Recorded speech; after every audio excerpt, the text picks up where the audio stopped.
नरसिंहं प्रणतपालभवाब्धिपोतं वन्दे महापुरुषते चरणारविन्दम्।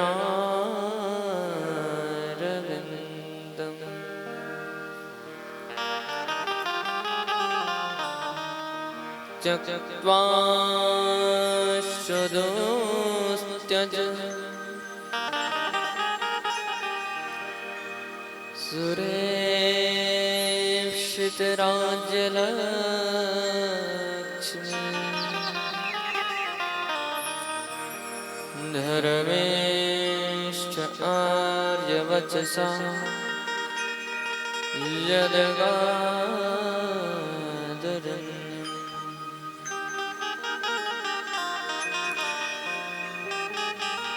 मायामृगं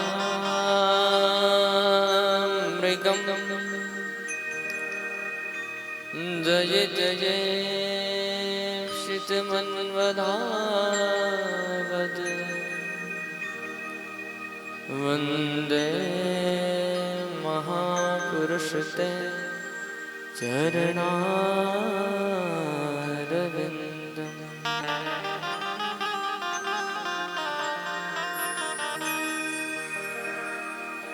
राधा साध्यं साधनं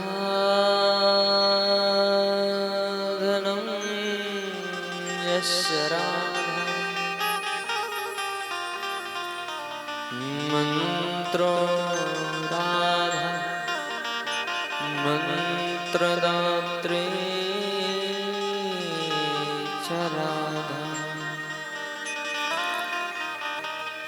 सर्वं राधा जीवनं यस्य राधा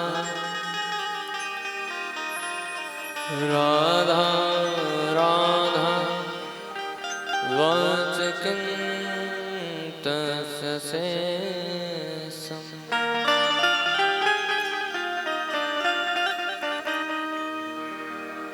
वंशी विभूषितकरा नवनीरदाभा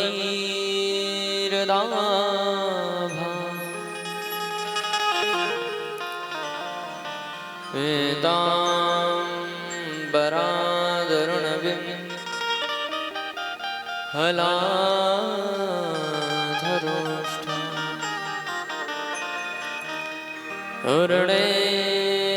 अरुणेन्दुसुन्दर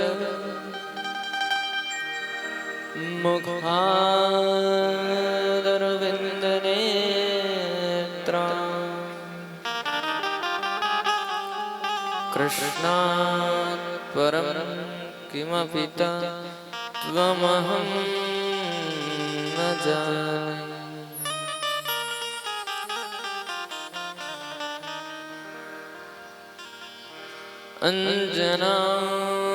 अञ्जनानन्दनं वीरं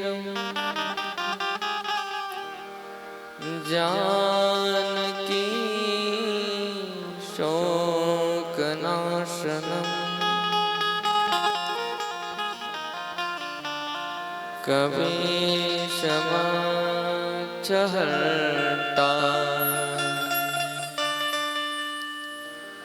वन्दे लङ्काभयङ्करम्।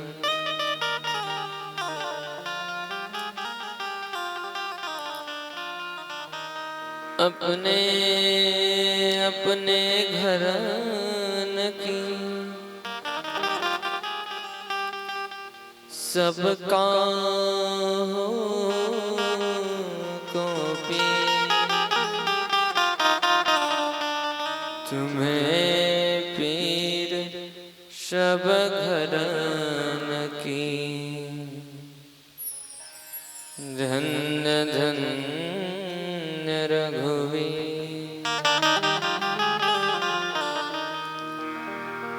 जय जय श्री राम राधा रमण जय जय नवल किशोर जय गोपी चित चोर प्रभु जय जय माखन चोर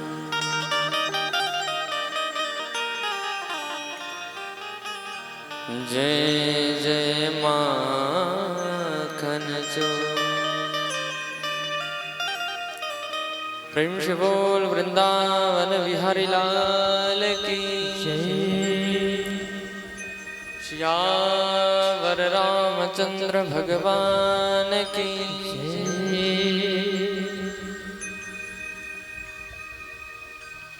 आइए आज षष्ठम दिवस के यह पावन कथा ज्ञान गंगा जिसकी अमृतमय धारा प्रवाह में अवगाहन करने हेतु हम आप सब विद्यमान हैं। आज की इस पावन मधुर लीलाओं में प्रवेश करें उससे पूर्व ही भगवान श्री राधा माधव के युगल चरणों का ध्यान करते हुए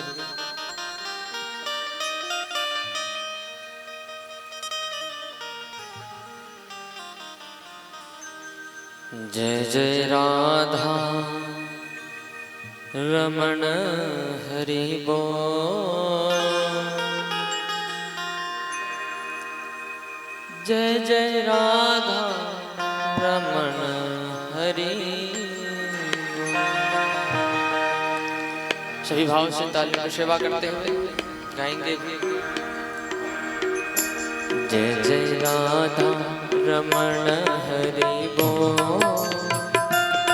जय जय राधा रमण हरि बोल जय राधा रमण हरि बोल जय जय राधा रमण हरि बोल जय जय राधा रमण हरि बोल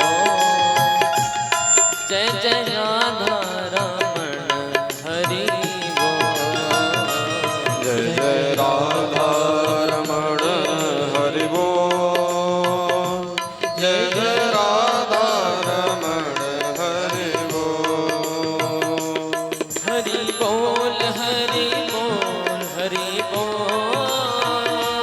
हरि बोल हरि बोल हरि बोल हरि बोल हरि बोल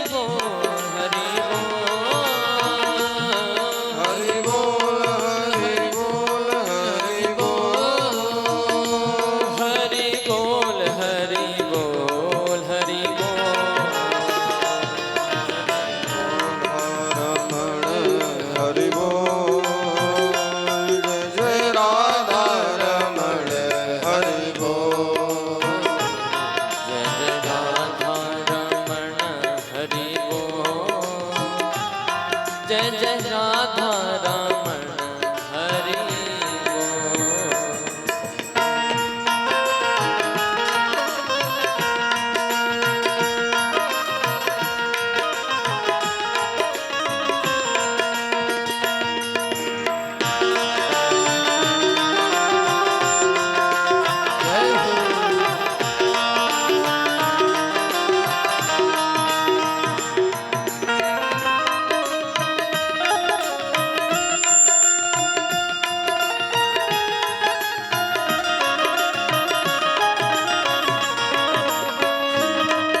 जीव हाँ तेरी बोले राधे कृष्णा, मुख से निकले राधे कृष्णा, मुख से निकले राधे कृष्णा, मुख से निकले राधे कृष्णा। जय जय राधा रमण हरि बोल, जय जय राधा रमण हरि बोल। ऐसे नहीं, आप सब गाओ भी, केवल ताली नहीं, तालियों के संग गाना भी है।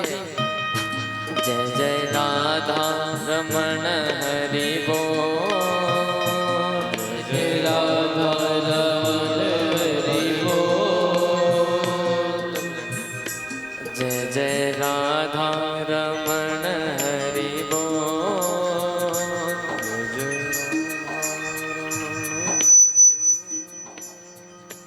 मच्छर भी इससे ज्यादा आवाज कर लेता है महाराज।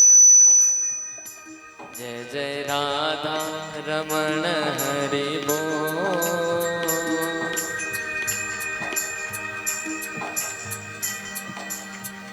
इस बार इधर की आवाज ज्यादा है, इधर वालों की तो आ ही नहीं रही। जय जय राधा रमण हरि बोल।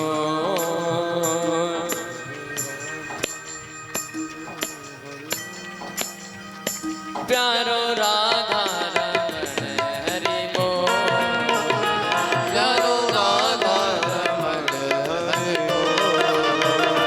प्यारो राधा रमण हरि बोल, प्यारो राधा रमण हरि बोल। जय राधा रमण हरि बोल, जय राधा रमण हरि बोल। प्यारो राधा रमण हरि बोल, प्यारो राधा रमण हरि बोल।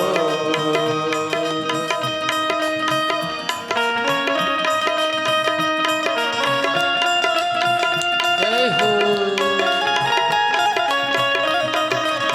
राधे।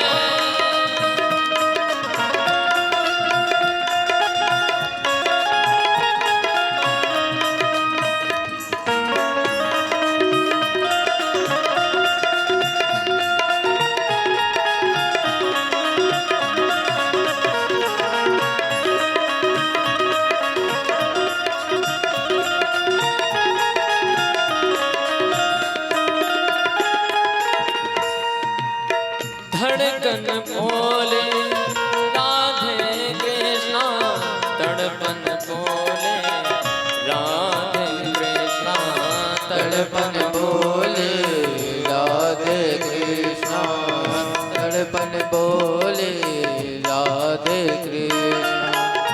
अंतर बोले राधे कृष्णा, रोम रोम बोले राधे कृष्णा, रोम रोम बोले राधे कृष्णा, रोम रोम बोले राधे कृष्णा। जय राधा रमण हरि बोल, जय राधा रमण हरि बोल। प्यारो राधा रमण हरि बोल। जय राधा रमण हरि बोल, जय जय राधा रमण हरि बोल, जय जय राधा रमण हरि बोल। जय जय राधा रमण हरि बोल। जय जय राधा रमण हरि बोल, प्यारा राधा रमण हरि बोल, जय जय राधा रमण हरि बोल। प्यारो राधा रमण हरि बोल। बोल राधा रमण लाल की। राधे राधे राधे राधे।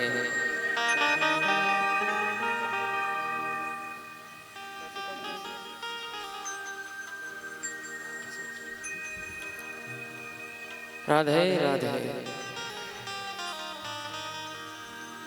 परम मंगलमय परात्पर अखिलेश्वर अकारण करुणावृणालय भक्तवांछा कल्पतरु तड़िद्युत विनिंदित पीतांबरधारी श्री बालकृष्ण लाल की वांगमयी प्रतिमूर्ति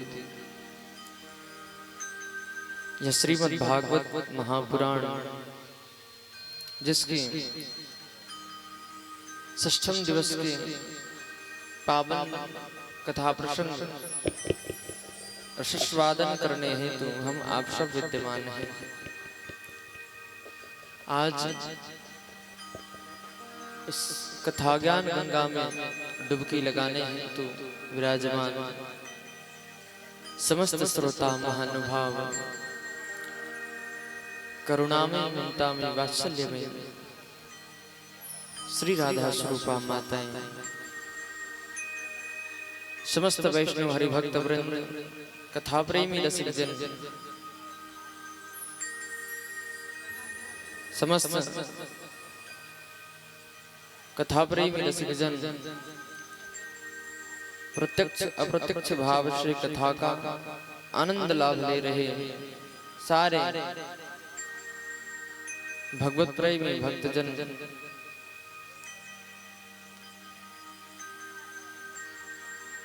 माता पिता व गुरुजन व हम आप सबके हृदय में विराजमान श्री राधा माधव जी के युगल चरणों में बारंबार प्रणाम करते हुए आप सभी को हृदय से राधे राधे राधे राधे। आज यह कथा ज्ञान गंगा विगत 5 दिवसों से निरंतर प्रवाहित होते हुए षष्ठम दिवस की ओर अग्रसर है। हम आप सबका ये परम सौभाग्य है जो हम आपके इस ग्राम क्रुद की पावन धरा में हमारे शाहू परिवार के द्वारा यह भागवत सप्ताह ज्ञान यज्ञ जो अविरल गति से प्रवाहित होते हुए आज षष्ठम दिवस की धारा प्रवाह की ओर अग्रसर हो रही है, जिसमें हम आप सब भगवान की दिव्य सुमधुर लीलाओं का आनंद लेते हुए आज महाराज और विवाह उत्सव जैसे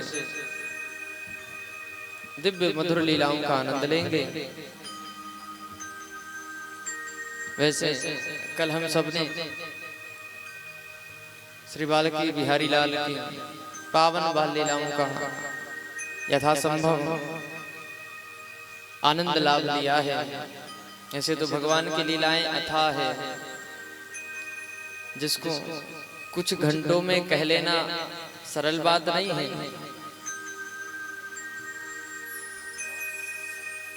और आज इसी क्रम में आगे बढ़ते हुए जहां हम आप सबने संध्या के समय भगवान गोवर्धन गिरिराज जी के सुंदर स्वरूप का दर्शन करते हुए पूजन करते हुए 56 भोग प्रसाद प्रभु को भेंट किया और 56 भोग की प्रसादी भी सबने प्राप्त की।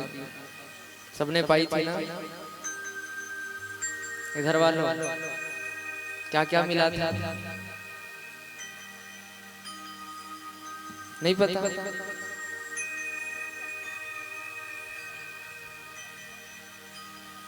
आए तो रंग बिरंग के पकवान थे महाराज। वैसे मिला तो हमको भी ज्यादा कुछ नहीं था। एक संतरा मिला था छोटा सा, और बूंदी तो जैसे उसमें राजा बन के बैठा था, और बाकी पुजराजन तो पता नहीं कौन कौन से आए थे उसमें। परंतु गोवर्धन गिरिराज जी के इस पूजन उत्सव में हम आप सभी ने खूब आनंद लिया है ना? और यथासंभव ब्रज की होली का भी आनंद हम आप सबने लिया। और आज तो वैसे भी आनंद की कथा है महाराज। भगवान का विवाह उत्सव मनाया जाएगा, जहाँ खूब घराती बराती मिलकर के आनंद उत्सव मनाएंगे। बोलो द्वारिकाधीश भगवान की।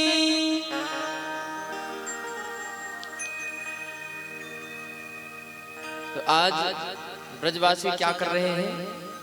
गोवर्धन गिरिराज जी की पूजा कर रहे हैं। महाराज गिरिराज जी की बड़े धूमधाम से पूजा हो रही है। जैसे ही उन्हें 56 भोग दिया है ना, भोग रखा उनके सामने, गोवर्धन गिरिराज चतुर्भुज धारण करके जब प्रकट हुए, महाराज सबने जय जयकार करी है। बोलो गिरिराज धरण भगवान की।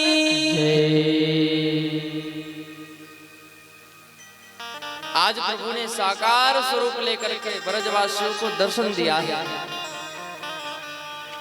और ब्रजवासियों ने जो भोग प्रभु को अर्पित किया है वो सब प्रेम से ग्रहण करने लगे हैं। और गोवर्धन गिरिराज प्रभु के 4 भुजाएं हैं, तो भैया वो तो चारों भुजाओं से पाए जा रहे हैं, क्योंकि ब्रजवासी गाड़ियों में भर भर के भोग लेकर के आए थे। लेकिन जब प्रभु ने पाना शुरू किया तो कन्हैया के बगल में खड़े ग्वाल बाल कहने लगे, अरे कन्हैया, जे तेरो गोवर्धन लग रहा है जैसे भैया न जाने कितने बरस से खाए नहीं हैं, जे तो ऐसे खा रहे। अब तो लग रहा है भैया कि हमारे लिए प्रसाद भी नहीं बचने वाला। कन्हैया कहने लगे, अरे चिंता क्यों करते हो? आज तक तुम्हारे इंद्र ने तो एक तिनका भी नहीं छुआ, लेकिन हमारे गोवर्धन गिरिराज देखो कितना प्रेम से तुम्हारे बनाए गए व्यंजनों को स्वीकार कर रहे हैं। महाराज गोवर्धन गिरिराज प्रभु प्रेम से ब्रजवासियों के द्वारा दिए गए भोग को स्वीकार कर रहे हैं। आज देवर्षि नारद इंद्र के पास पहुंचे हैं। महाराज देवराज इंद्र की सभा में जब नारद जी का हुआ तो नारद जी को देख इंद्रदेव ने अभिवादन किया, स्वागत किया, बिठाया। देवर्षि नारद, बड़े दिनों के बाद आपका आगमन हो रहा है, सब कुशल क्षेम तो हैं? देवर्षि नारद कहने लगे, देवेंद्र हमारा तो सब बढ़िया है भैया, हम तो खूब चकाचक रहते हैं, हमारा काम ही क्या है, हम तो प्रभु का नाम लेते हुए आनंदमयी हैं, वो तो नारायण नारायण करते रहते हैं। आज देवर्षि नारद इंद्रदेव से कहने लगे, अरे देवराज जरा अपना हाथ बढ़ाना। जैसे ही देवराज ने हाथ बढ़ाया, सोई देवर्षि ने उनके हाथ में एक रसगुल्ला धर दिया। देवराज कहने लगे, ये क्या है? नारद जी कहने लगे, ये रसगुल्ला है। अच्छा, तो हमें काहे दे रहे? बोले रसगुल्ला क्यों दिया जाता है? देखने के लिए कि खाने के लिए? अब देवराज इंद्र ने खा लिया महाराज। फिर बोला, फिर हाथ बढ़ाया। अब की बार क्या रखा? क्या क्या आया था कल भोग में? कुछ के नाम याद है कि नहीं? फिर क्या धर दिया? बोलो जरा। गुजिया। हाँ। ऐसे करते करते महाराज 2-4 बार जब ये क्रम चलता रहा ना, तो देवर्षि नारद की ओर देख इंद्रदेव कहने लगे, अरे देवर्षि, आपने ये नारायण नारायण छोड़कर कहीं हलवाई का दुकान तो नहीं खोल लिया भैया? कहीं इसके प्रचार प्रसार में तो नहीं निकले हो आप? देवर्षि कहने लगे, देवराज हमारी चिंता मत करो भैया, हमारा काम तो वही है जो पहले भी था, लेकिन अब लगता है तुम्हारी पदवी खतरे में है। क्यों? बोले जहां ब्रजवासी तुम्हारी पूजा किया करते थे, आज वहीं पर गोवर्धन गिरिराज की पूजा हो रही है, जे उसी का प्रसाद है। अब तो महाराज देवर्षि की बातें सुनकर जैसे ही देवराज इंद्र ने ब्रजमंडल को निहारा तो क्या देखा, सारे ब्रजवासी मिलजुल करके गोवर्धन गिरिराज जी की पूजा कर रहे हैं। महाराज देवराज इंद्र को बड़ा क्रोध आया, कहा ये ब्रजवासी मेरी पूजा छोड़ करके इस पर्वत की पूजा कर रहे हैं। ऐसी मजाल की। और कौन है वो जिसने इन्हें ये ज्ञान बताया है? तो देखा सबसे अलग थलग कन्हैया ब्रजवासियों को बताए जा रहे हैं कि ऐसा करो वैसा करो। समझ गए, हो ना हो ये छोटा सा ग्वाला ऐसे ही ने कुछ किया होगा। अब तो देवराज इंद्र को बड़ा क्रोध आया। इंद्र प्राचोदयात् क्रुद्धो मेघाना चांतकारिणी। जब इंद्र को क्रोध आया तो इंद्र ने मेघमालाओं को आदेश दिया, जाओ ब्रज में ऐसा उत्पात करो, ऐसी वृष्टि करो कि सारा ब्रजमंडल डूब जावे। अब देखो इनकी रक्षा कौन करता है। देवराज इंद्र की आज्ञा पाकर के मेघमालाओं ने खूब बरसना शुरू किया। महाराज जैसे ही भयंकर वर्षा तूफान शुरू हुआ, सारे ब्रजवासी घबराने लगे, कहने लगे कन्हैया अब हमारी रक्षा कौन करेगा? अवश्य ही देवराज इंद्र का प्रकोप है ये। कन्हैया ने कहा चिंता क्यों करते हो, जिसकी हमने पूजा की है वही गोवर्धन गिरिराज हमारी रक्षा करेंगे। और सारे ब्रजवासी मिलकर के गोवर्धन गिरिराज जी से प्रार्थना करने लगे, हे प्रभु हमारे प्राणों की रक्षा करो। और जैसे उन्होंने आंख खोल करके देखा तो भैया वो गोवर्धन गिरिराज प्रभु ने अपने छोटी सी उंगली में धारण कर रखा था। 7 कोस लंबा चौड़ा गिरिराज 7 वर्ष के कन्हैया ने अपनी छोटी सी उंगली में धारण करके रखा है। जैसे ही ब्रजवासियों ने यह देखा पल भर के लिए तो विस्मित हो गए, हमारा छोटा सा लाला इतने बड़े गिरिराज जी को धारण करके खड़ा है। सबको अचरज में देख कन्हैया कहने लगे, अरे क्या देख रहे हो, सब जल्दी से नीचे आ जाओ, जहां तुम्हें कोई कष्ट नहीं होगा। और सारे ब्रजवासी कन्हैया के इर्द गिर्द जमा हो गए हैं, क्योंकि गिरिराज जी का स्वरूप बड़ा विशाल है महाराज। 7 कोस लंबा चौड़ा ये गिरिराज, जिसकी परिधि लगभग 21 किलोमीटर की है। अब इतने क्षेत्रफल में कितने सारे लोग आ जाएंगे, विचार करो। मानो सारा ब्रजमंडल आज वहीं एकत्रित हो गया हो। और इंद्रदेव की मेघमालाएं वर्षा के ऊपर वर्षा कराए जा रही, वर्षा के ऊपर वर्षा कराए जा रही है। लेकिन यहाँ कन्हैया तो बड़े आनंद से अपनी छोटी सी उंगली में गोवर्धन गिरिराज जी को मानो धारण किए खड़े हैं। 1 दिन बीत गया, 2 दिन बीत गया, 3 दिन बीत गया। ऐसा करते करते महाराज 6 दिन बीत गए। ग्वाल बाल कहने लगे, कन्हैया लाला इतने दिनों से तो इस गोवर्धन गिरिराज जी को धारण करके खड़ा है, कहीं तुझे कष्ट तो नहीं हो रहा? देखो ब्रजवासियों का भाव देखो भैया। ब्रजवासी कहने लगे, कन्हैया जी गोवर्धन गिरिराज ज्यादा भारी तो नहीं, तुझे कष्ट तो नहीं हो रहा? कन्हैया बोले क्यों, क्या करोगे तुम, जान के क्या करोगे? बोले कन्हैया हम भी थोड़ी देरी सी मदद कर देंगे। अच्छा, मदद करोगे मेरी? क्या करोगे मदद करके? सबने अपनी अपनी लाठी गिरिराज जी की तलहटी पे लगा दी। बोले कन्हैया, अगर तुझे श्रम हो रहा हो ना तो थोड़ी देर आराम कर ले। कन्हैया बोले, जे गोवर्धन गिरिराज संभाल लोगे तुम? बोले, जब तू अकेला संभाल सकता है तो हम मिलके नहीं संभाल सकते।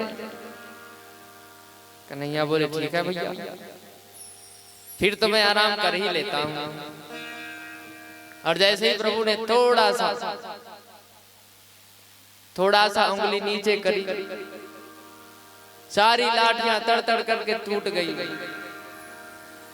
सारे ग्वाल बाल घबराए, कहने लगे, रे कन्हैया तू ही संभाल भैया, जे हमारे बस की बात ना है। आज सारे ब्रजवासी, शुरू में तो उनके मन में घबराहट थी कि क्या होगा, लेकिन जब कन्हैया ने गोवर्धन गिरिराज जी को धारण कर रखा है तो अब तो उस विपदा में भी उन्हें आनंद आ रहा है। क्यों? क्योंकि इसी बहाने से ही 24 घंटे कन्हैया उनके संग हैं। आज प्रभु को भी बड़ा आनंद हो रहा है, क्योंकि आज उनके चाहने वाले, उनके प्रेमी सारे ब्रजवासी उनके सन्मुख हैं। पल भर के लिए भी कोई उनसे दूर नहीं हो रहा। दिन रात टकटकी लगाए सब कन्हैया को निहार रहे हैं। अब बताओ, सोचने की बात है ये, ध्यान देना। वो इंद्र जो मूसलाधार बारिश करवा रहे हैं, 5-6 दिनों से जो निरंतर बारिश करा रहे हैं, क्या उनको उतने दिनों में पता नहीं चला होगा? उतने दिनों में पता नहीं चला होगा कि जो गोवर्धन गिरिराज धारण करके इतने दिनों से खड़ा है कोई साधारण बालक होगा? किसी में इतनी हिम्मत है जो गोवर्धन गिरिराज जी को अपनी छोटी सी उंगली में धारण करके खड़ा रहे? है किसी में इतना सामर्थ्य? बताओ। कोई साधारण मनुष्य से कह दिया जाए कि तुम भैया 10 किलो का पत्थर उंगली में धारण करके दिखाओ, कर सकता है कोई? और वो कन्हैया 7 दिनों से 7 कोस लंबे चौड़े गोवर्धन गिरिराज जी को छोटी सी उंगली में धारण करके खड़े थे। क्या 7 दिनों के बाद भी पता चला होगा इंद्र को कि साधारण बालक नहीं, ये भगवान है? अरे इंद्र को तो पहले ही पता चल गया था कि ये कोई साधारण बालक नहीं, ये तो स्वयं परमात्मा है जो अवतार लेकर के आए हैं। लेकिन जो ही इंद्र महाराज आने वाले थे भगवान से क्षमा याचना करने, मानो प्रभु ने भ्रिकुटी टेढ़ी करके उसे इशारा कर दिया हो, हे इंद्र सुन मेरी बात, जब तक तुझ में सामर्थ्य है वर्षा करता रहे, जब तक तुझ में सामर्थ्य है तू वर्षा करते रहे। इंद्र ने बोला, क्यों प्रभु? बोले, जब तक तू वर्षा करता रहेगा ना तब तक ये ब्रजवासी मेरे संग रहेंगे। फिर तो महाराज इंद्र ने इतनी वर्षा की खूब, और तब तक जब तक वो मेघमालाएं थक नहीं गई, अर्थात उनका सारा जल स्रोत सूख ना गया। और जब वर्षा बंद हो गई तो भगवान ऊपर की ओर देखने लगे, ये वर्षा क्यों बंद कर दी? इंद्र कहने लगा, प्रभु अब हमारा टैंकर खाली हो गया, अब कुछ नहीं बचा उसमें, जितना था सो हमने वर्षा कर दी, अब नहीं कर सकते।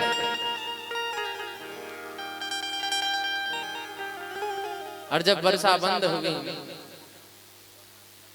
ब्रजवासी गिरिराज जी के तलहटी से निकल करके जब ब्रजमंडल को निहारते हैं ना, तो एक और अचरज देखने को मिला उनको। कैसा अचरज? बोले, जैसे ही बाहर उन्होंने निहारा तो क्या देखा भैया? इतने दिनों से रोज वर्षा हो रही थी निरंतर, दृश्य तो ऐसा दिखना था कि सारा ब्रजमंडल जलमग्न हो, लेकिन इस ब्रज भूमि में तो आज भी क्या हो रहा है? धूल उड़ रही है। अब विचार करो, 7 दिनों से रोज निरंतर धारा प्रवाह वर्षा होती रही, लेकिन फिर भी ब्रजमंडल में धूल उड़ रहा था। आखिर ये वर्षा का जल गया कहाँ? बाढ़ नहीं तो कम से कम कीचड़ तो होना था, है? लेकिन ब्रजमंडल सूखा पड़ा है, ये वर्षा का जल गया कहाँ?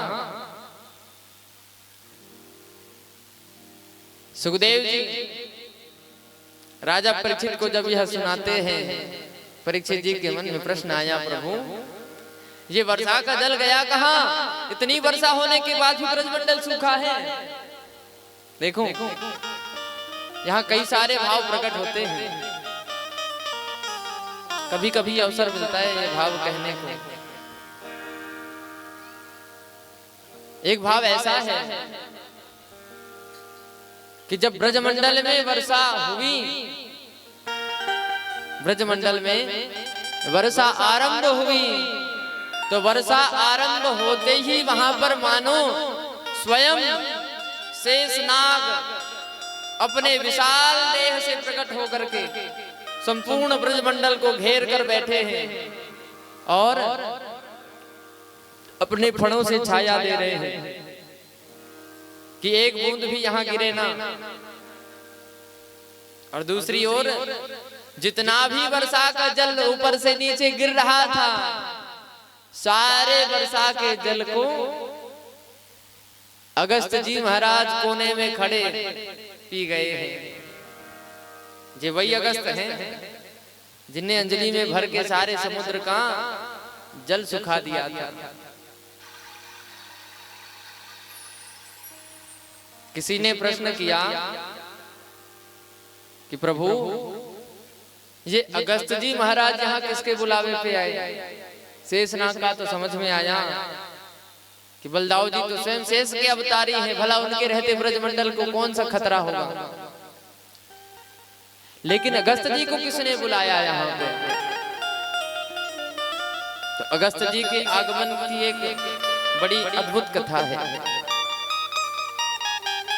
कहते हैं जब भगवान त्रेतायुग में राम जी के रूप में आए, तो रामावतार में श्री सीताराम जी का जब अवध में वास हो रहा था, तो इसी बीच एक दिन श्री जानकी जी ने भगवान राम जी से कहा कि हे प्रभु, हमने आज तक कई ब्राह्मणों को भोजन कराया, लेकिन आज तक हमें ऐसा कोई संत, कोई ब्राह्मण मिला ही नहीं जो हमारी तृप्ति के लायक भोजन करें। बस थोड़ा सा ही खा के सब तृप्त हो जाते हैं। कोई तो ऐसा मिलता जिसे भोजन कराने के बाद हमें लगता कि हमने किसी को खिलाया है। क्या ऐसा कोई ब्राह्मण देवता नहीं है? राम जी बोले, देवी ऐसी बात ना कहो, यहाँ एक से बढ़कर एक संत महात्मा है जो क्या क्या नहीं कर सकते। उनकी महिमा कहीं नहीं जा सकती। संतों की विशेषता तो बड़ी अद्भुत होती है, वो कब क्या कर जाएं कोई नहीं जानता।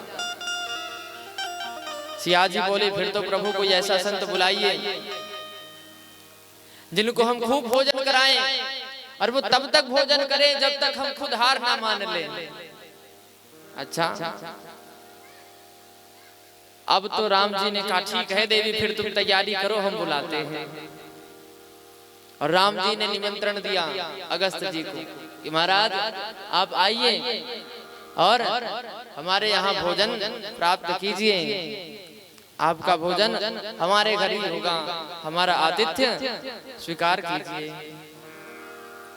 राम जी के निवेदन पर जब अगस्त जी महाराज पधारे हैं, तो माता जानकी ने बड़ा सुंदर स्वागत किया और अर्घपाद्य दे करके फिर आसन में बिठाया। और उसके बाद जब बड़ी सी थाली में भोजन सजा करके लाई, तो तरह तरह के पकवान उस थाली में कटोरियों में धरे हुए थे। जब वो थाली अगस्त जी के सन्मुख रखी गई ना, तो अगस्त जी ने देखा छोटी छोटी कटोरियों में तरह तरह के व्यंजन भरे हुए हैं। अगस्त जी ने पूछा, देवी जे बताओ, आपने हमें भोजन का निमंत्रण दिया है ना? बोले हाँ, ये भोजन ही तो लेके आए हैं आपके पास। अच्छा, तो क्या आपके यहाँ ऐसे ही भोजन परोसा जाता है? हैं? इतनी छोटी छोटी सी कटोरियों में। अब हमें तो समझ में नहीं आ रहा कि ये कटोरियां उठा के हम नाक में डालें, कान में डालें, हैं? मुंह में डालेंगे तो पता भी नहीं चलेगा कि हमने क्या खाया। भोजन कराना है तो अच्छे से कराइए। ये क्या ले आई हो आप हमारे सामने? सिया जी ने जब सुना तो पल भर कर तो आश्चर्य हुआ, लेकिन दूसरे पल प्रसन्नता हुई कि चलो कोई तो ऐसा ब्राह्मण देवता हमें मिला है जो भोजन के लिए इतने लालायित हैं, इतने उत्सुक हैं। और तब बड़े बड़े पात्रों में भोजन ला करके अगस्त जी के सन्मुख रख दिया, निवेदन किया। अब स्वीकार कीजिए। जैसे ही अगस्त जी ने आचमन किया और आचमन करके जब भोजन आरंभ किया तो महाराज जानकी जी देखकर ही थर्रा गई।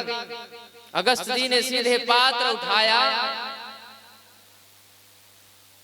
और पल भर में ही भोजन का पात्र रिक्त हो गया महाराज। और ऐसे करते करते अगस्त जी ने सारे पात्र उठाए और देखते देखते सारा पात्र खाली हो गया। अब तो अगस्त जी ने कहा, देवी और लाओ। अब तो मैया जानकी बस परोसती जा रही है। अगस्त जी पाए जा रहे हैं। 1 घंटा बीत गया, परंतु इनका भोजन का कार्यक्रम चलता ही रहा। 2 घंटे बीत गए, अगस्त जी को थकान भी नहीं हो रही। वो तो बस पात्र पे पात्र खाली किए जा रहे हैं। ऐसा करते करते सुबह से संध्या होने को आई। जानकी जी ने आकर के निवेदन किया कि हे ऋषिवर, हमने सुना है जब भोजन आधा हो जावे तो थोड़ा जल पी लेना चाहिए, और आप तो बस खाए जा रहे हो, जल तो आप पीते ही नहीं। अगस्त जी ने कहा, देवी जब भोजन आधा होगा ना तो बता देंगे आपको, अभी तो शुरू हो रही है। अब तो जानकी मैया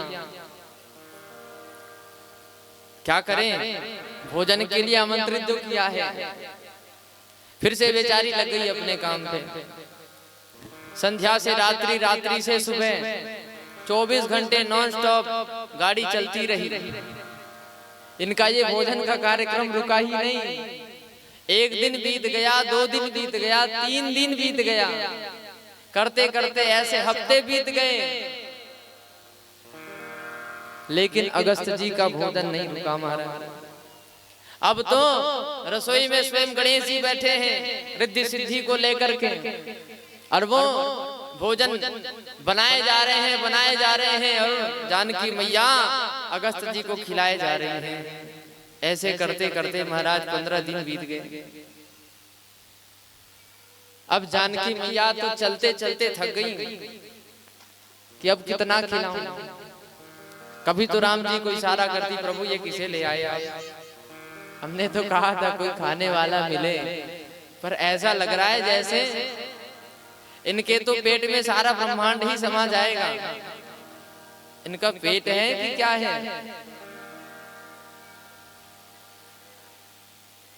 भोजन करते करते जब महीना बीतने को हुआ, तब अंततः जानकी जी ने थक हार करके प्रभु से कहा, प्रभु अब हमसे इनको भोजन नहीं कराया जाएगा, अब हम इन्हें भोजन नहीं करा सकते।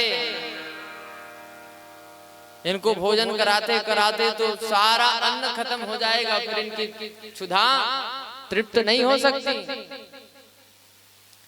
राम जी ने कहा और बताओ, तुम्हीं ने तो कहा था कि कोई खाने वाला मिले, तो हम लेके आ गए, अब खिलाओ।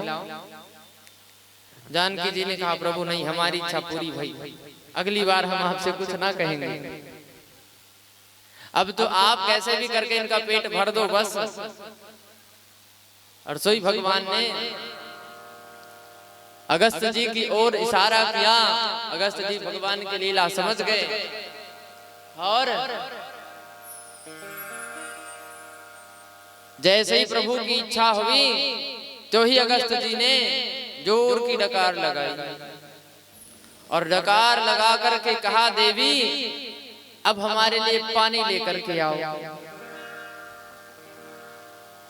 जैसे ही जल का नाम सुना जानकी मैया ने कहा प्रभु भोजन कराते कराते तो हमारी ये हालत हो गई, अब इनके जल की व्यवस्था कहाँ से करूं। पता चला कि जल पिलाते पिलाते सरयू मैया भी सूख पड़ी। हमारे बस की बात नहीं है, हमसे तो भोजन ही हो गया बहुत बड़ी बात है, जल हम ना पिला सकेंगे इनको। अब तो अगस्त जी कहने लगे प्रभु बताओ भोजन तो आपने खूब कराया, जल कब पिलाओगे।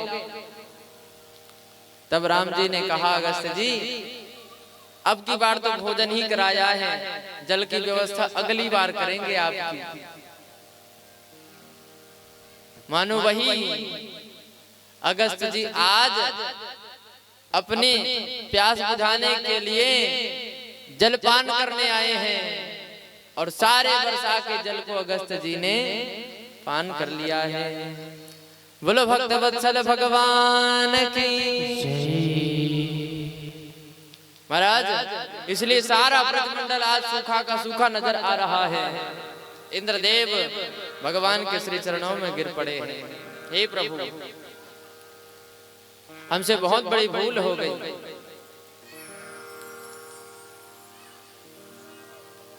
हम आपके स्वरूप को समझ ना सके, लेकिन भगवान इंद्र पे नाराज नहीं हुए। थोड़ी से ही प्रयास से भगवान प्रसन्न हो गए, क्योंकि इंद्र के कर्मों के कारण प्रभु को अपने ब्रजवासियों के संग समय बिताने का अवसर मिला, इसलिए प्रभु नाराज नहीं हुए। अभी तो प्रसन्न हो गए, कहा इंद्र तुम्हारे कारण आज मेरे ब्रजवासी जो और नहीं तो कम से कम रात में हमसे दूर हो जाया करते थे, 7 दिनों तक एक पल के लिए भी कोई हमसे दूर नहीं गया, इसलिए मैं तुमसे नाराज नहीं, तुमसे तो बड़ा प्रसन्न हूं। इंद्र को खूब खूब भगवान ने आशीर्वाद दिया है। और ऐसी अद्भुत लीला कन्हैया की देख करके तो सारे ब्रजवासी बड़े आनंदित हो उठे। कहा हमारा कन्हैया साधारण नहीं है भैया, ये तो बड़ा चमत्कारी है। खूब जय जयकार करने लगे हैं। और प्रभु का ये स्वरूप तो देखो, इतनी बड़ी बड़ी लीलाएं करते हुए भी ब्रजवासियों को यह आभास नहीं होता कि एक साधारण बालक भला ऐसी काम कैसे कर सकता है।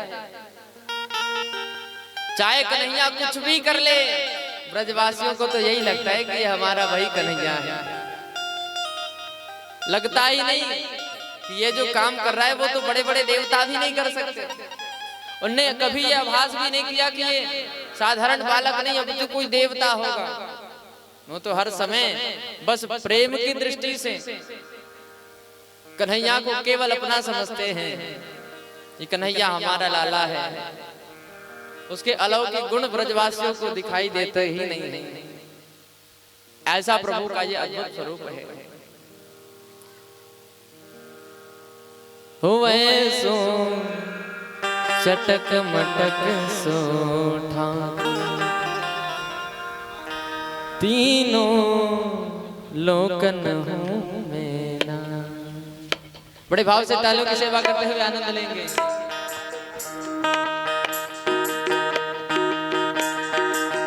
तालियों में जरा भी कंजूसी ना होवे।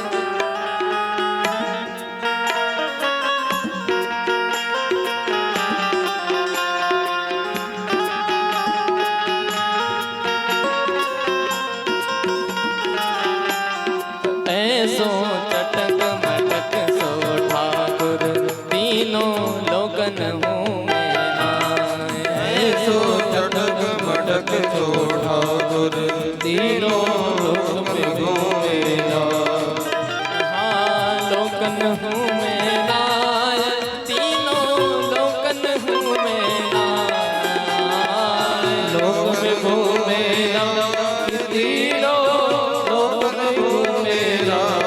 ओ लोकन हूँ मैं नाय, तीनों लोकन हूँ मैं नाय। ओ लोकन हूँ मैं नाय, तीनों लोकन हूँ मैं नाय। हो ऐसो जय हो ऐसो चटक मटक सो ठाकुर तीनों लोकन हूँ मैं नाय। ऐसो चटक मटक जो ठाकुर तीनों लोक में घूमे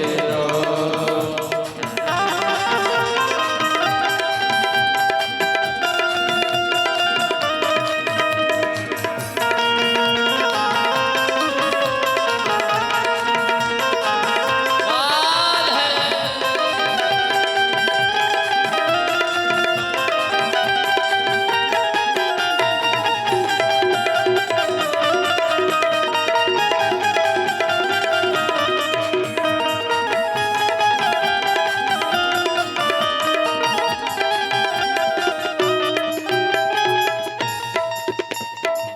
तीनों ठोर ते टेढ़ों दिखे, नट किस जलगत यह सीखे। तीनों ठोर ते टेढ़ों दिखे, नट किसी चलगत यह सीखे। तीन ठोर ते टेढ़ों दिखे, नट किस जलगत यह सीखे। तीनों ठोर से टेढ़ों दिखे, नट किसी चलगत यह सीखे।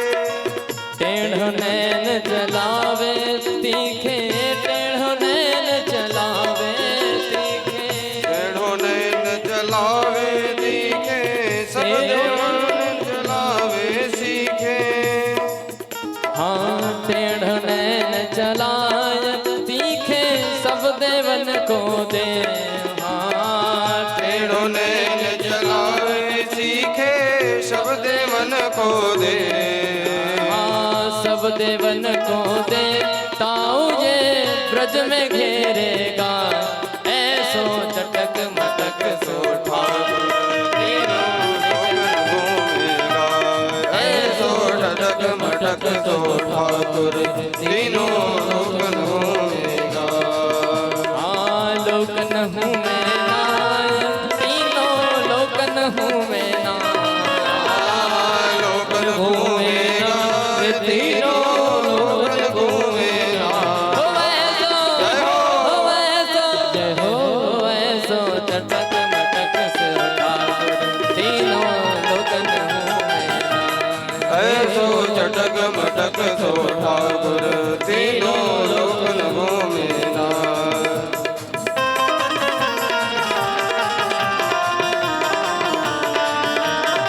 त्रिराल है।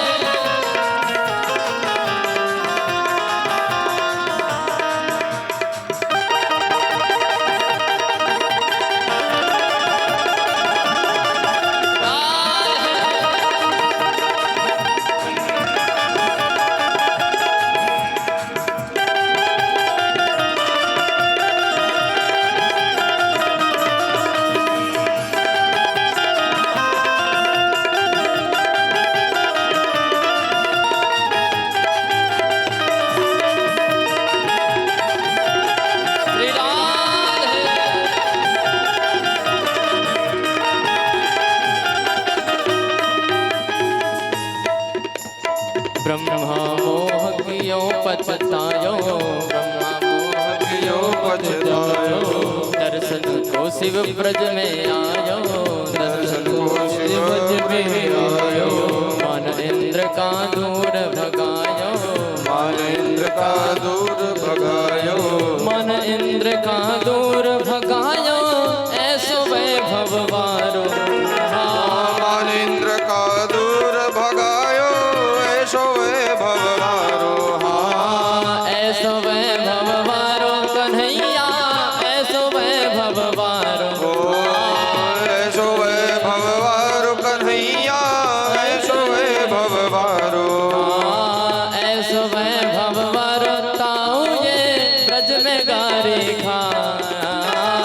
ऐसो वैभव वारो ताऊ में ब्रज में गारी खाए।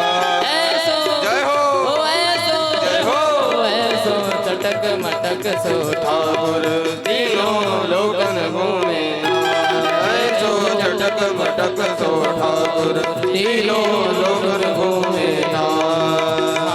लोकन घूमे तीनों लोकन घूमे लोकन घूमे तीनों लोकन घूमे लोकन घूमे तीनों लोकन घूमे लोकन घूमे तीनों लोकन घूमे जय हो, जय हो। दोनों हाथ उठाकर तालियों की सेवा करते हुए ऐसे नहीं। हो वैसो चटक मटक सो ठाकुर तीनों लोकन घूमे। ऐसो चटक मटक सो ठाकुर तीनों लोकन घूमे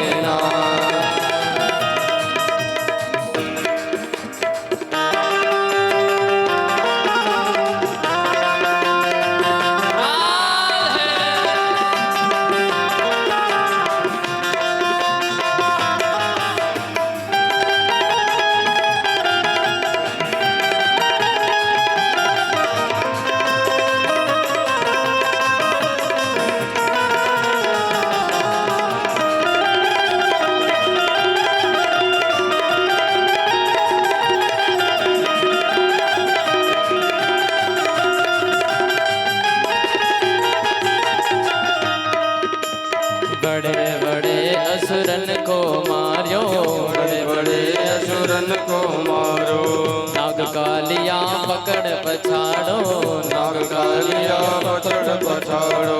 7 दिना तक गिरवर धार्यो, 7 दिना तक गिरवर धार्यो। ऐसो बलिताओ ऐसो बलिताओ कन्हैया ऐसे बलिताओ। ऐसे बलिताओ कन्हैया, ऐसे बलिताओ। ऐसे बलिताओ खिलत ग्वालन ते पिट जा। ऐसे बलिताओ खिलत में ग्वालन पे चल जाओ। जय हो, ऐसो जय हो। ऐसो चटक मटक सो ठाकुर तीनों लोकन घूमे। ऐसो चटक मटक सो ठाकुर तीनों लोकन घूमे। ऐसो चटक मटक सो ठाकुर तीनों लोकन घूमे। लोकन घूमे तीनों लोकन घूमे लोकन घूमे तीनों लोकन घूमे लोकन घूमे तीनों लोकन घूमे लोकन घूमे तीनों लोकन घूमे जय हो, जय हो। ऐसो चटक मटक सो ठाकुर तीनों लोकन घूमे ऐसो चटक मटक सो ठाकुर तीनों लोकन घूमे ऐसो चटक मटक सो ठाकुर तीनों लोकन घूमे ऐसो चटक मटक सो ठाकुर तीनों लोकन घूमे तीनों लोकन घूमे तीनों लोकन घूमे। बोल कृष्ण कन्हैया लाल की जय। राधे राधे राधे राधे। भैया कृष्ण कन्हैया ऐसे लीलाधारी हैं जिसकी लीलाओं को देख कर भी ब्रजवासी कृष्ण के प्रेम के मोह से उबर नहीं पाते। अब विचार करो, इस ब्रज में आकर के कन्हैया ने न जाने कितने बड़े बड़ी लीलाएं की हैं। जे कन्हैया 5 दिन की अवस्था में इसने पूतना को मारा, 6 महीने की अवस्था में तृणावर्त सक्टासुर का उद्धार किया, वर्ष भर के हुए तृणावर्त का उद्धार किया। ऐसे करते करते ना जाने कितने सारे असुर जो कंस के द्वारा भेजे गए सबका उद्धार किया। ऐसे बड़े बड़े राक्षस जिनके भय से देवता भी भयभीत हो जावे, पल भर में जिनका उद्धार कृष्ण ने किया। इतनी बड़ी बड़ी लीलाओं को देख कर भी ये ब्रजवासी समझ ना सके कि ये साधारण बालक नहीं है, ऐसे लीलाधारी है कन्हैया।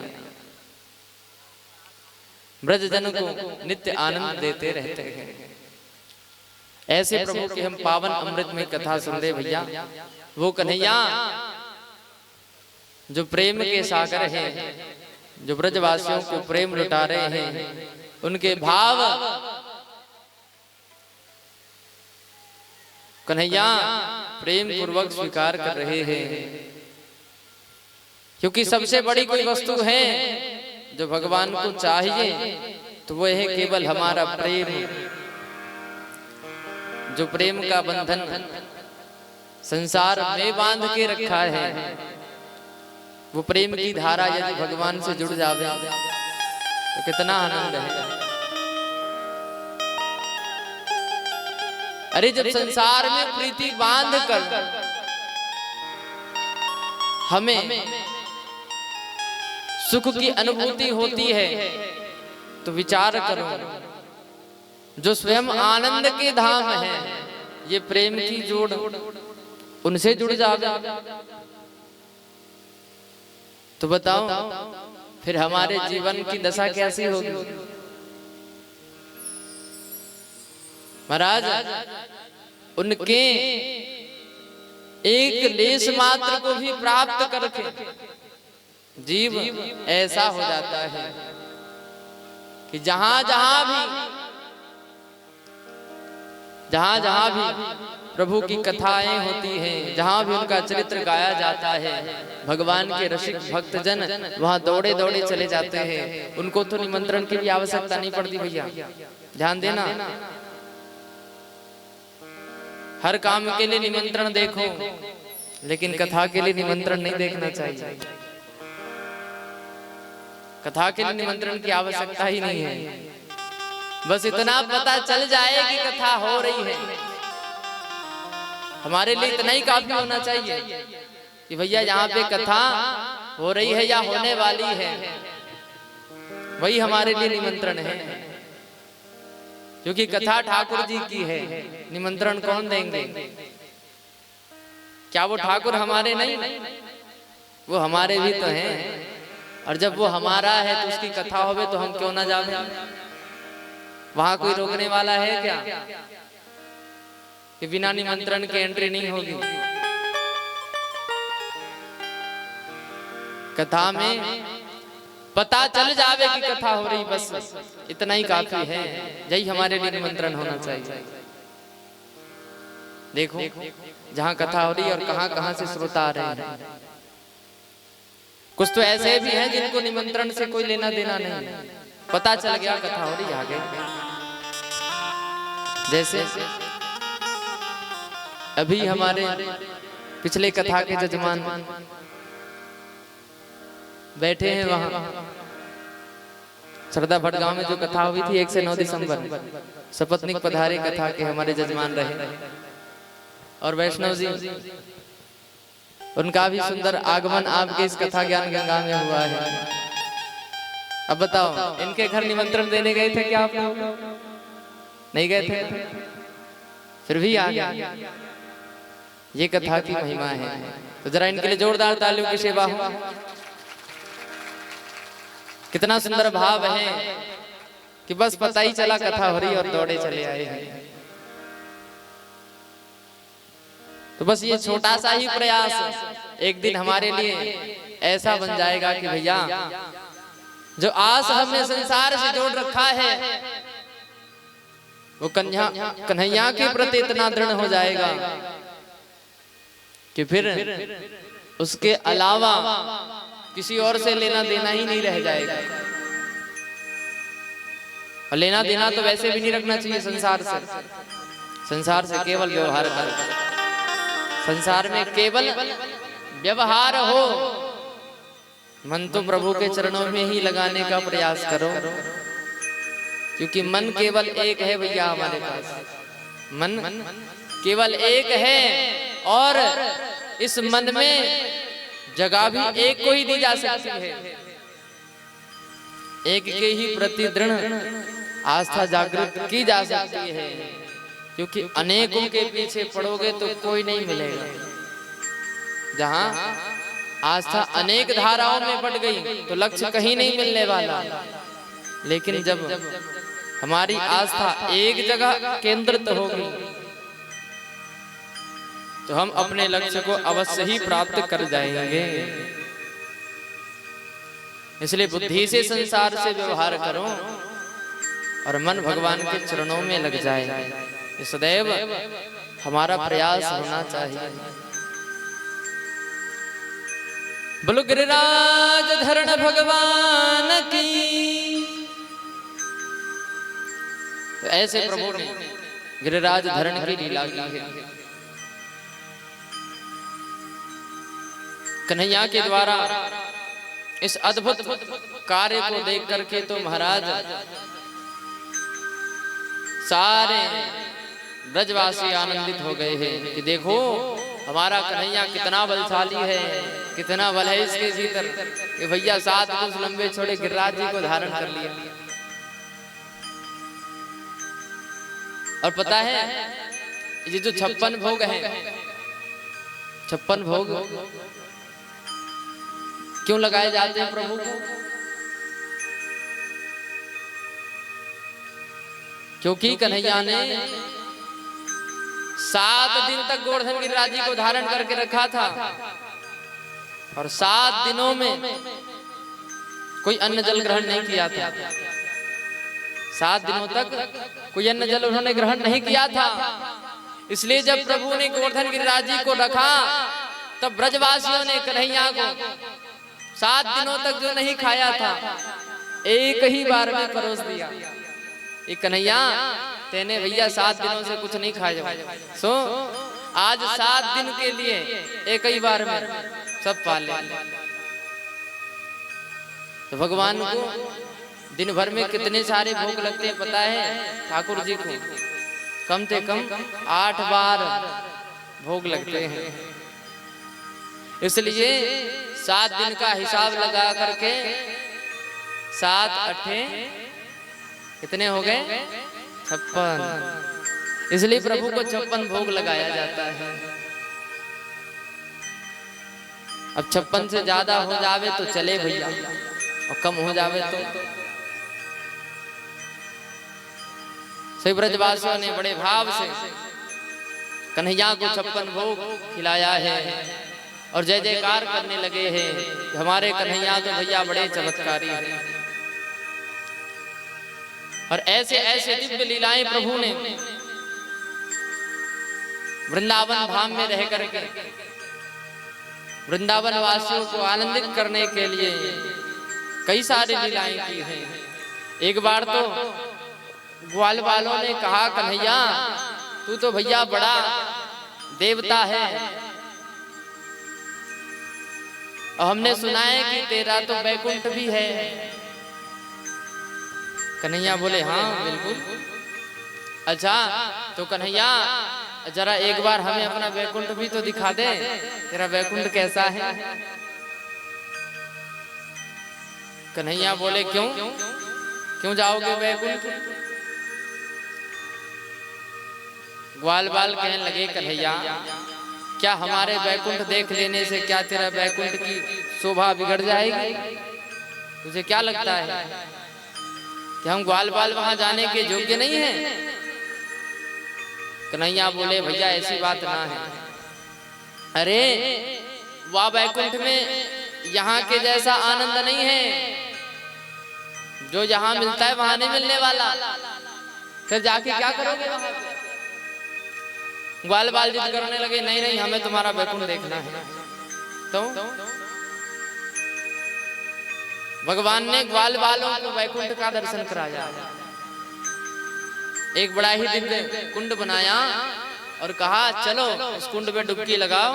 और जैसे ही सब कुंड में डुबकी लगाए सोई महाराज वैकुंठ में निकले।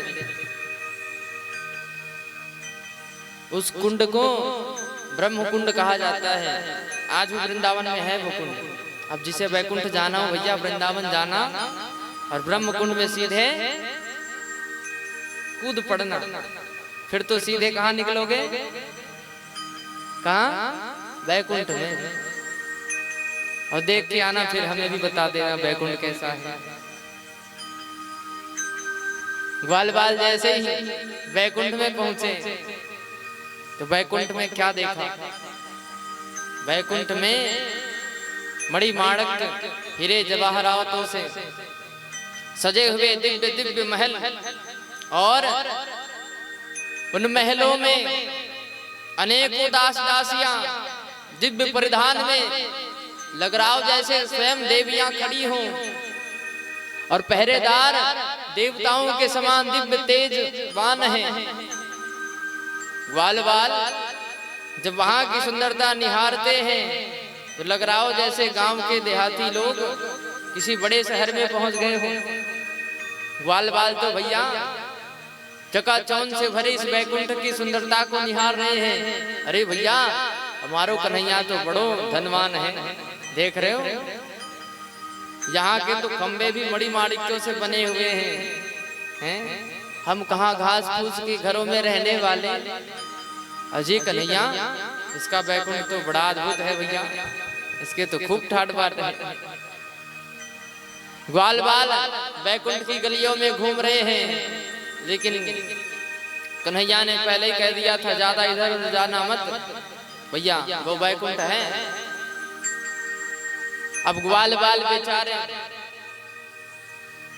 वैकुंठ की सारी सुंदरता को देखते हुए वैकुंठ का भ्रमण कर लिया तो विचार आया, अरे भैया जब से हम वैकुंठ आए हैं तब से कन्हैया हमारे संग है ही नहीं। जब से यहाँ आए हैं वो कन्हैया तो नजर आए ही नहीं, वो है कहाँ? अब तो सारे ग्वाल बाल ढूंढने लगे कन्हैया कहाँ है। किसी को ज्यादा अरे जे वैकुंठ उसी का है, क्या पता वही यहाँ का राजा हो।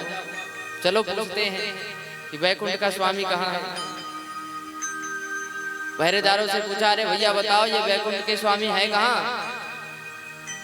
द्वारपालों ने दिखा दिया, बोले उधर जाओ वहां उनका स्थान है।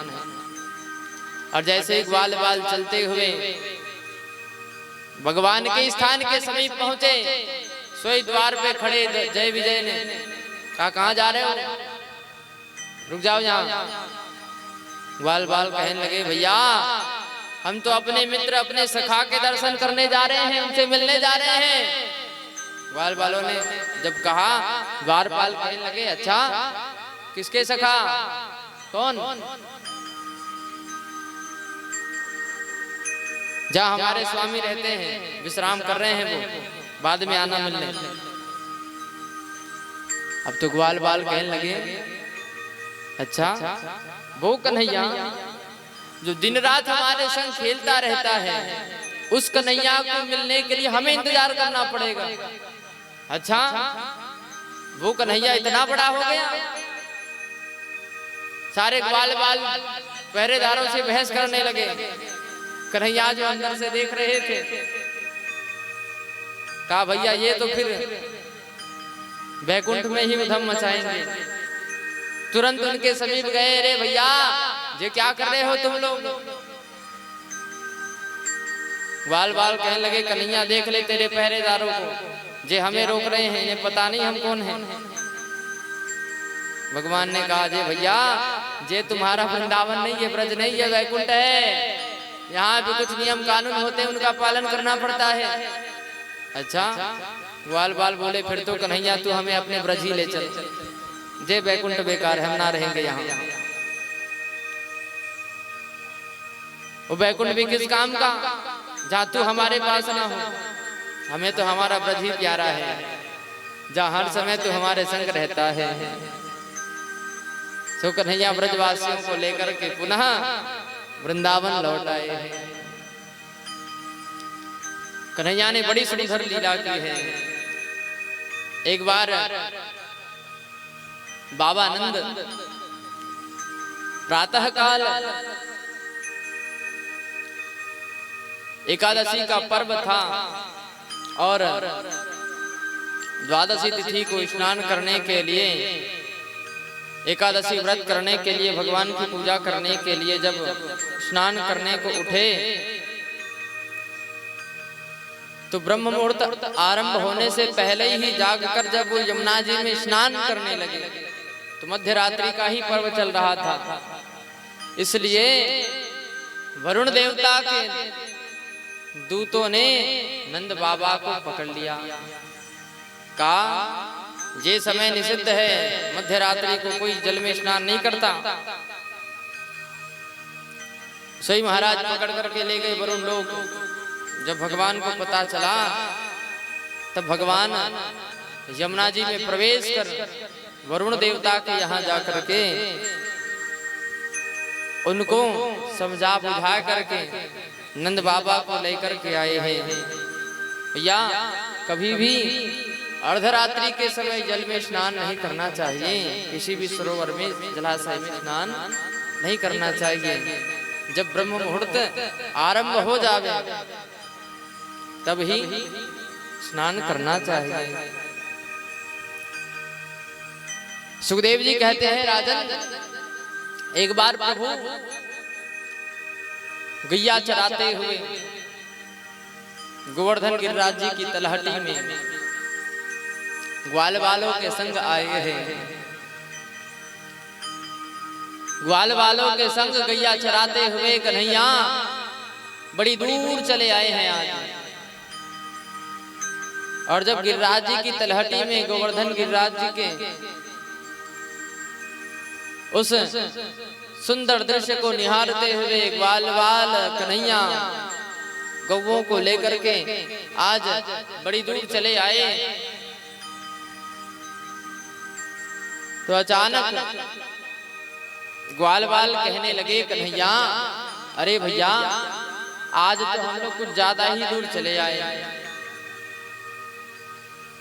कन्हैया आज तो भैया भोजन भी लेके नहीं आए हैं हम, और ये गैया चराते हुए अब तो बहुत दूर चले आए। अब जब भूख लगेगी तो क्या करेंगे?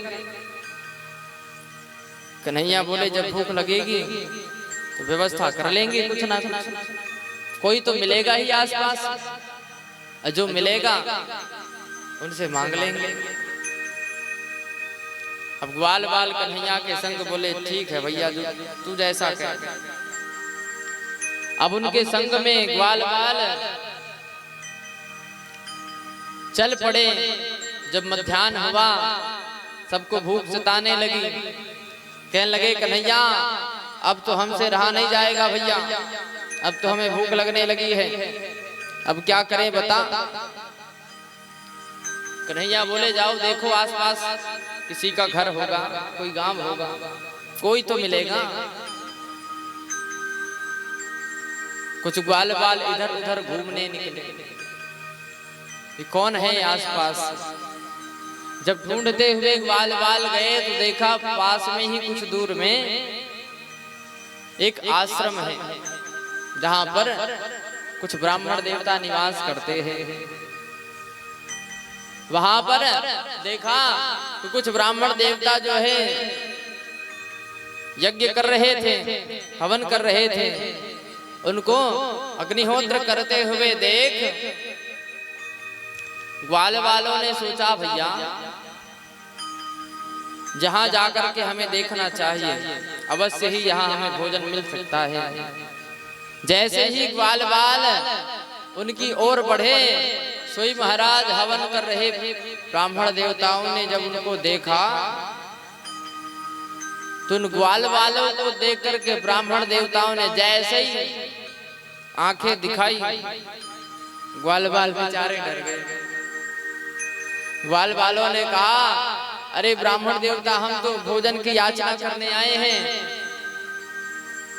बड़ी दूर गैया चराते हुए इधर चले आए, हमें भूख लग रही है। लेकिन वो ब्राह्मण देवता कहाँ बोले, वो तो अपना यज्ञ कर्म कर रहे थे। इन्हें लगा कि ये बालक हमें परेशान करने आए होंगे, सोई डरा धमका करके भगा दिया। अब तो ग्वाल बाल बेचारे दौड़े दौड़े कन्हैया के पास आए, कहने लगे, कन्हैया भैया, आस पास गए, एक आश्रम दिखा हमें, लेकिन जैसे ही वहां गए तो वहां यज्ञ कर रहे ब्राह्मण देवताओं ने हमें भगा दिया। कन्हैया बोले, भैया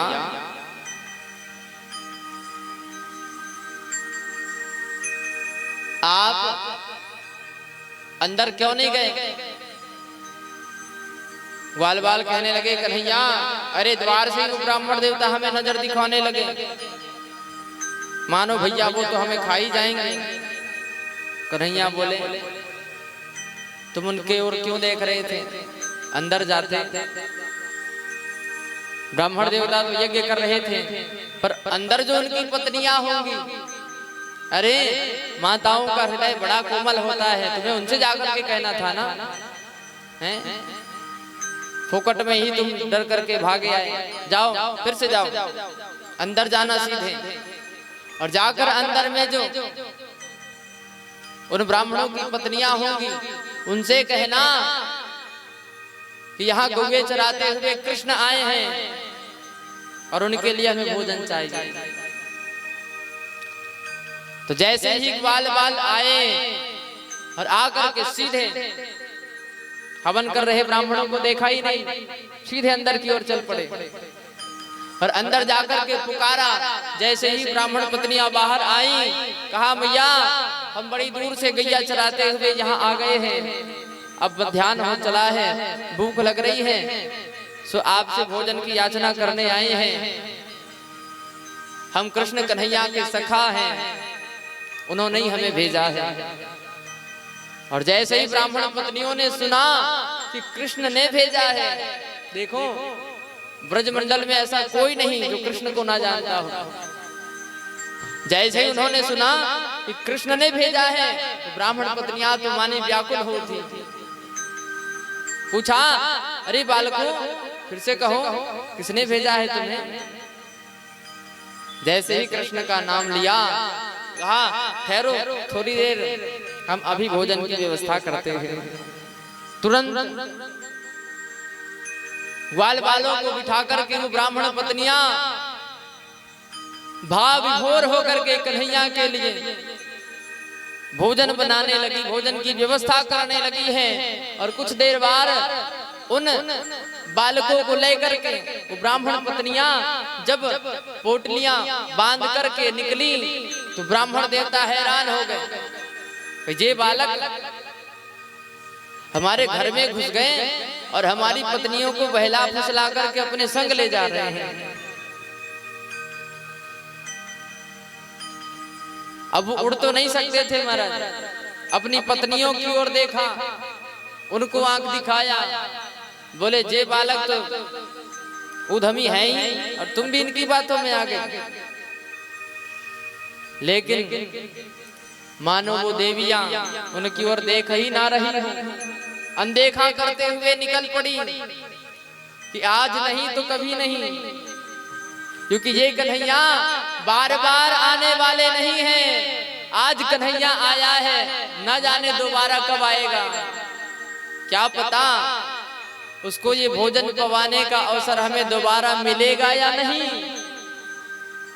आज जो अवसर मिला है, न जाने दोबारा ना मिले। महाराज, ब्राह्मण पत्नियां ग्वाल बालों के संग चल पड़ी हैं और जाए करके जब देखा कि कन्हैया ग्वाल बालों के संग विराजमान है, कन्हैया के स्वरूप को देख करके तो वो सारी ब्राह्मण पत्नियां वात्सल्य से भर गई हैं। आज उनका स्नेह ममत्व ऐसा उमड़ रहा है मानो कन्हैया उनका ही पुत्र हो। आज परब्रह्म के ऐसे मधुर स्वरूप को देख करके मानो वो आनंद विभल हो गई हैं। महाराज कन्हैया के सन्मुख जाकर के जो पोटलियां बांध करके लाई थी, तरह तरह के व्यंजन बना करके आज अपने हाथों से कन्हैया को पवाने लगी हैं। महाराज भगवान को भोजन पवाते हुए जो आनंद उनको मिल रहा है, ऐसा अद्भुत ऐसा आनंद आज तक कभी उन्होंने अनुभव नहीं किया। आज स्वयं परब्रह्म परमेश्वर बाल रूप लेकर के उनके हाथों से भोजन पाए रहे हैं। महाराज सबकी सब ब्राह्मण पत्नियां कन्हैया को घेर कर बैठी हुई हैं, कभी कोई तो कभी कोई कन्हैया को पवाए जा रही हैं। ग्वाल बाल जो इधर उधर बैठे थे वो कहने लगे, मैया जरा हमारी ओर भी देख लें, हम भी भूखे बैठे तब से, क्या सबरे भोजन इसी को खिला दोगी? ब्राह्मण पत्नियां कहने लगी, अरे चिंता मत करो, हम तो अपने संग खूब भोजन लेकर के आए हैं। आज बड़े भाव से प्रेम से प्रभु को भोजन पवाया है। महाराज ऐसी अनुभूति प्राप्त करके तो मानो उनका जीवन धन्य हो गया हो। सुखदेव जी कहते हैं, राजन वो ब्राह्मण पत्नियां सहज भाव से ही ब्रह्म को प्राप्त कर गई। वो ब्राह्मण देवता जो ना जाने कब से यज्ञ कर रहे हैं, हवन कर रहे हैं, उन्हें भी वो अवसर नहीं मिला जो उनकी पत्नियों को आज मिला है।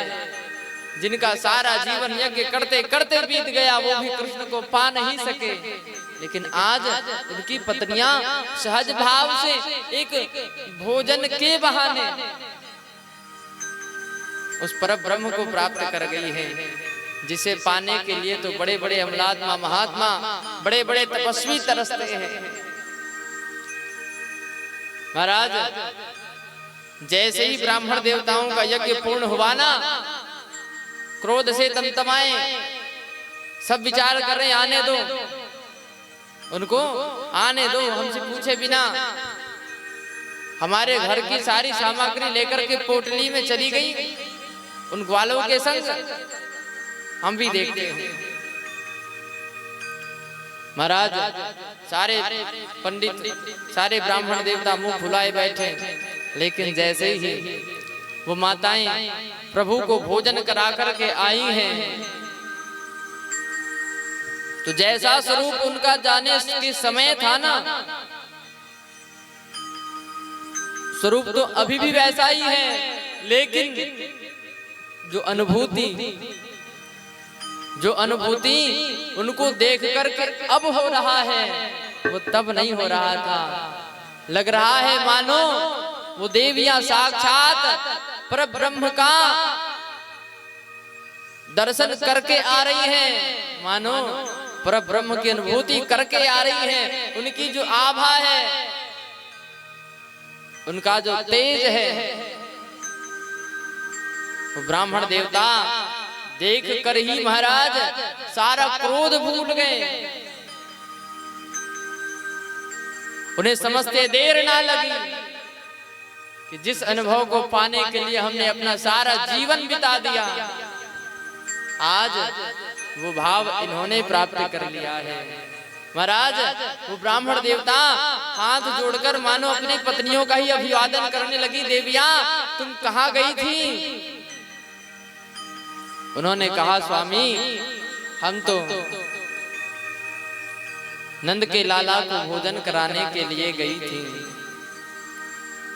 और जैसे ही प्रभु का नाम सुना है, वो सारे के सारे ब्राह्मण देवता गदगद हो उठे, कहने लगे, देवी धन्य है तुम्हारा ये जीवन, जो सहज भाव से ही तुमने उन्हें प्राप्त कर लिया, जिसे पाने के लिए तो हजारों हजारों वर्षों की तपस्या भी कम पड़ जाती है। आज उसको तुमने एक भोजन के बहाने पा लिया। सुखदेव जी कहते हैं राजन, यही तो प्रभु का स्वभाव है कि ना जाने कब किस पर वो कृपा कर दें, कब किसको अपना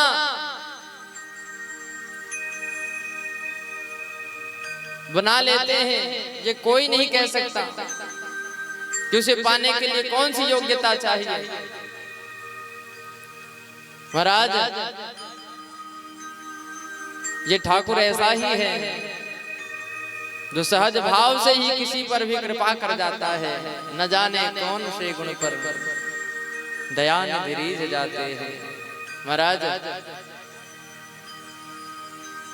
कन्हैया ऐसे हैं जो जब से ब्रज में आए हैं, यहाँ रहने वाले हर ब्रजवासियों को आनंदित करते फिरते हैं। जब से कन्हैया ने मुरली का वादन करना सीखा है ना, तब से तो भैया मानो कन्हैया की बंसी की तान सुन करके न केवल ब्रज की गोपियां, अब तो वो गैया भी जब चलती है ना, तो कन्हैया की बंसी की तान सुनकर चारण करना भूल जाती है। महाराज, गोपियां तो कभी कभी कन्हैया से शिकायत भी करने लगती, अरे कन्हैया तू दिन भर मुरली बजाया कर, लेकिन संध्या के समय ना बजाया कर। क्यों?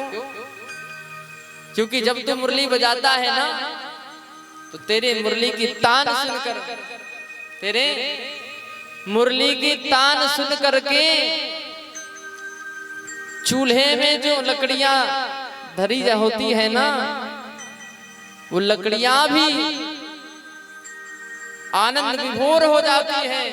कन्हैया, उन लकड़ियों से भी जो जड़ है, उनसे भी अश्रु की धारा निकलने लगती है। हमारे चूल्हे की आग अपने आप बुझ जाती है। कन्हैया, तेरे बंसी की तान में ना जाने कौन सी जादू है। महाराज, प्रभु की बंसी की मधुर तान सुन करके सारा ब्रजमंडल आनंदित हो जाता है। ऐ श्याम तेरी बंसी, ऐसा भाव है कि प्रभु जब जब बंसी का वादन करते हैं, ब्रजमंडल में रहने वाली सारी गोपियां जहां भी रहती हैं, जिस अवस्था में रहती हैं, उनके कानों में जैसे ही बंसी की मधुर तान पहुंचती है, वो तो अपना सारा काम भूल जाते हैं। बड़ा प्यारा भाव है। तालियों की सेवा करते हुए आनंद लेंगे। ऐ श्याम तेरी बंसी पागल कर जाती है। श्याम तेरी बंसी पागल कर जाती है। ऐ श्याम तेरी बंसी पागल कर जाती है। श्याम तेरी बंसी पागल कर जाती है। ऐ श्याम तेरी बंसी पागल कर जाती है। श्याम तेरी बंसी पागल कर जाती है। ऐ श्याम तेरी बंसी पागल कर जाती है। श्याम तेरी बंसी पागल कर जाती है। मुस्कान तेरी मीठी, मुस्कान तेरी मीठी घायल कर जाती है। मुस्कान तेरी मीठी पागल कर जाती है। श्याम तेरी बंसी पागल कर जाती है।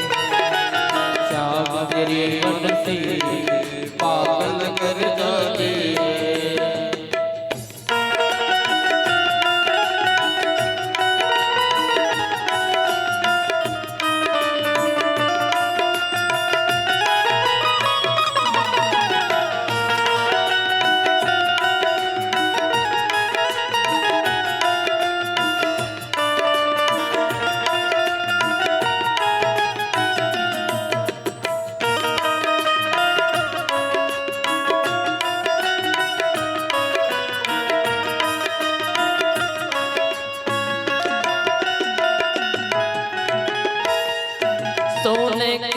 होती तो क्या करती ये मोहन, सोने की होती तो क्या करती ये मोहन, सोने की होती तो क्या करते तुम मोहन, सोने की होती तो क्या करती ये मोहन।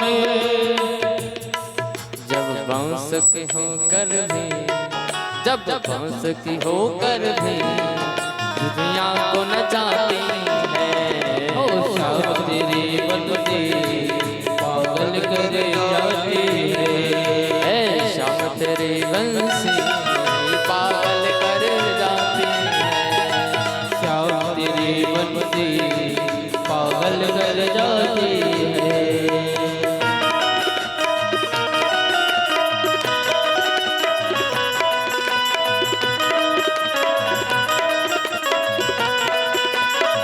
ताल है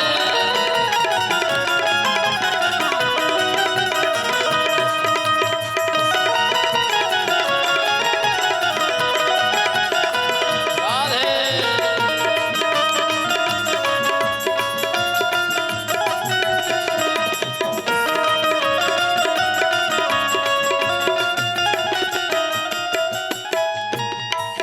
तुम गोरे होते तो क्या कर जाते मोहन, तुम गोरे होते तो क्या कर जाते मोहन, तुम गोरे होते तो क्या कर जाते मोहन, तुम गोरे होते तो क्या कर जाते मोहन।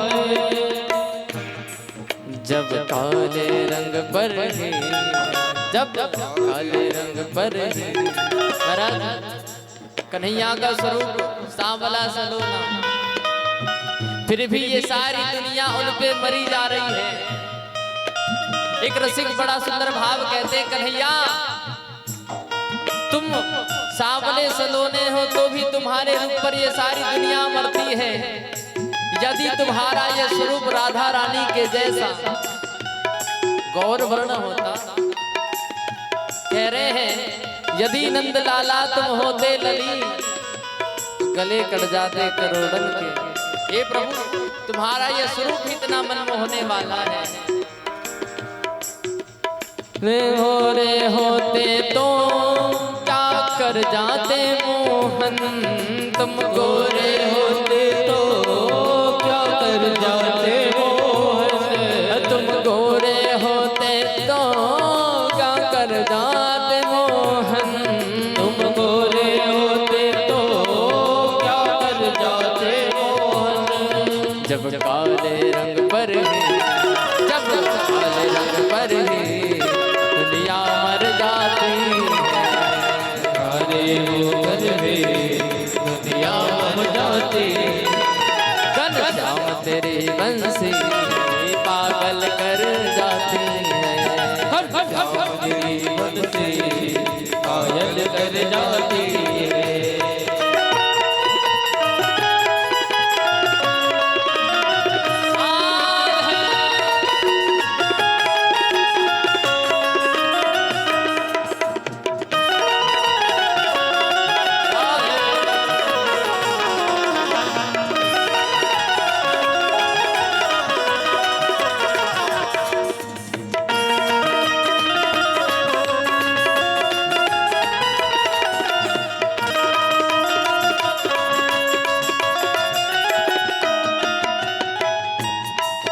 कभी डांस रचाते हो, कभी बंसी बजाते हो, कभी रास रचाते हो, कभी बंसी बजाते हो, कभी डांस रचाते हो, कभी बंसी बजाते हो, कभी रास रचाते हो, कभी बंसी बजाते हो।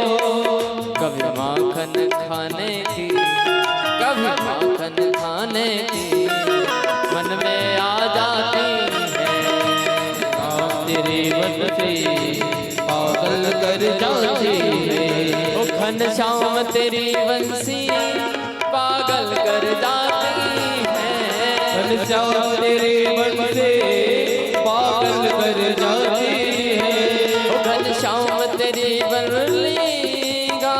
कर जाती है।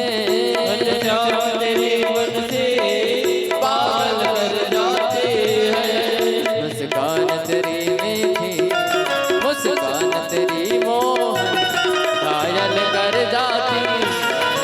मुस्कान तेरी मीठी घायल कर जाती है।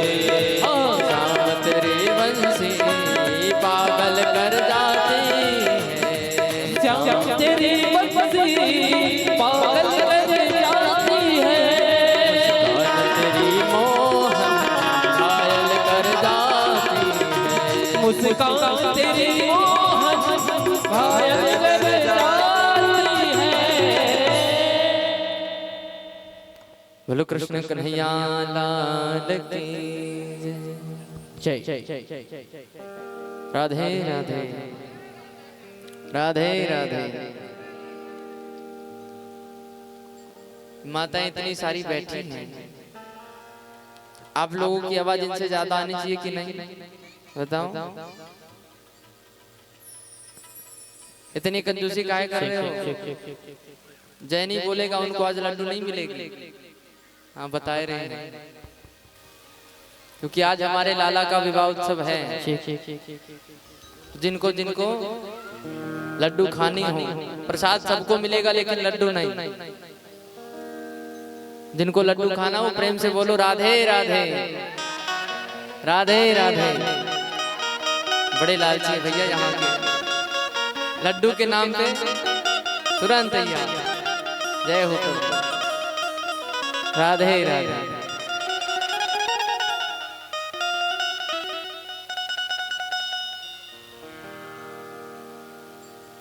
आज प्रभु ने बड़ी सुंदर लीला की है। सुखदेव जी कहते हैं राजन, जब से प्रभु का यहाँ पे आगमन हुआ है ब्रजमंडल में, तब से ब्रज में मानो आनंद की लहर उमड़ पड़ी हो। हर समय किसी न किसी बहाने आनंद उत्सव होता ही रहता है।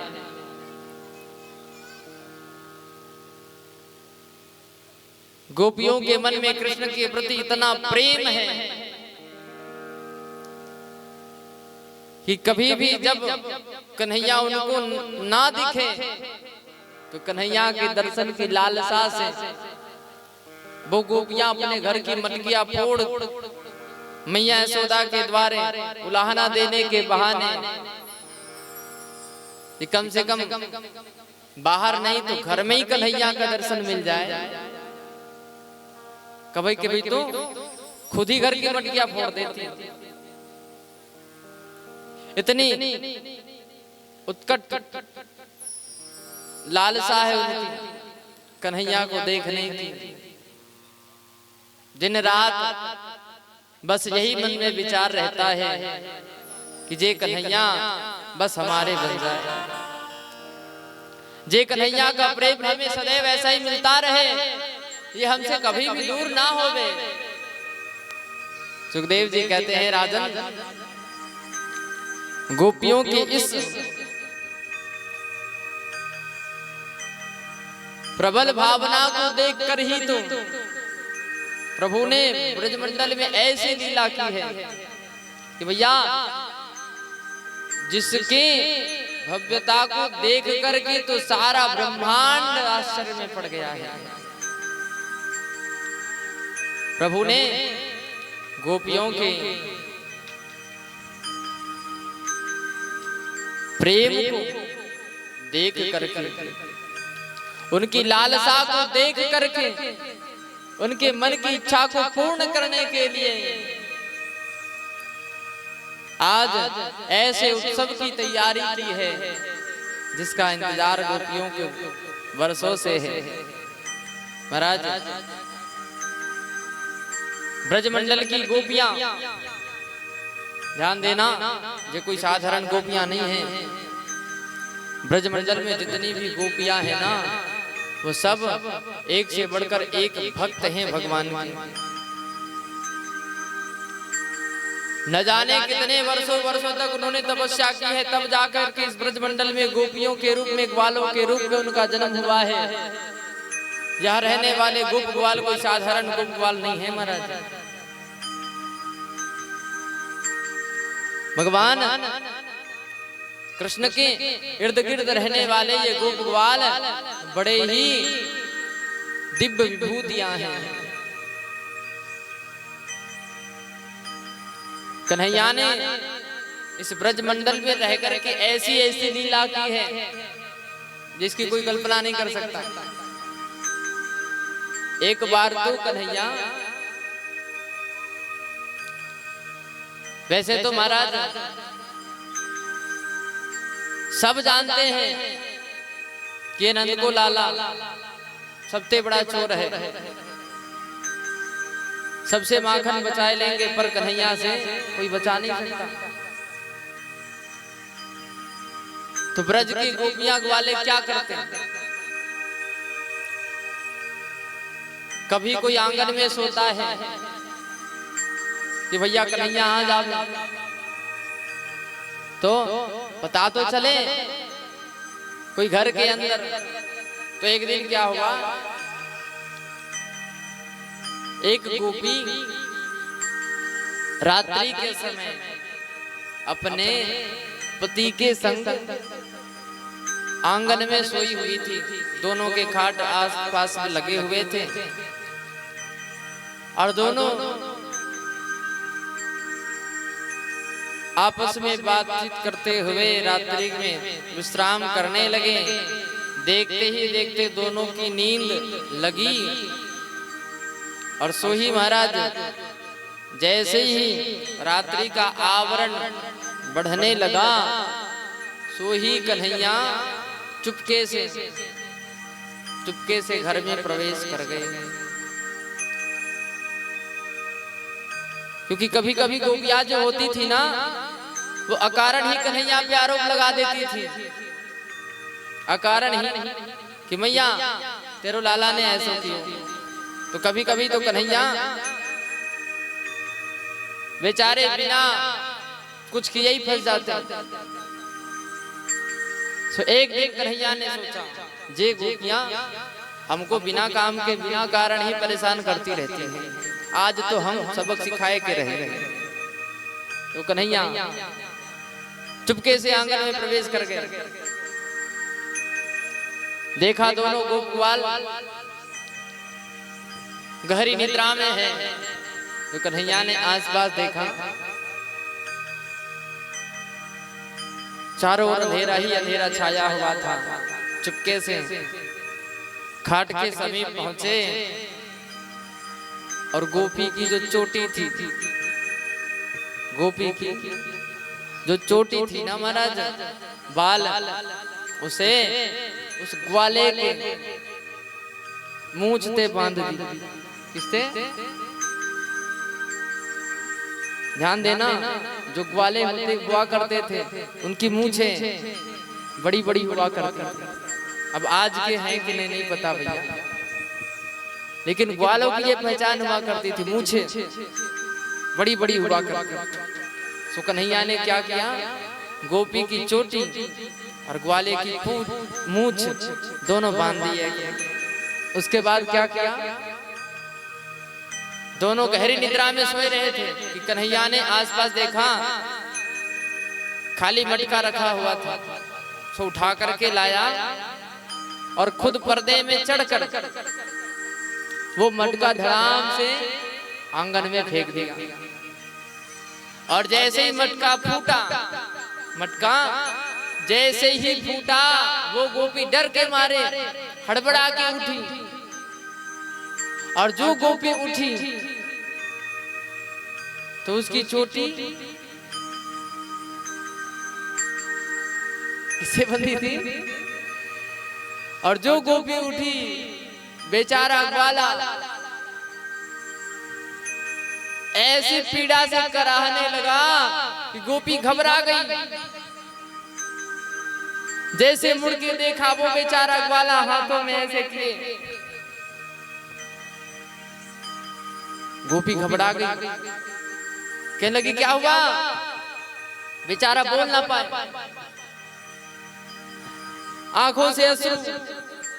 गोपी ने कहा हुआ क्या, बताओ तो सही, जे हाथों से क्या छिपा रखा है? जैसे ही हाथ हटाया भैया बेचारे के मूछे हैं, मूछे कहाँ गई? जब गोपी का ध्यान गया तो देखा भैया बेचारे की मूछ एक तरफ उसके चोटी में बंधी हुई थी।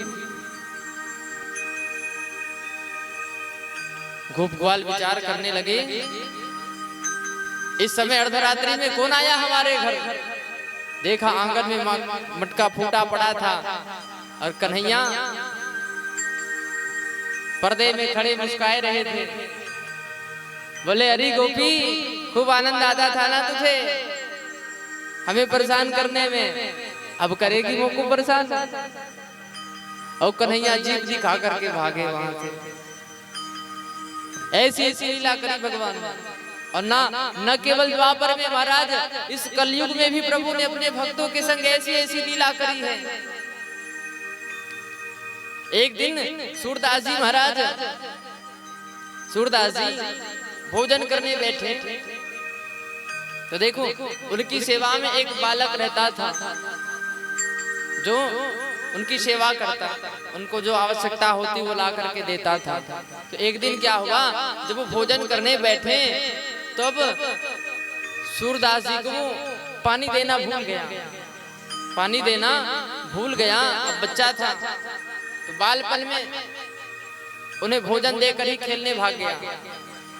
अब सूरदास जी भोजन करते करते जब प्यास लगी तो इधर उधर देखा, हाथ बढ़ा करके, अरे पानी कहाँ गया? सूरदास जी कहने लगे, अरे लाला पानी दे दे मुझको। अब वो लाला रहे तब तो पानी देवे, वो तो खेलने भाग गया था। और जब सूरदास जी पुकारने लगे, अरे लाला कहाँ गए हो, पानी तो दे दे। महाराज जब किसी ने उसकी बात नहीं सुनी और सूरदास जी पानी पानी पुकारने लगे तो स्वयं भगवान श्रीनाथ जी, भगवान श्रीनाथ जी अपनी सेवा में उपस्थित जो स्वर्ण का कलश था जल से भरा हुआ, वो स्वर्ण का कलश लेकर के स्वयं श्रीनाथ जी आए हैं और सूरदास जी को पानी दे दिया। अब बाबा ले ले पी ले। सूरदास जी को पता नहीं चला ये कौन है, उन्होंने तो जल पी लिया। लेकिन दूसरे दिन मंदिर में हल्ला हो गया, मंदिर में हल्ला हो गया, भैया श्रीनाथ जी की सेवा में जो लोटा था सोने का वो कहाँ गया? अब तो सब घबरा गए, पंडा पुजारी सब, कि हमने ताला तो अपने हाथों से ही लगाया था, फिर लोटा गया कहाँ? बाद में जब वो बालक आया सूरदास जी की सेवा में तो उन्होंने पूछा, अरे लाला तू कल हमको भोजन देके कहाँ भाग गया था? मैं कब से चिल्ला रहा था पानी पानी, कितनी देर बाद तू लौट के आया? उस बालक ने कहा, बाबा भूल हो गई हमसे, हम आपको पानी दिए बिना ही चले गए थे। फिर आपको पानी दिया किसने? आपको पानी दिया किसने? बाबा कहने लगे, अरे तू ही तो आया था बाद में लोटे में जल लेकर के। बालक कहने लगा, हम तो आए थे ही नहीं। अच्छा, अरे देख सही वो लोटा यही रखा है। जैसे उस बालक ने देखा, भैया वहां तो सोने का लोटा रखा हुआ था। बालक कहने लगा, बाबा मैं नहीं आया था, देख यहाँ पे जो लोटा रखा हुआ है ना बाबा, वो साधारण नहीं है, वो तो चमक रहा है मानो स्वर्ण का हो। और जैसे सूरदास जी ने सुना यहाँ तो सोने का लोटा रखा हुआ है, सूरदास जी के नेत्रों से अश्रु झरझर बहने लगे।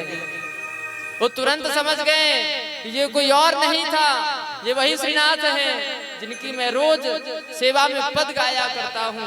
प्रभु मुझे प्यासा देख खुद लोटा में जल लेकर के दौड़े आए। भगवान अपने भक्तों के लिए क्या नहीं कर जाते हैं।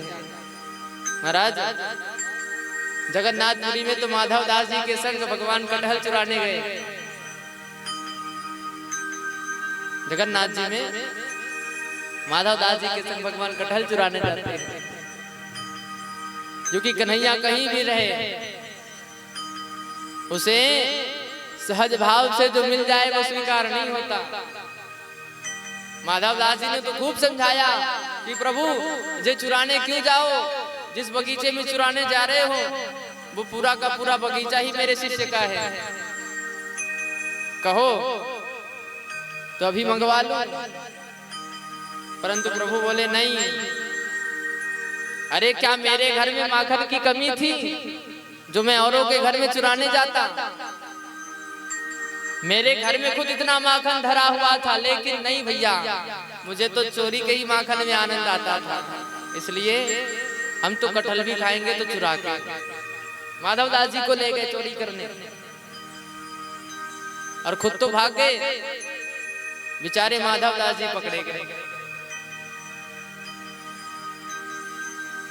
और तब से वो बगीचा भगवान जगन्नाथपुरी के धाम में प्रभु जगन्नाथ जी के नाम पे है कि आज से ये बगीचा प्रभु का हुआ। और प्रभु को कटहल बड़ा प्रिय है, महाप्रभु को कटहल का भोग लगाया जाता है। कई लोग खाते भी नहीं हैं, लेकिन वहां महाप्रभु भोग के रूप में इसे स्वीकार करते हैं। ऐसी ऐसी लीला प्रभु ने की है। एक से बढ़कर एक भक्त महाराज कुंभन दास जी, जिनके संग तो प्रभु इस कली काल में एक गोपी के यहाँ माखन चोरी करने गए। महाराज आज भी ब्रजधाम में, ब्रज की भूमि में कन्हैया नित्य निवास करते हैं, नित्य लीला करते हैं। उसकी लीला माधुर्य का दर्शन वही कर पाते हैं जो ब्रज के भाव में लीन हो गए हैं। महाराज सूरदास जी कोई साधारण कवि नहीं थे। जब वो पद गाया करते थे ना, तो उनके पदों में भगवान की लीलाओं का वर्णन होता था। वो वर्णन साधारण लिखा नहीं जाता था, वो वर्णन भगवान की लीलाओं की अनुभूति से प्रकट होता था। मानो ठाकुर जी आज क्या लीला करेंगे, ये भाव सूरदास जी पहले लिख दिया करते थे कि आज निकुंज में ये लीला होगी। जिस निकुंज में किसी का प्रवेश नहीं होता था, वहां पर भगवान कृष्ण सूरदास जी को ले जाया करते थे। कभी कभी तो गोपियां कहती, कन्हैया जहां किसी का प्रवेश नहीं, तुम इसे लेकर क्यों आते हो? तो कन्हैया कहते, अरे गोपियां तुम्हें पता नहीं है, ये जो रोज यहाँ पर नित्य नित्य नवीन नवीन लीलाएं होती है ना, वो भाव कहाँ से आता है? जे सूरदास जी हमें बताते हैं कि भैया आज ये लीला होनी है, आज ये करना है। मानो जैसे पिक्चर बनते ही पहले स्क्रिप्ट लिखा जाता है ना, ऐसे ही सूरदास जी भगवान की लीलाओं का स्क्रिप्ट लिखते थे अपने पदों में। ऐसे भक्त, इसलिए ये ना सोचना कि कन्हैया आज कहाँ मिलेंगे, वो तो आज भी मिलने को तैयार हैं। आज भी खड़े हैं कि कोई सूर के जैसा, कोई मीरा के जैसा भक्त आए तो सही,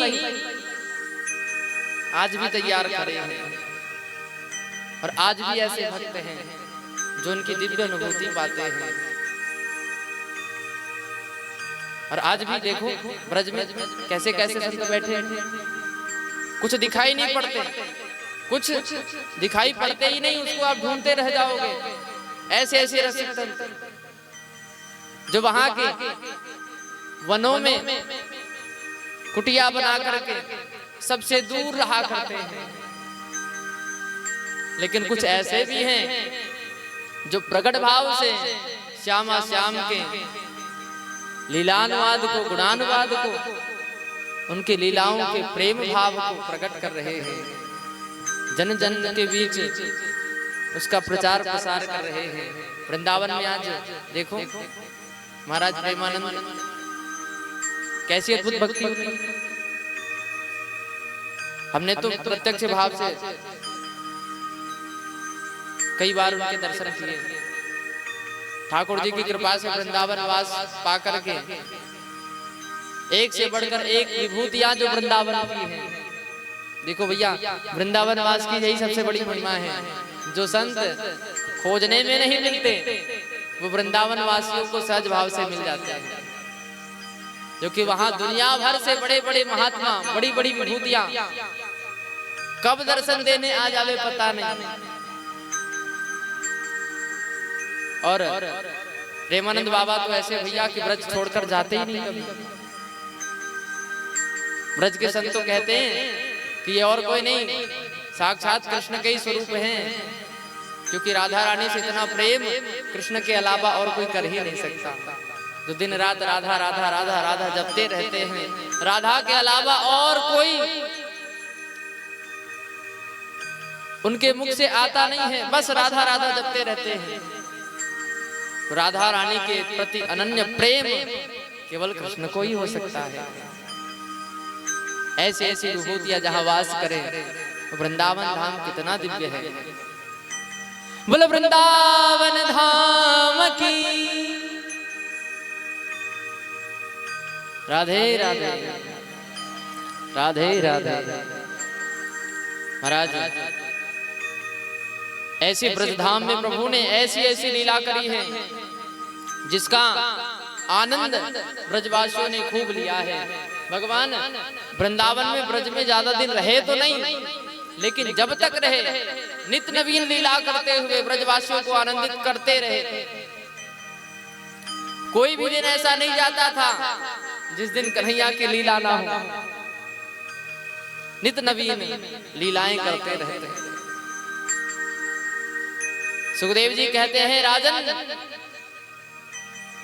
आज वर्षों से जिसका इंतजार था गोपियों को, वो समय निकट आ रहा है। कहते हैं जब शरद पूर्णिमा की रात्रि आई है, जब शरदोत्सव आया, अर्थात शरद ऋतु का आरंभ हुआ, तो शरद ऋतु के आरंभ में सबसे बड़ा उत्सव क्या होता है? शरद पूर्णिमा। और ये विशेष इसलिए है क्योंकि शरद पूर्णिमा को ही ऐसा भाव प्रकट हुआ था, भगवान ने ऐसी लीला की थी जिससे न केवल ब्रजमंडल अपितु सारा ब्रह्मांड आनंदित हो गया था। क्योंकि महाराज शरद पूर्णिमा की रात्रि इतनी बड़ी थी, इतनी बड़ी थी कि उस रात्रि में मानो 6 महीने का काल जुड़ गया हो। 6 महीने के बराबर एक शरद पूर्णिमा की रात्रि बन गई। और उस शरद पूर्णिमा को जो भाव प्रकट हुआ, उसे पाने के लिए तो महाराज सारा ब्रह्मांड लालायित था। आज जब शरद पूर्णिमा की रात्रि आई तो कन्हैया बंसी का वादन करते हैं।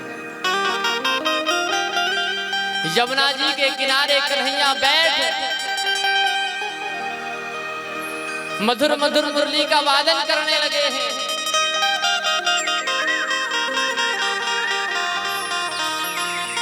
और जब कन्हैया मधुर मधुर मुरली का वादन करने लगे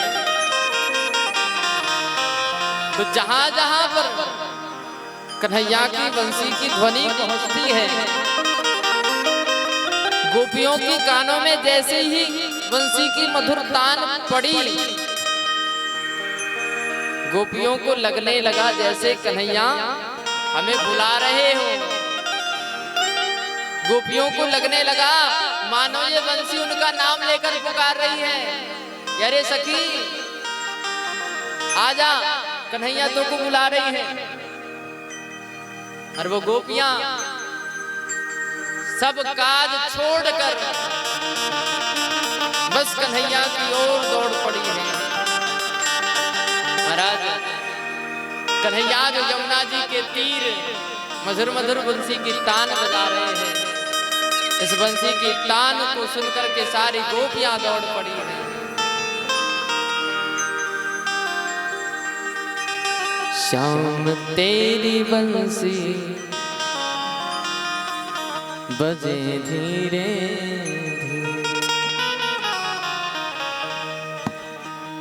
शाम तेरी बंसी बजे धीरे धीरे शाम तेरी बंसी बजे धीरे धीरे कन्हैया तेरी बंसी बजे धीरे धीरे कन्हैया तेरी बंसी बजे धीरे धीरे बजे धीरे धीरे हो यमुना के तीरे धीरे धीरे ओ यमुना के तीरे बजे धीरे धीरे हो यमुना के तीरे बजे धीरे धीरे ओ यमुना के तीरे कन्हैया तेरी बंसी बजे धीरे धीरे शाम तेरी बंसी बजे धीरे धीरे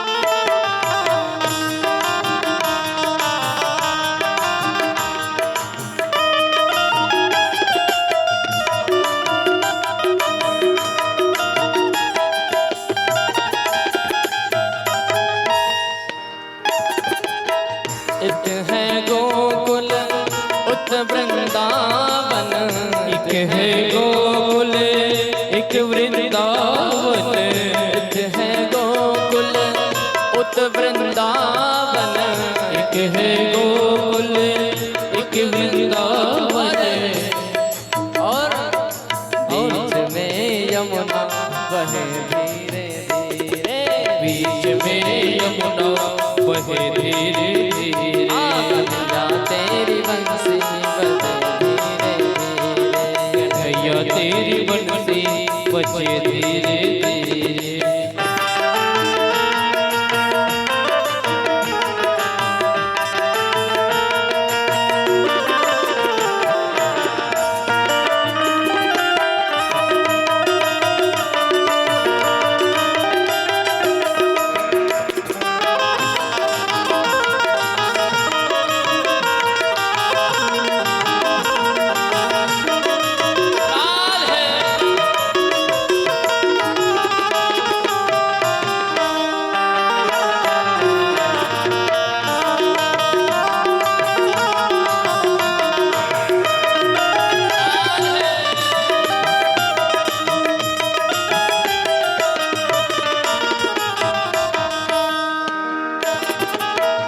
एक है ललिता उत विशाखा एक में ललिता एक में विशाखा एक में ललिता एक में विशाखा एक में ललिता एक में विशाखा और बीच में राधा चले धीरे धीरे बीच में राधा बहे धीरे धीरे कन्हैया तेरी मुरली बजे धीरे धीरे कन्हैया तेरी बंसी बजे धीरे धीरे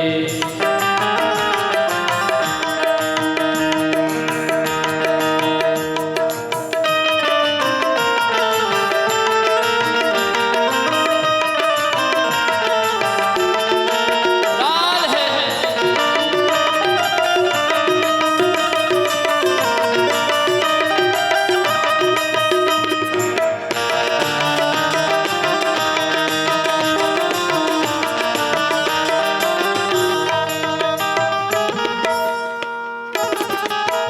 कदम की डाल पे झूला बनो है कदम के ताल में झूला बनो है कदम की डाल पे झूला बनो है कदम के ताल में झूला बनो है झूला बड़ो है झूला बड़ो है झूला बड़ो है जी झूला बड़ो है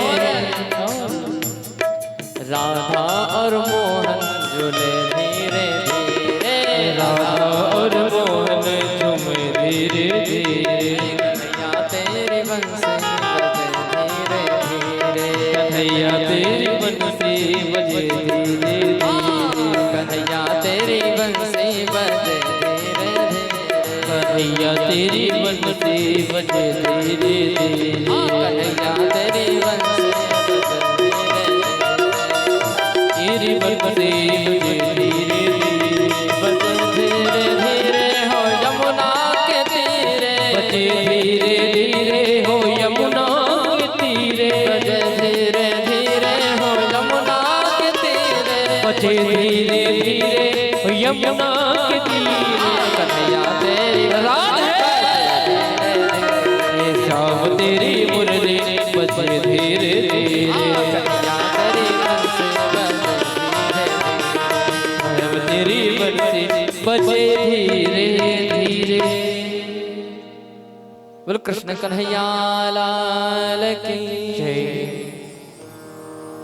राधे राधे राधे राधे। आज प्रभु ने जैसे ही वेणु का निनाद किया है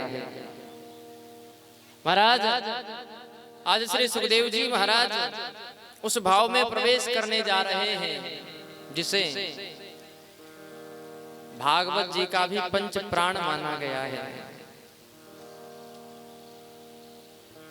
महाराज सुखदेव जी आज रास पंचाध्यायी में प्रवेश कर रहे हैं और बड़ा ही सुंदर भाव प्रकट करते हैं। भगवान पिता रात्रि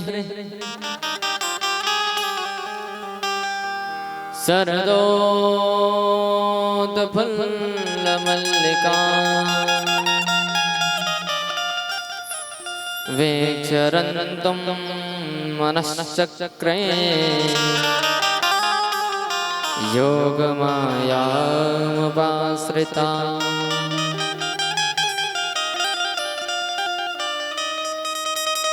शरद पूर्णिमा की रात्रि जो अनेक पुष्पों से सुगंधित है, अनेक पुष्प मल्लिकाओं से सुशोभित है, चांदनी की शोभा चारों ओर छिटक रही है। पूर्णिमा वैसे तो सुंदर होती ही है, लेकिन शरद पूर्णिमा ये शरद ऋतु की जो पूर्णिमा है महाराज, इसके सौंदर्य को देख करके तो महाराज आज प्रभु के मन में सुंदर विहार करने का मन हुआ है। और जैसे ही प्रभु ने वेणु का निनाद किया तो प्रभु के बंसी की तान सुनकर के गोपियां निज निज काज भूल करके दौड़ पड़ी हैं। निशम्य गीतम तदनंगवर्धनम व्रजस्त्रियं कृष्ण गृहीत मानसा। जैसे ही ब्रज की गोपियों ने उस मधुर बंसी की तान को सुना, इस मधुर गीत को सुनकर के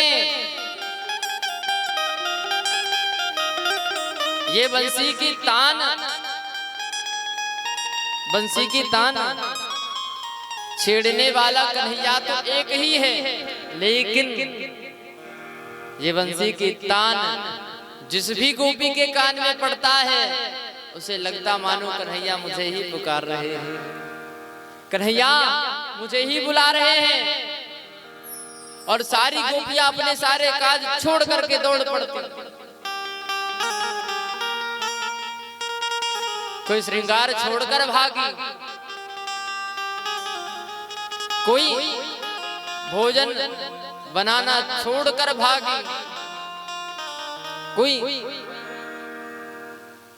घर का काज छोड़ करके भागी है, तो कोई गोपी अपने पति को भोजन परोस रही थी। भोजन करते हुए उसका पति कहता है, देवी भोजन तो बड़ा सुंदर बना है, थोड़ा सा नमक कम लग रहा है, दे दो जरा। वो गोपी जैसे ही लेने को रसोई की ओर जा रही थी, कि कानों में बंसी की तान पड़ी।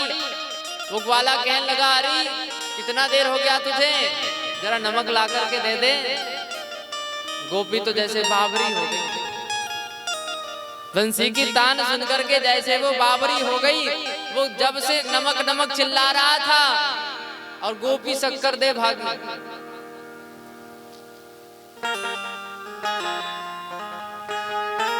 कोई तो श्रृंगार करते हुए भागी, काऊ ने आधा श्रृंगार कियो तो काऊ ने तो उल्टो पुल्टो।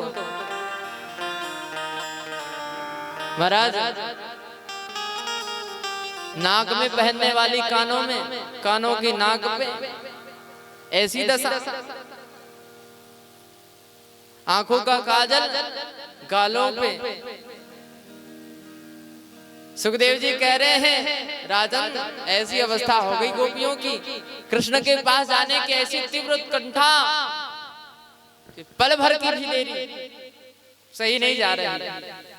गोपियां तो बाबरी होकर के दौड़ पड़ी हैं, जैसे भंवरे प्रकाश को देख कर ही उसकी ओर गति करते हैं ना, ऐसे ही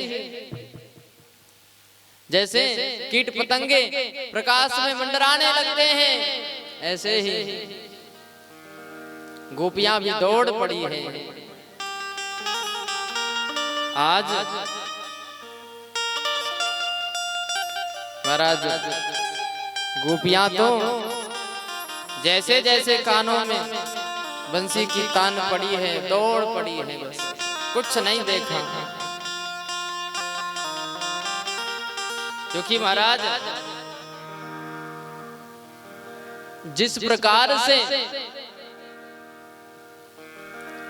महात्माओं का ध्यान केवल परमात्मा में होता है ना, वो संसार के सभी भावों से मुक्त होकर केवल परमात्मा में आसक्त रहते हैं। ऐसे ही गोपियों की सारी आसक्ति कन्हैया की बंसी की तान में हो गई है कि अब तो इसको छोड़ और कुछ नहीं चाहिए। संसार के सभी भावों से विरक्त होकर के गोपियां कृष्ण के प्रति आसक्त होकर के दौड़ पड़ी हैं। आज ये ब्रज की गोपियां महात्मा ही तो बन गई हैं, जिन्हें कृष्ण के अलावा और कुछ नहीं चाहिए। महाराज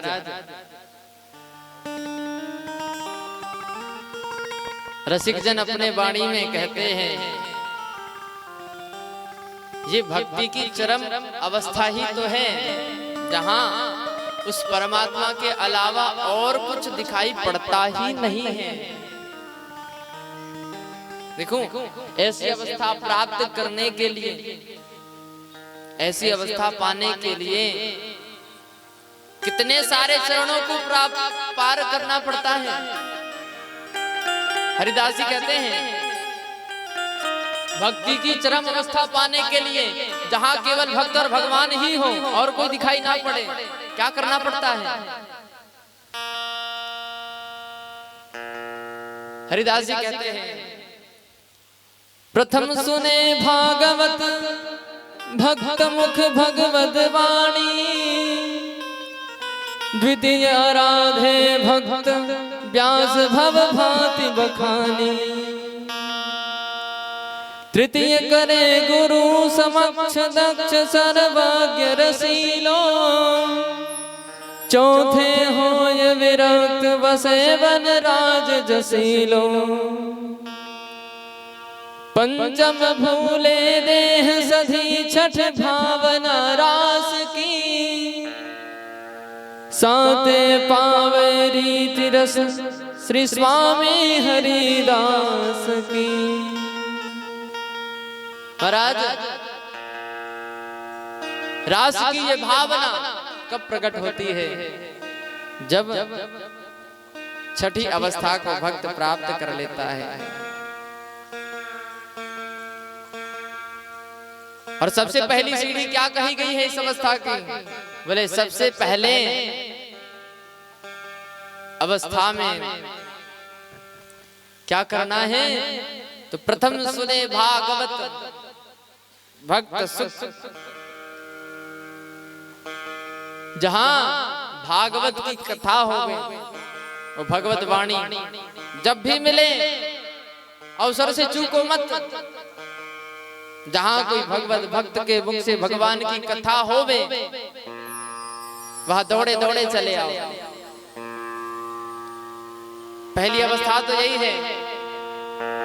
उसके बाद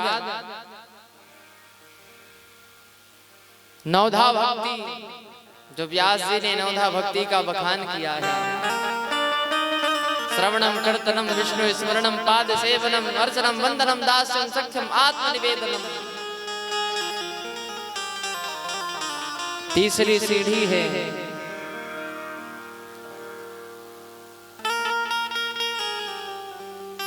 वो गुरु का प्राप्त होना,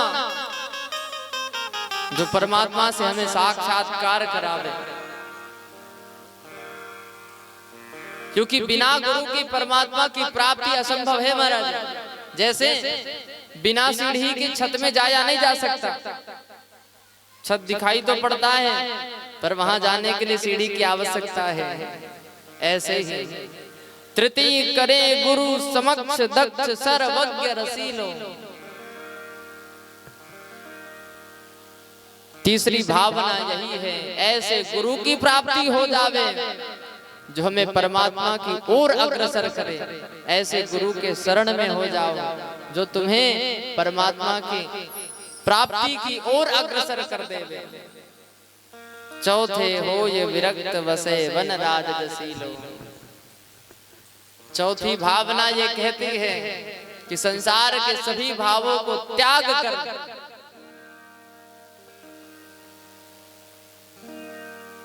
आप ब्रज के जो अनेकों वन हैं, उन वनों में वास मिल जावे महाराज। क्योंकि ब्रज के जो वन है ना, उन वनों में जो वृक्ष हैं, वो वृक्ष भी कोई साधारण वृक्ष नहीं है। वो वृक्ष भी वो रसिक भक्त हैं जो नित्य ही राधा कृष्ण की विहार लीला का आनंद लिया करते हैं। जिस भाव को कोई पा नहीं सकता, उस भाव का आनंद तो वो नित्य ही लिया करते हैं। इसलिए जहां राधा कृष्ण के प्रेम की अनुभूति कण कण में प्राप्त होवे, ऐसे व्रज के वन में वास मिले। पंचम भूले देह,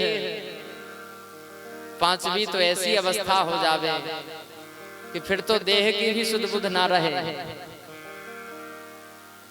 ऐसी अवस्था कि देह का भी ध्यान छूट जावे, क्या भूख है क्या प्यास है। जब भूख प्यास की भी अनुभूति ना होवे, इतना भी ध्यान ना रहे कि अब हमें भोजन करना है, अब हमें जल पीना है। ये पांचवी अवस्था है जहां साधक, जहां भक्त अपने देह की भावना को भी भूल जाता है।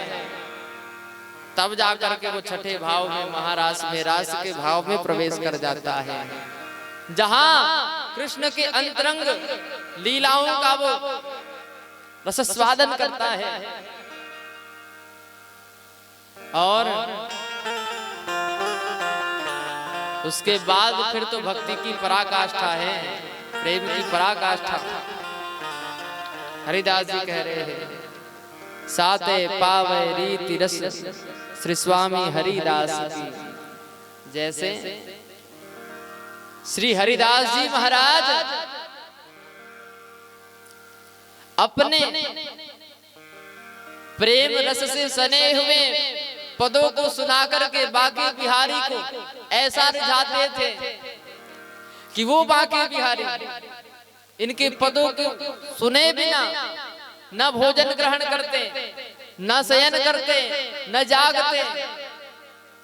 इतने आसक्त हो जाते कि भैया हरिदास जी के पद को सुने बिना तो उनको चैन भी नहीं आता था। ऐसी अवस्था भक्त प्राप्त कर लेता है कि भक्त के बिना भगवान भी व्याकुल हो जाते हैं। महाराज प्रेम क्या है ये जानना है ना, तो गोपियों का चरित्र जरा समझने का प्रयास करो। ये रास पंचाध्याय जिसे भागवत का पंच प्राण कहा गया है, इसके रहस्य यदि हृदय में प्रकट हो जाए तो समझ में आ जाए कि वास्तव में प्रेम क्या है। ये महाराज की साधारण लीला नहीं है प्रभु कि ये महाराज आत्मा और परमात्मा, जीव और परमात्मा के मिलन का वो उत्सव है जिसका इंतजार वर्षों से न केवल ब्रज की ये गोपियां, न केवल ब्रज के ग्वाल बाल, अपितु ये ब्रह्मांड के सारे देवी देवता कर रहे हैं। ऐसा महाउत्सव होने वाला है ब्रज में। महाराज सुखदेव जी ने वर्णन किया है, हे राजन, प्रभु के बंसी की तान सुन के सारी गोपियां चारों दिशाओं से दौड़ पड़ी हैं और देखते ही देखते कन्हैया के चारों ओर गोपियों की ऐसी भीड़ उमड़ी है कि चारों ओर केवल गोपियां ही गोपियां नजर आ रही हैं, कोई और नहीं। चारों ओर से गोपियां दौड़ी चली आ रही हैं।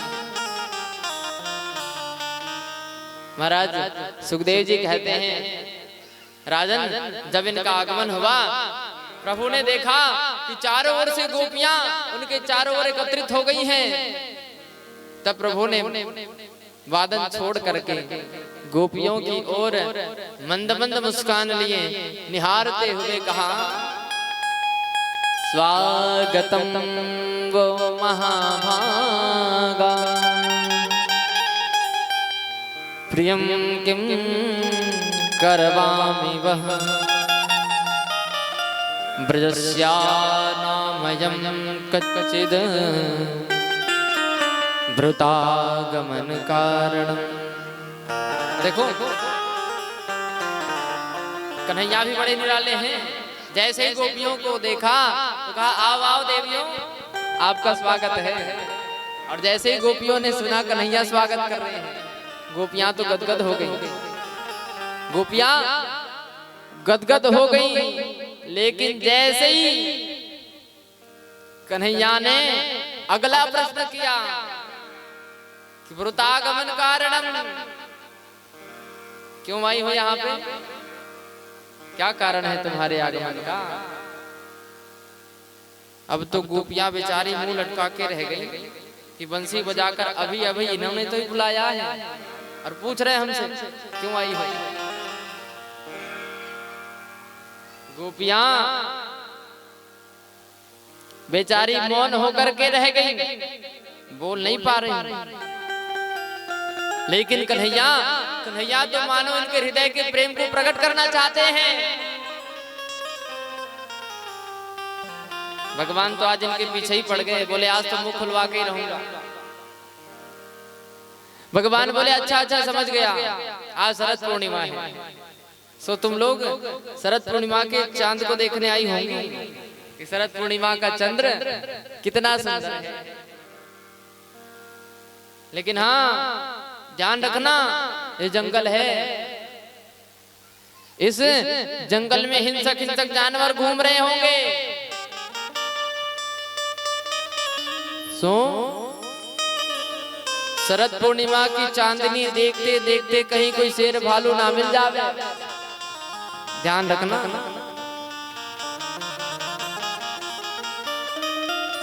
गोपियां कन्हैया के भाव सुनकर सिर हिला के रह गई बेचारी। कहने लगी, कन्हैया सुनो, हम ये चांदनी देखने नहीं आए। भगवान ने पूछा तो फिर क्यों आई हो, हैं बताओ। कन्हैया बड़े शरारती हैं भैया, किसी को नहीं छोड़ते। कन्हैया कहने लगे, ओहो अच्छा, घर में लड़ाई झगड़ा हुआ होगा तुम्हारा, सोई घर छोड़कर आ गई हो। गोपियां कहने लगी, जे कन्हैया हम घर से भाग नहीं आई हैं, कोई झगड़ा नहीं हुआ हमारा। कन्हैया कहने लगे, सुनो देवियों, हमें तो ऐसा ही लग रहा है तुम सब घर से झगड़ा करके आई हो। और ध्यान देना, घर में चाहे जितना भी महाभारत हो जावे, कितना भी झगड़ा होवे, पर अपना घर छोड़कर किसी को भागना नहीं चाहिए। ये अच्छी बात नहीं है। स्त्रियों का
बोलो रास बिहारी भगवान की जय। कन्हैया कहने लगे, देवियों, पतिव्रत धर्म का पालन करना ये पतिव्रता स्त्रियों की पहचान होती है। इसलिए चाहे भले ही लड़ाई झगड़ा हो जावे, घर छोड़ के नहीं आना चाहिए। एक पतिव्रता स्त्री का धर्म है अपने पति की सेवा करना, अपने पुत्र परिवार सबका देखभाल करना। फिर चाहे कैसे भी हो, अपने पति का सदैव ही सेवा करनी चाहिए। गोपियों ने सिर हिलाया, कहा, महाराज, हमारा किसी से कोई झगड़ा नहीं हुआ है, हम किसी से लड़ झगड़ के नहीं आई हैं। भगवान ने पूछा, तो क्या फिर ब्रज में कोई संकट आन पड़ा जो तुम वहां से भाग के यहाँ आ गई? गोपियां तो महाराज कृष्ण के सवाल पे सवाल पूछने से परेशान हो गई। कहने लगी, कन्हैया, अरे ब्रज में कोई संकट भी नहीं आया है, तो फिर क्यों आई हो? कन्हैया कहने लगे, क्या मुझसे मिलने आई हो? क्या मेरे प्रेम में खींची चली आई हो? एक बात और सुन लो, प्रेम तभी तक अच्छा होता है जब तक दूरी बनी रहे। प्रेम तभी तक अच्छा होता है जब तक दूरी बनी रहे, क्योंकि जब अति परिचय हो जाता है ना और निकटता अति बढ़ने लगती है, तो प्रेम में भी दोष का दर्शन होने लगता है। प्रेम में भी दोष दर्शन होने लगते हैं, प्रेम में खटाई पड़ने लगती है। अरे यदि मुझसे प्रेम है तो भी इस जंगल में आने की क्या आवश्यकता थी? बताओ। मेरी चर्चाएं आपस में एक दूसरे को सुनाओ, आंखें बंद करके मेरे स्वरूप का ध्यान करो। मैं सुबह शाम जब भी गौवे चराने जाता हूं तब मुझको देखो। देवियों, लोक मर्यादा का ध्यान रखो। यूं रात में अपने घर से चले आना अच्छी बात नहीं है। लौट जाओ घर अपने, घर में ही बैठकर मेरा ध्यान कर लो। गोपियों ने जब कन्हैया के मुख से ये वचन सुने, गोपियां बेचारी चिंता के मारे सिर झुकाए पैरों से जमीन कुरूदने लगी। अंत में कहने लगी, अरे सखी, गोपियां आपस में ही कहने लगी, जब से हम आई है ना जे कन्हैया, तब से ही हमें प्रवचन सुनाए जा रहे हैं, तब से ही हमें प्रवचन झाड़ रहे हैं। अब यदि इन्हें ठीक से जवाब नहीं दिया ना तो जे कन्हैया बड़े चालाक हैं, हमें ऐसे उपदेश करते रहेंगे। तब गोपियों ने मिलकर के मधुर गीत गाया है, जिसे भागवत जी में प्रणय गीत कहा गया। और प्रणय गीत में गोपियों ने भगवान कृष्ण से प्रश्न पूछा, कन्हैया तूने हमसे खूब प्रश्न पूछा, अब हमारे प्रश्नों का जवाब दे। गोपियां कहने लगी, कन्हैया कितनी आशा लेकर के हम तुम्हारे पास आए हैं और तुम हमें यहाँ से भगा रहे हो। तुम कहते हो कि पतिव्रता स्त्री का धर्म है कि अपने पति की सेवा करे। ठीक है कन्हैया, एक बात बताओ, हम भी तुमसे एक प्रश्न पूछते हैं कि एक गोपी जो नित्य ही पतिव्रत धर्म का पालन करती है, एक दिन जब उसका पति घर छोड़ करके जा रहा था प्रदेश व्यापार के लिए, तो उस गोपी ने कहा कि स्वामी आपके चले जाने पर मैं किसकी सेवा करूंगी, किसकी पूजा करूंगी, बताओ। आपको भोजन कराने के बाद तो मैं भोजन ग्रहण करती हूँ, फिर क्या करूंगी।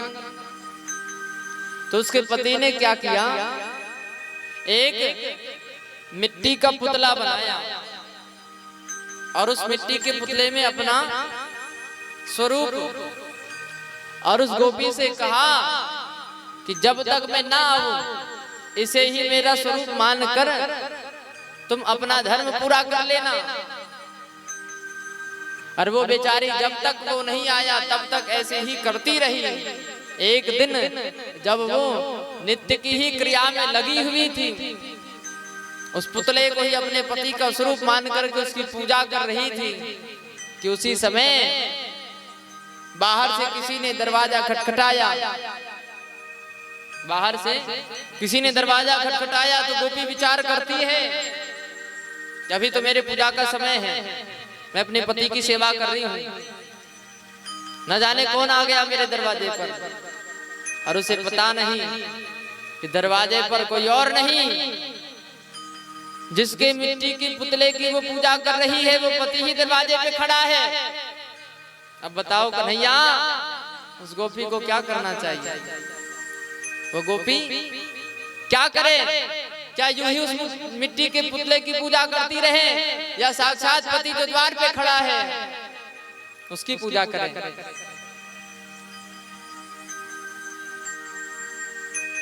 महाराज, गोपियों ने कृष्ण से प्रश्न पूछा, बताओ कन्हैया उस गोपी को क्या करना चाहिए? कृष्ण ने कहा, अरे गोपियों, इसमें कौन सी बड़ी बात है? जब स्वयं पति ही आ गया है तो फिर उसके पुतले की पूजा क्यों करना? उसे तो अपने पति को घर में बिठा करके फिर उसकी ही पूजा करनी चाहिए। तो गोपियां कहती हैं, कन्हैया यही बात तो हम भी बता रहे हैं, तुम्हें समझ में नहीं आ रहा कि जब तक जगतपति का साथ ना मिले तब तक संसारिक पति की सेवा करते रहो, इसी भाव से कि एक न एक दिन वो जगतपति हमें मिल जाएगा। लेकिन जिस दिन वो जगतपति मिल जाए उस दिन भी यदि हम संसार में ही बंधे रहे, तो बताओ कन्हैया उससे बड़ा दुर्भाग्यशाली कौन होगा? जब स्वयं जगतपति हमें पुकार रहे हो, हमें बुला रहे हो, तो फिर हम उस संसारिक पति के पीछे क्यों पड़े रहे? कन्हैया ये हमारा पातिव्रत धर्म ही है, क्योंकि ये आत्मा केवल उस परमात्मा की ही हो सकती है और हम सभी को आश्रय केवल तुम्हारे चरणों में है, हमें और कहीं आनंद नहीं मिल सकता। क्योंकि हर एक जीव का लक्ष्य केवल परमात्मा की ही प्राप्ति है। अब बताओ कन्हैया, हम में कौन सा दोष है? हम कौन सा अपराध कर रही हैं? महाराज, गोपियों के हृदय की ये बात, ये भावना जान करके तो कन्हैया मुस्कुराने लगे हैं। गोपियां कहने लगी, कन्हैया हम इतने भी गंवार नहीं कि तुम हमें उपदेश करते रहो, हम सुनते रहे। जब गोपियों के हृदय का भाव प्रकट हुआ है, तब आज प्रभु ने गोपियों को ऐसा आनंद प्रदान किया है। सुखदेव जी कहते, राजन, गोपियों के हृदय के प्रेम को जानकर के प्रभु ने रास उत्सव का आरंभ किया और कैसा दृश्य प्रकट हुआ कि जितनी गोपियां थी उतने ही कृष्ण का स्वरूप दिखाई पड़ने लगा। जब रास आरंभ हुआ तो हर एक गोपी के सन्मुख मानो कृष्ण खड़े हों, मधुर मधुर गीत पर नृत्य कर रहे हैं, नाच रहे हैं, गा रहे हैं। गोपियां भी भाव विभोर होकर के आनंद ले रही हैं। पर एक बात है, वहां कृष्ण जिसके सामने खड़े हैं ना, केवल उसे ही दिखाई पड़ते हैं, अगल बगल वाले को नहीं। गोपियों को लगता जैसे कृष्ण केवल मेरे पास है। कृष्ण केवल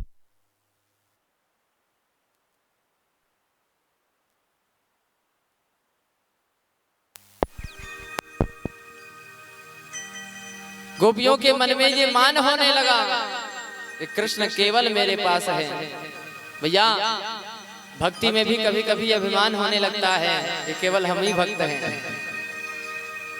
लोग पूजा पाठ करते करते भी कभी अभिमानी हो जाते हैं कि हम ही पूजा पाठ करते हैं और तो करते ही नहीं है, जबकि ऐसी बात नहीं है। यहाँ तो भगवान के अनेकों ऐसे ऐसे भक्त हैं जिनकी भक्ति दिखाई पड़ती ही नहीं है। जो देखने में आपको नास्तिक लगता होगा ना, वो भी ऐसा भक्त निकल जाएगा कि आप सोच नहीं पाओगे, क्योंकि भक्ति का एक नहीं अनेकों रूप है। जैसे ही गोपियों के मन में ये भाव आया कि कृष्ण तो केवल मेरे पास है और किसी के पास नहीं, कन्हैया तुरंत अंतर ध्यान हो गए, क्योंकि भगवान अपने प्रियजनों के अंदर कोई भी अवगुण रहने नहीं देना चाहते। और अभिमान तो सबसे बड़ा शत्रु है। जैसे ही अभिमान रूपी शत्रु हृदय में प्रकट हुआ, प्रभु अंतर्ध्यान हो गए। और जैसे ही कन्हैया वहां से अंतर्ध्यान हुए, जैसे जल के बाहर मछली तड़पने लगती है ना, ऐसे ही कन्हैया के अंतर्ध्यान होते ही गोपियां तो मानो व्याकुल हो उठी हैं। वो आनंद जो अभी अनुभूति हो रही थी, वो आनंद जैसे ही लुप्त हुआ, गोपियां मानो निद्रा से जाग करके इधर उधर निहारने लगी, अरे कन्हैया कहाँ गया। गोपियां व्याकुल हो उठी, व्याकुल होकर के कन्हैया को ढूंढने लगी, अरे कन्हैया गया कहाँ। एक दूसरे से पूछने लगी, क्या तुमने कन्हैया को देखा, क्या तुमने कन्हैया को देखा। सारी गोपियां बावरी होकर के कन्हैया को पुकारने लगी, लेकिन कन्हैया तो कहीं नहीं मिले, क्योंकि जहां हृदय में अभिमान आता है वहीं प्रभु हमसे दूर हो जाते हैं। और इस अभिमान को दूर करने के लिए प्रभु ने गोपियों को ऐसा विरह दिया कि उस विरह ने गोपियों के हृदय में उपजे उस अभिमान को जड़ से उखाड़ कर फेंक दिया। महाराज, गोपियों की ऐसी अवस्था हो गई कि कृष्ण के विरह में तो जैसे बावरी हो गई।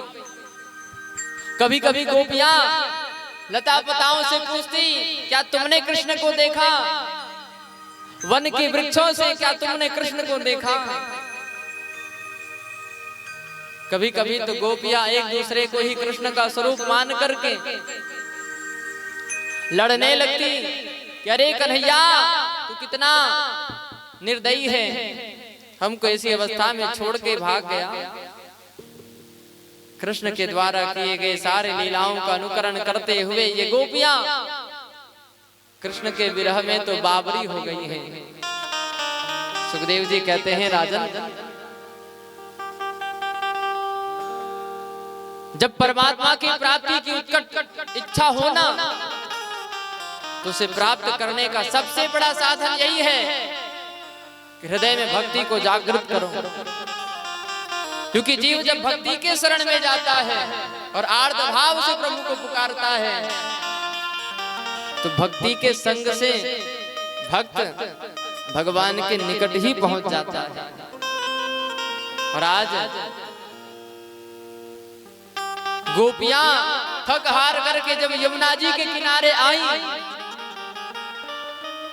यमुना जी से कहने लगी, अरे यमुना, तुम्हारे लिए तो कन्हैया उस कालिया नाग से भी लड़ पड़े, तुम ही कहो ना उस कन्हैया से कि जब इस विरह के बाण से हमें मारना ही था तो तब क्यों बचाया, क्यों बार बार हमारे प्राण बचाए। गोपियों ने आज ऐसा भाव प्रकट किया है जिसे भागवत जी में गोपी गीत कहा गया है। महाराज, यदि कृष्ण का प्रेम प्राप्त करना हो ना, कृष्ण की भक्ति प्राप्त करनी हो तो अवश्य ही प्रतिदिन गोपी गीत का पाठ करना चाहिए, क्योंकि जो प्रतिदिन गोपी गीत का पाठ करते हैं वो गोपियों की ही भांति भगवान कृष्ण को अनन्य प्रिय हो जाते हैं। हम भी गोपियों की इस पावन भाव का स्पर्श करते हुए आगे बढ़े। सुखदेव जी भाव से कह रहे हैं, जयति तेऽधिकम्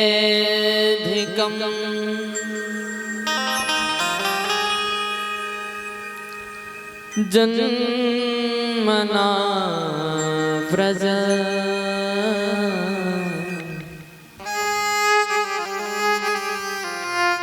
श्रयत इंदिरा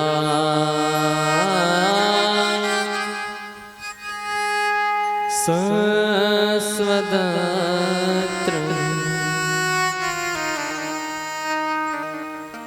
जयति तेऽधिकम् जन्मना व्रज श्रयत इंदिरा सस्वदत्र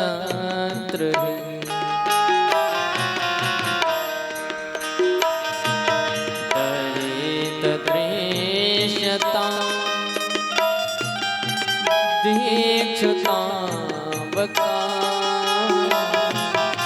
स्वयेन्द्रता सवस्तं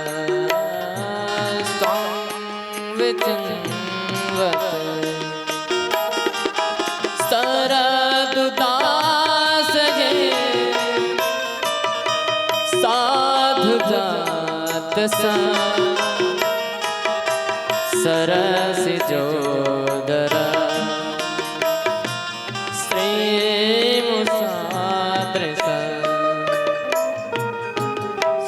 सुरतनाथ ते असुल्कदासिका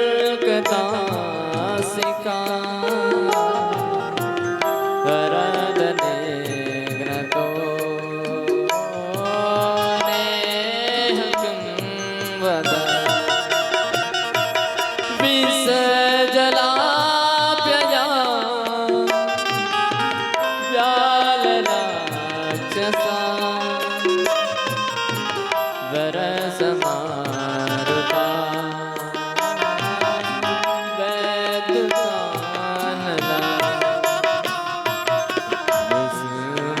विस्मरात्मजा व्यालसतो वृषभदेवजं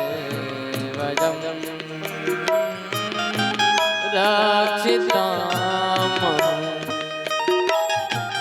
न खलु गोपिका नंदनो भवा न खेल देना अंतरात्मदृक् विघन सार्थितो विश्वगोप्तये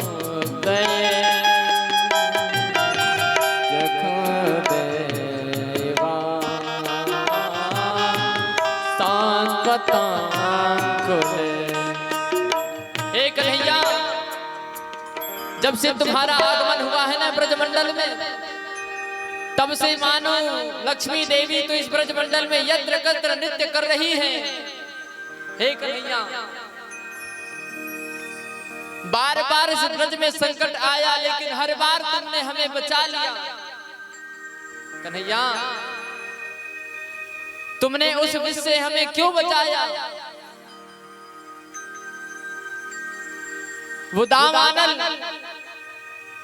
कंस के भेजे गए वो अनेकों राक्षस, उनसे हमारे प्राणों की रक्षा क्यों की? जब तुम्हें अपने इस नेह के, इस विरह के बाणों से हमारे हृदय को घात करना ही था, तो बार बार हमारे प्राणों की रक्षा क्यों की? गोपियों ने अश्रु की धार बहाते हुए कहा, कन्हैया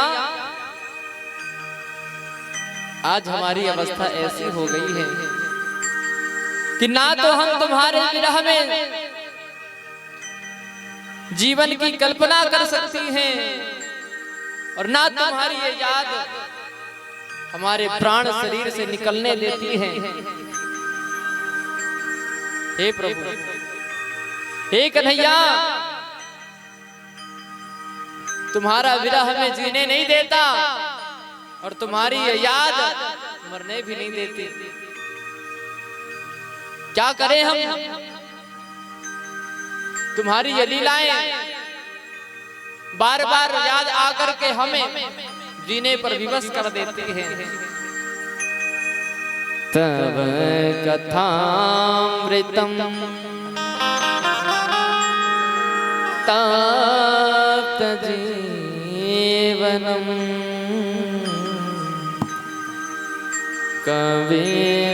कविभिरीडितम कल्मषापहम् तव कथामृतम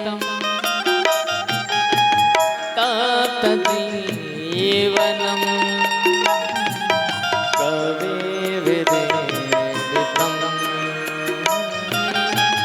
कल्मषापहम् श्रवणमङ्गलम् श्रीमदाततं भुवे गृह्णन्ति ते भूरिदा जनं भुवे गृह्णन्ति ते भूरिदा जनं। हे कन्हैया, यदि अपने विरह रूपी बाण से हमें मारना ही था तो जीवित क्यों रखा? या तो हमारे प्राणों से हमें मुक्त कर दो, या तो कन्हैया अपने दर्शन देकर के हमें धन्य कर दो। हे कन्हैया, अब तो तुम्हारे बिना ये पल पल वर्षों के समान लग रहा है। जब गोपियां अपने हृदय के इस विरह वेदना को यमुना मैया के किनारे बैठकर कन्हैया को सुनाने लगी कि कन्हैया अब भी यदि तुम नहीं आए तो हमारे देह से ये प्राण निकल जाएंगे। और हृदय से जब अहम का भाव नष्ट हो गया, देह की सुध बुध ही मिट गई। महाराज, जब देह का भाव नष्ट हो जाता है ना, तभी रास की स्तुति हमें प्राप्त होती है। जब गोपियों ने आर्त भाव से कन्हैया को पुकारा, हो प्यारी राधा की आंखों के तारे बनवारी हो ब्रज के दुलारे, आजा आजा आजा आजा हो आजा आजा मेरे श्याम प्यारे, आजा आजा प्यारी राधा की अखियों के तारे, प्यारी राधा की अखियों के तारे, ओ प्यारी राधा की अखियों के तारे, प्यारी राधा की अखियों के तारे, आजा आजा हो आजा आजा मेरे श्याम प्यारे, आजा आजा मेरे श्याम प्यारे, ओ आजा आजा मेरे श्याम प्यारे, आजा आजा मेरे श्याम प्यारे।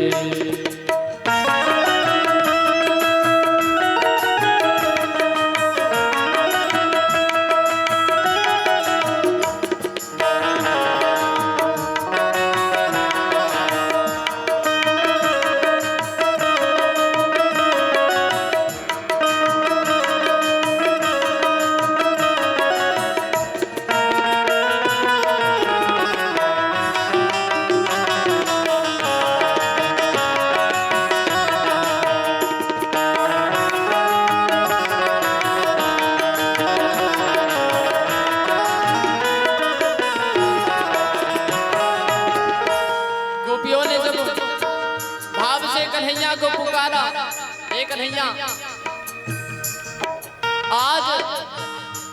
आज यदि तुम नहीं आए तो इस देह से ये प्राण निकल जावेंगे। अब तुम्हारे बिना हमारा जीवित रहना संभव नहीं है। और जब जीव देह भाव से मुक्त होकर के परमात्मा के अधीन होकर कि अब तो जीना मरना सब तेरे हाथ में है, ए सांवरे, अब तू जो भी चाहेगा वही होगा। महाराज, जब गोपियां आर्त भाव से कन्हैया को पुकारती हैं कि कन्हैया अब तो तुम्हारे बिना हम अपने जीवन की कल्पना नहीं कर सकते।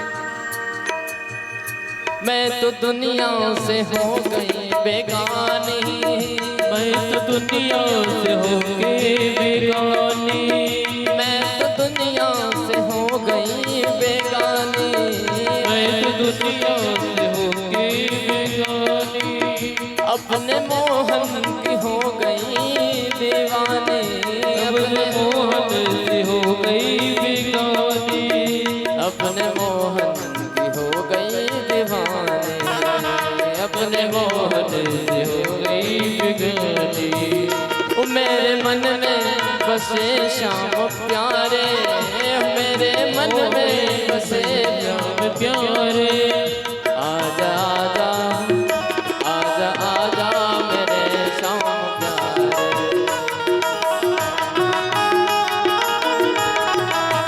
ओ आजा आजा मेरे श्याम प्यारे, आजा आजा मोहन प्यारे, ओ प्यारी राधा के अखियों के तारे, प्यारी राधा की अखियों के प्यारे, बनवारी हो ब्रज के दुलारे, बनवारी हो ब्रज के दुलारे, आजा आजा हो आजा आजा मेरे श्याम, श्याम प्यारे, ओ आजा आजा मेरे श्याम प्यारे, आजा आजा श्याम प्यारे, ओ आजा आजा मेरे श्याम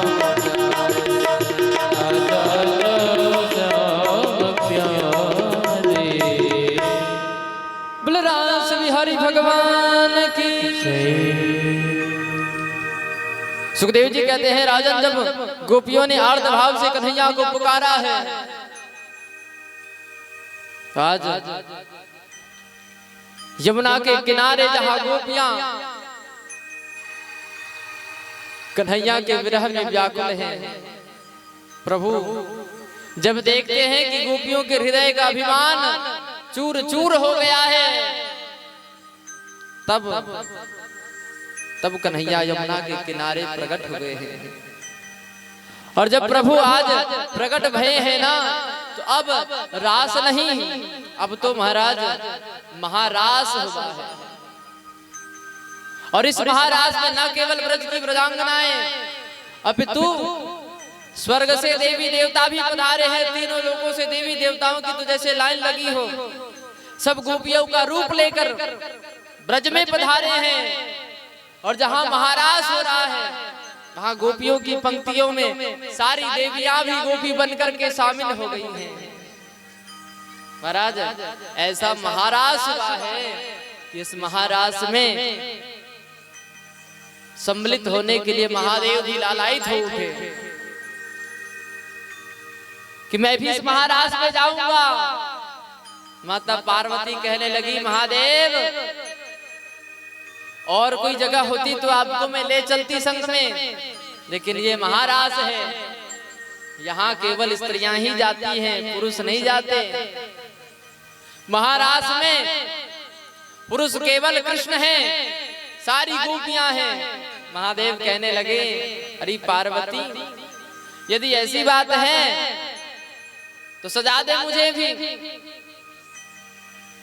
और बना दे मुझे भी गोपी। भले ही मुझे गोपी बनना पड़े, लेकिन मैं महारास में जाऊंगा। आज बड़ा अद्भुत दृश्य प्रकट हो रहा है। आइए हम आप सब महाराज की इस अद्भुत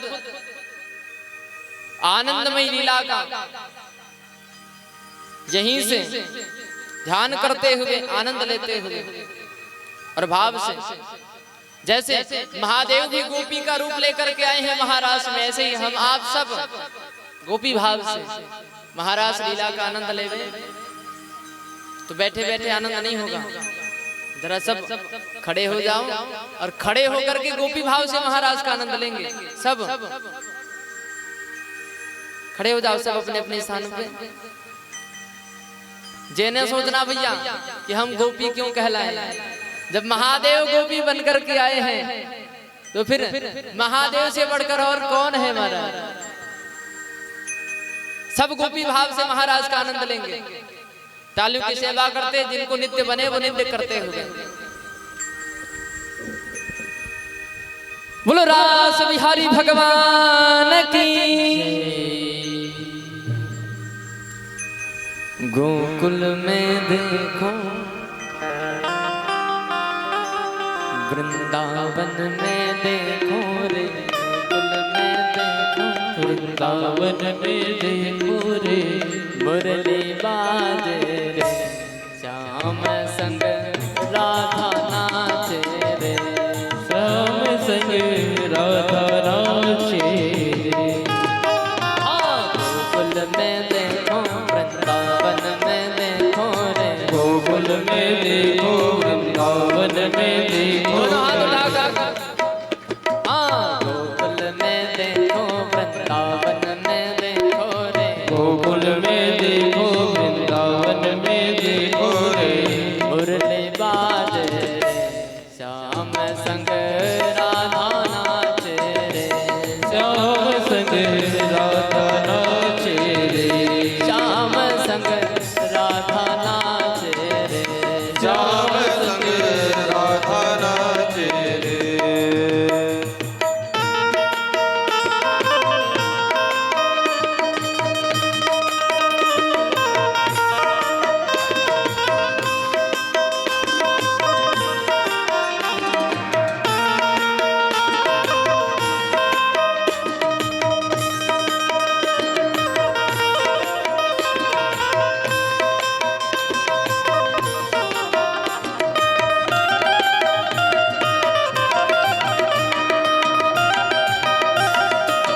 लाल है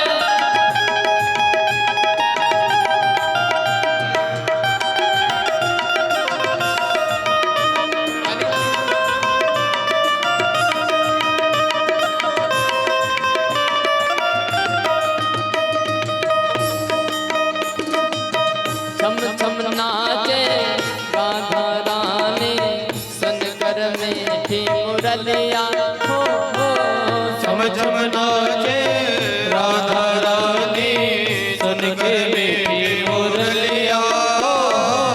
छम छम नाचे राधा रानी, सुनकर मीठी मुरलिया छम छम नाचे राधा रानी, सुन के मीठी मुरलिया।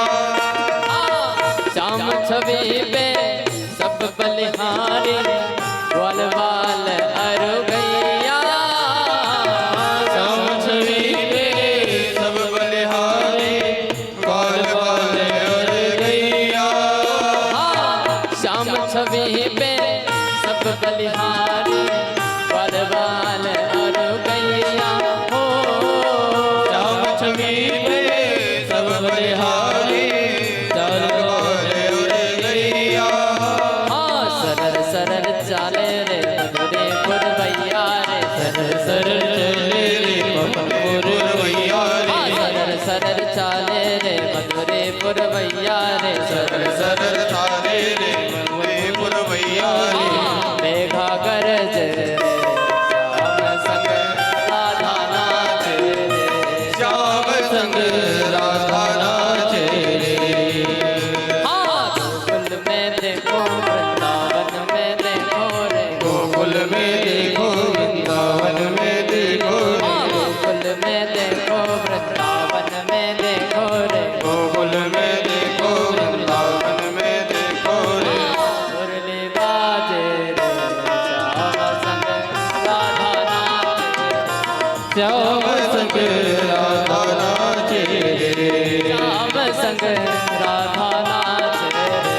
श्याम संग राधा नाचे रे।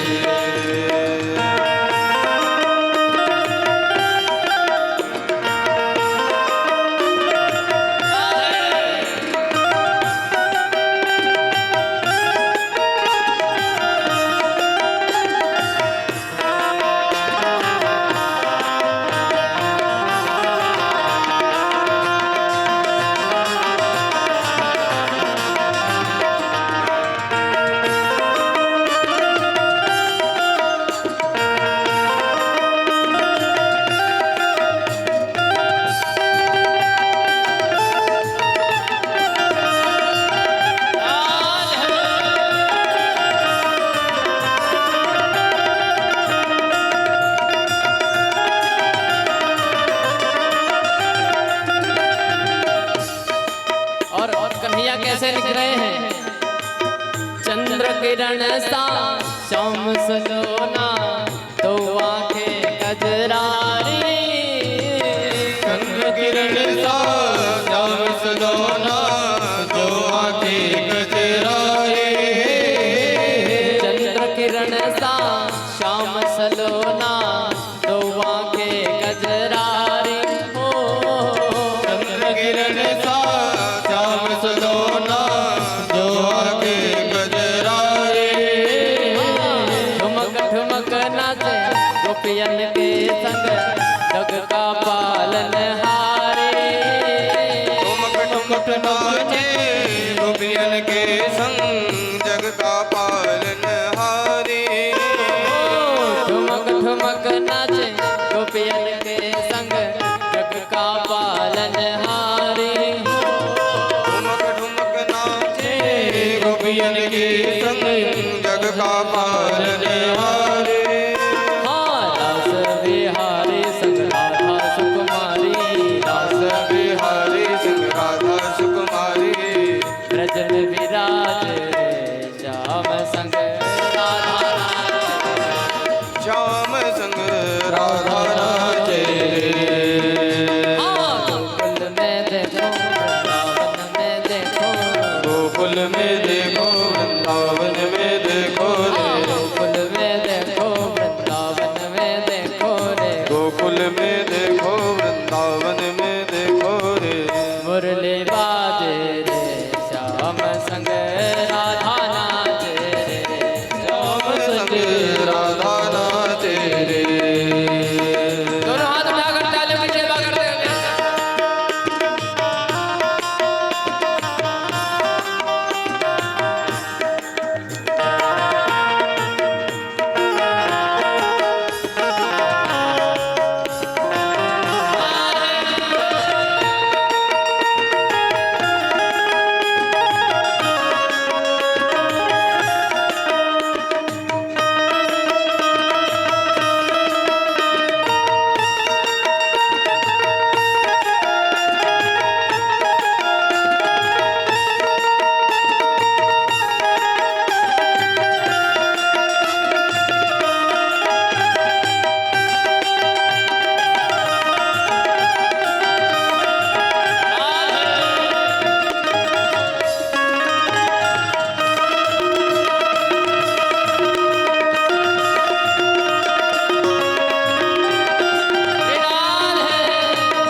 यमुना तट पर बंसी वट पर कान्हा रास रचाए।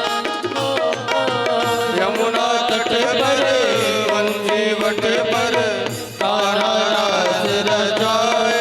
हो, हो, यमुना तट पर बंसी वट पर कान्हा रास रचाए। हो, यमुना तट पर वंशी वट पर कान्हा रास रचाए। गोपी बन कर शंकर आए गोपेश्वर कहलाए। गोपी बन कर शंकर आए गोपेश्वर कहलाए।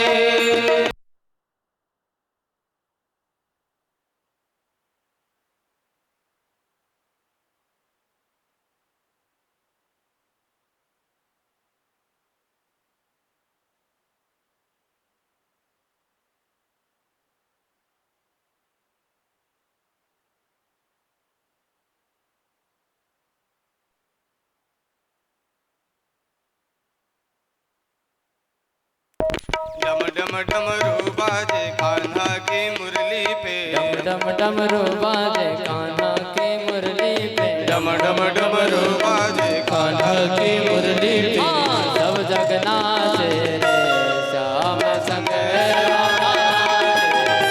श्याम संग राधा नाचे रे हाँ, गोकुल में देखो वृंदावन में देखो रे गोकुल में देखो वृंदावन में देखो रे गोकुल में देखो वृंदावन में देखो रे गोकुल में देखो वृंदावन में देखो रे मुरली बाजे रे श्याम संग राधा नाचे रे श्याम संग राधा नाचे रे श्याम संग श्याम संग राधा नाचे रे श्याम संग राधा नाचे रे रास रचो रास रचो रास रचो रे रास रचो रास रचो रास रचो रे यमुना किनारे हरि रास रचो रास रचो है रास रचो है यमुना किनारे महारास रचो है रास रचो है रास रचो है यमुना किनारे महारास रचो है रास रचो है रास रचो है यमुना किनारे महारास रचो है रास रचो है रास रचो है यमुना किनारे हरे रास रचो है रास रचो है रास रचो है यमुना किनारे महारास रचो है राधा नाचे कृष्ण नाचे नाचे गोपीजन राधा नाचे कृष्ण नाचे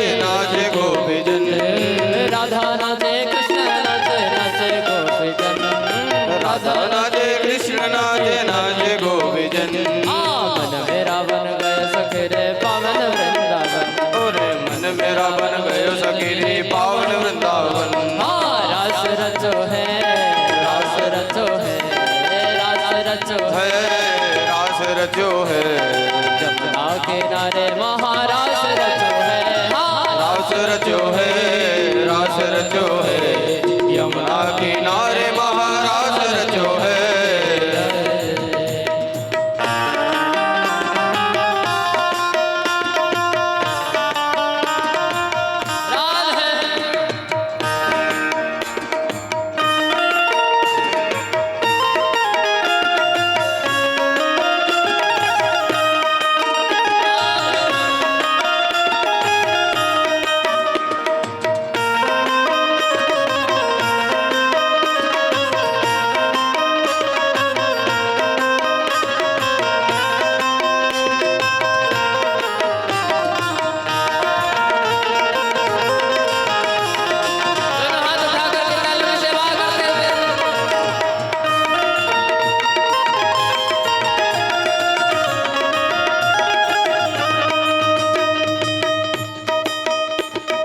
चंदा नाचे सूरज नाच नाचे तारा गण चंदा नाचे सूरज नाचे नाचे तारा गण चंदा नाचे सूरज नाचे नाचे तारा गण चंदा नाचे सूरज नाचे नाचे तारा गण मोरा बन गया सखरे पावन वृंदावन मन मेरा बन गयो सखी पावन वृंदावन मन मोरा बन गया सखरे पावन वृंदावन और मन मेरा बन गयो सखी पावन वृंदावन रास रचो है रास रचो है रास रास रचो है रास रचो है यमुना किनारे जय हो। रास रचो है रास रचो है रास रचो है यमुना किनारे महारास रचो है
मुख हमको दर्शन को प्यार दे। गोरी घूंघट उघाड़ दे, प्रेम की भिक्षा झोले में डाल दे। ओ गोरी घूंघट उघाड़ दे, प्रेम की भिक्षा झोली में डाल दे। प्रेम गली में आके गुजरिया भूल गई रे घर की डगरिया। प्रेम गली में आके गुजरिया भूल गई मेरे घर की डगरिया। प्रेम गली में आके गुजरिया भूल गई रे घर की डगरिया। प्रेम गली में आके डगरिया भूल गई मैं घर की डगरिया। जब तक साधन तन मन जीवन सब तुझे अर्पण प्यार सवरिया। सब तुझे अर्पण प्यार सवरिया, सब तुझे अर्पण प्यार सवरिया।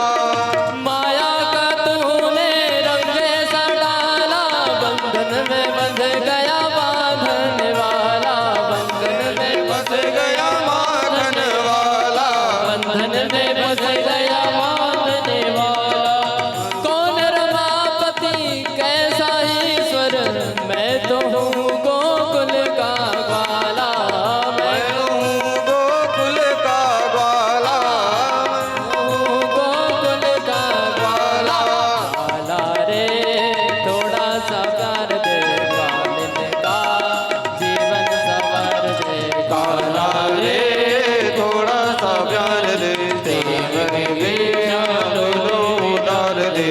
आत्मा परमात्मा के मिलन का मधुमास है, यही महाराज है। यही महाराज है, भुवन का स्वामी भक्तों का दास है। यही महाराज है, यही महाराज है। कृष्ण कमल है तो राधे सुवास है। यही महाराज है, यही महाराज है। इसके अवलोकन की युग युग को प्यास है। यही महाराज है, यही महाराज है।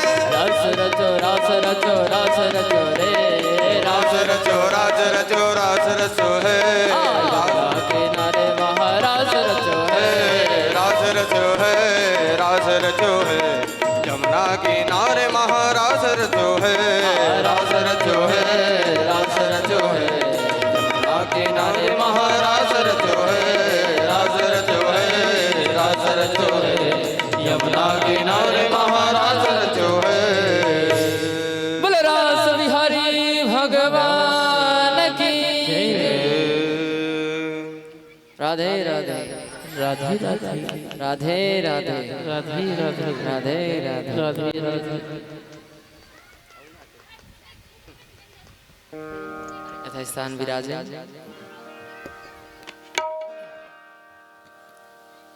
आज श्री सुखदेव जी महाराज दिव्य महाराज का वर्णन कर रहे हैं। आज यह शरद पूर्णिमा की रात्रि महाराज का यह उत्सव नकल केवल ब्रजांगनाओं के लिए अपितु संपूर्ण ब्रह्मांड के लिए एक ऐसा क्षण है जो ना तो कभी बीता था ना कभी हो सकेगा। पर आज ऐसे अद्वितीय प्रभु की यह महारास लीला सुखदेव जी ने बड़े भाव से वर्णन किया है। महाराज शौनक आदि ऋषिगण इस महारास का आनंद अनुभव करते हुए मानो हृदय आह्लादित हो उठा हो कि ऐसी अनुपम लीला प्रभु जो कभी प्रकट हुई ही नहीं आज ब्रज में प्रकट हो रहा है। इसलिए ये ब्रज भूमि विशेष है महाराज, जहाँ आज भी महाराज लीला का आनंद हो रहा है। नित्य प्रतिदिन प्रभु अपने प्रिय ब्रज गोपांगनाओं के संग ये महाराज लीला आज भी ब्रज में कर रहे हैं। इसका अनुभव वही करते हैं जो कृष्ण के प्रेम के रस में डूबे हुए हैं। वो तो आज भी इस महाराज का आनंद ले रहे हैं महाराज,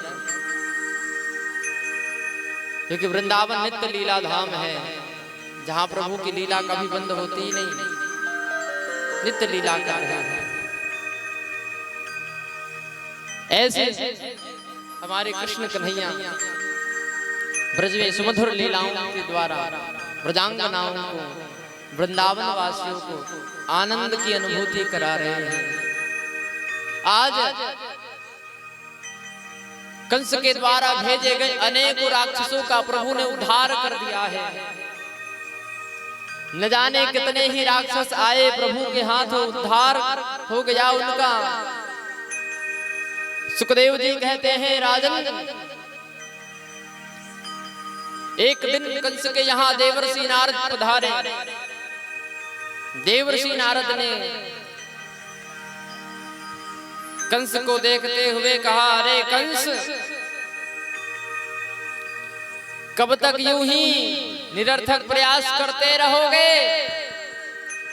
कंस ने पूछा, महाराज क्या बात कह रहे हो आप?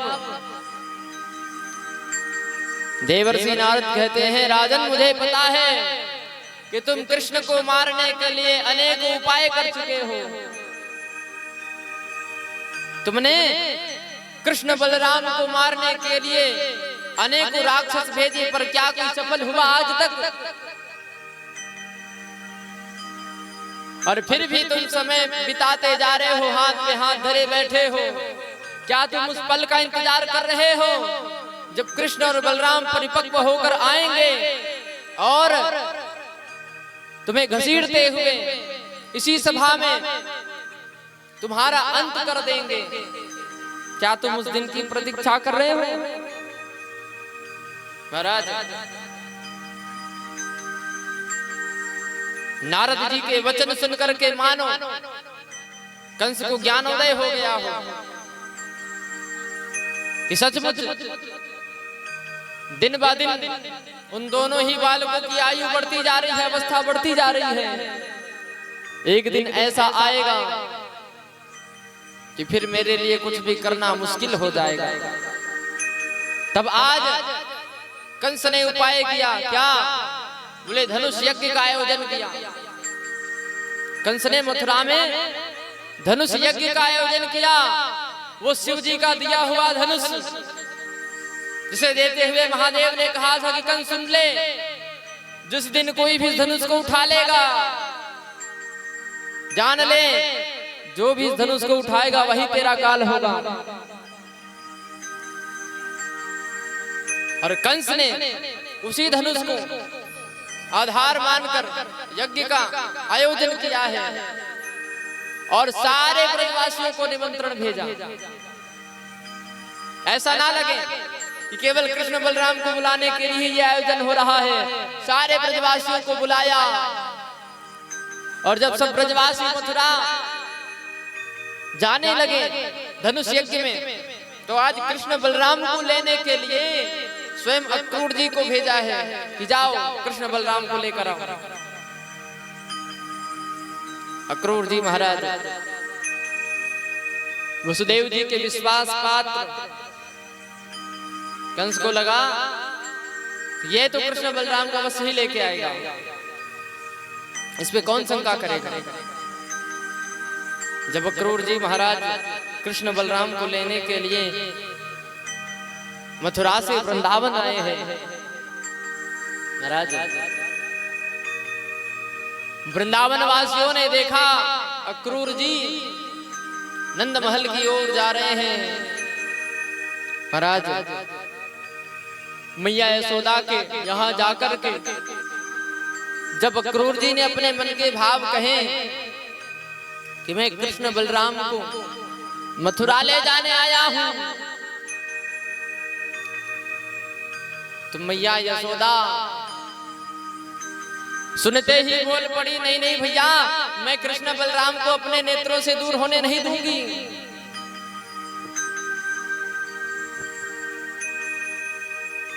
न जाने जब से मेरा लाला आया है तब से कौन कौन से संकट आन पड़ते हैं, अपने लाला को मैं अपने से दूर ना भेजूंगी। लेकिन आज ऐसा भाव प्रकट हो गया। महाराज अक्रूर जी तो मनाते मनाते थक गए, पर मैया यशोदा मानी नहीं। आज मानो उन्हें लग रहा हो कि आज कन्हैया यदि चला गया तो फिर दोबारा मेरे पास लौट कर नहीं आएगा। मैया यशोदा कन्हैया को अंक से लगाए, कन्हैया मैं तो को अपने से दूर ना जाने दूंगी। कन्हैया कहने लगे, मैया तू कब तक मुझको अपने आंचल में छुपा के रखेगी? अरे मैं तुझसे दूर थोड़ी जा रहा हूँ, मैं तो मथुरा घूमने जा रहा हूँ, यज्ञ देखने जा रहा हूँ। अरे मैं ही थोड़ी जा रहा, पूरे ब्रज के गोप वाले सब भी तो जा रहे हैं। मैया मुझे जाने दे। मैया कहने लगी, कन्हैया मैं तुझे कैसे जाने दूं? आज तक एक भी दिन तेरे बिना मैं रही नहीं हूं, तुझे अपने से दूर कैसे भेज दूं? कन्हैया कहने लगे, मैया मैं कहां हमेशा के लिए जा रहा हूं, मैं तो लौट आऊंगा ना, बस 2 दिनों में, 2 दिनों की ही तो बात है। जाऊंगा और वहां भ्रमण करके वहां का सुंदर दृश्य देख करके मैं आ जाऊंगा, आप चिंता मत करो।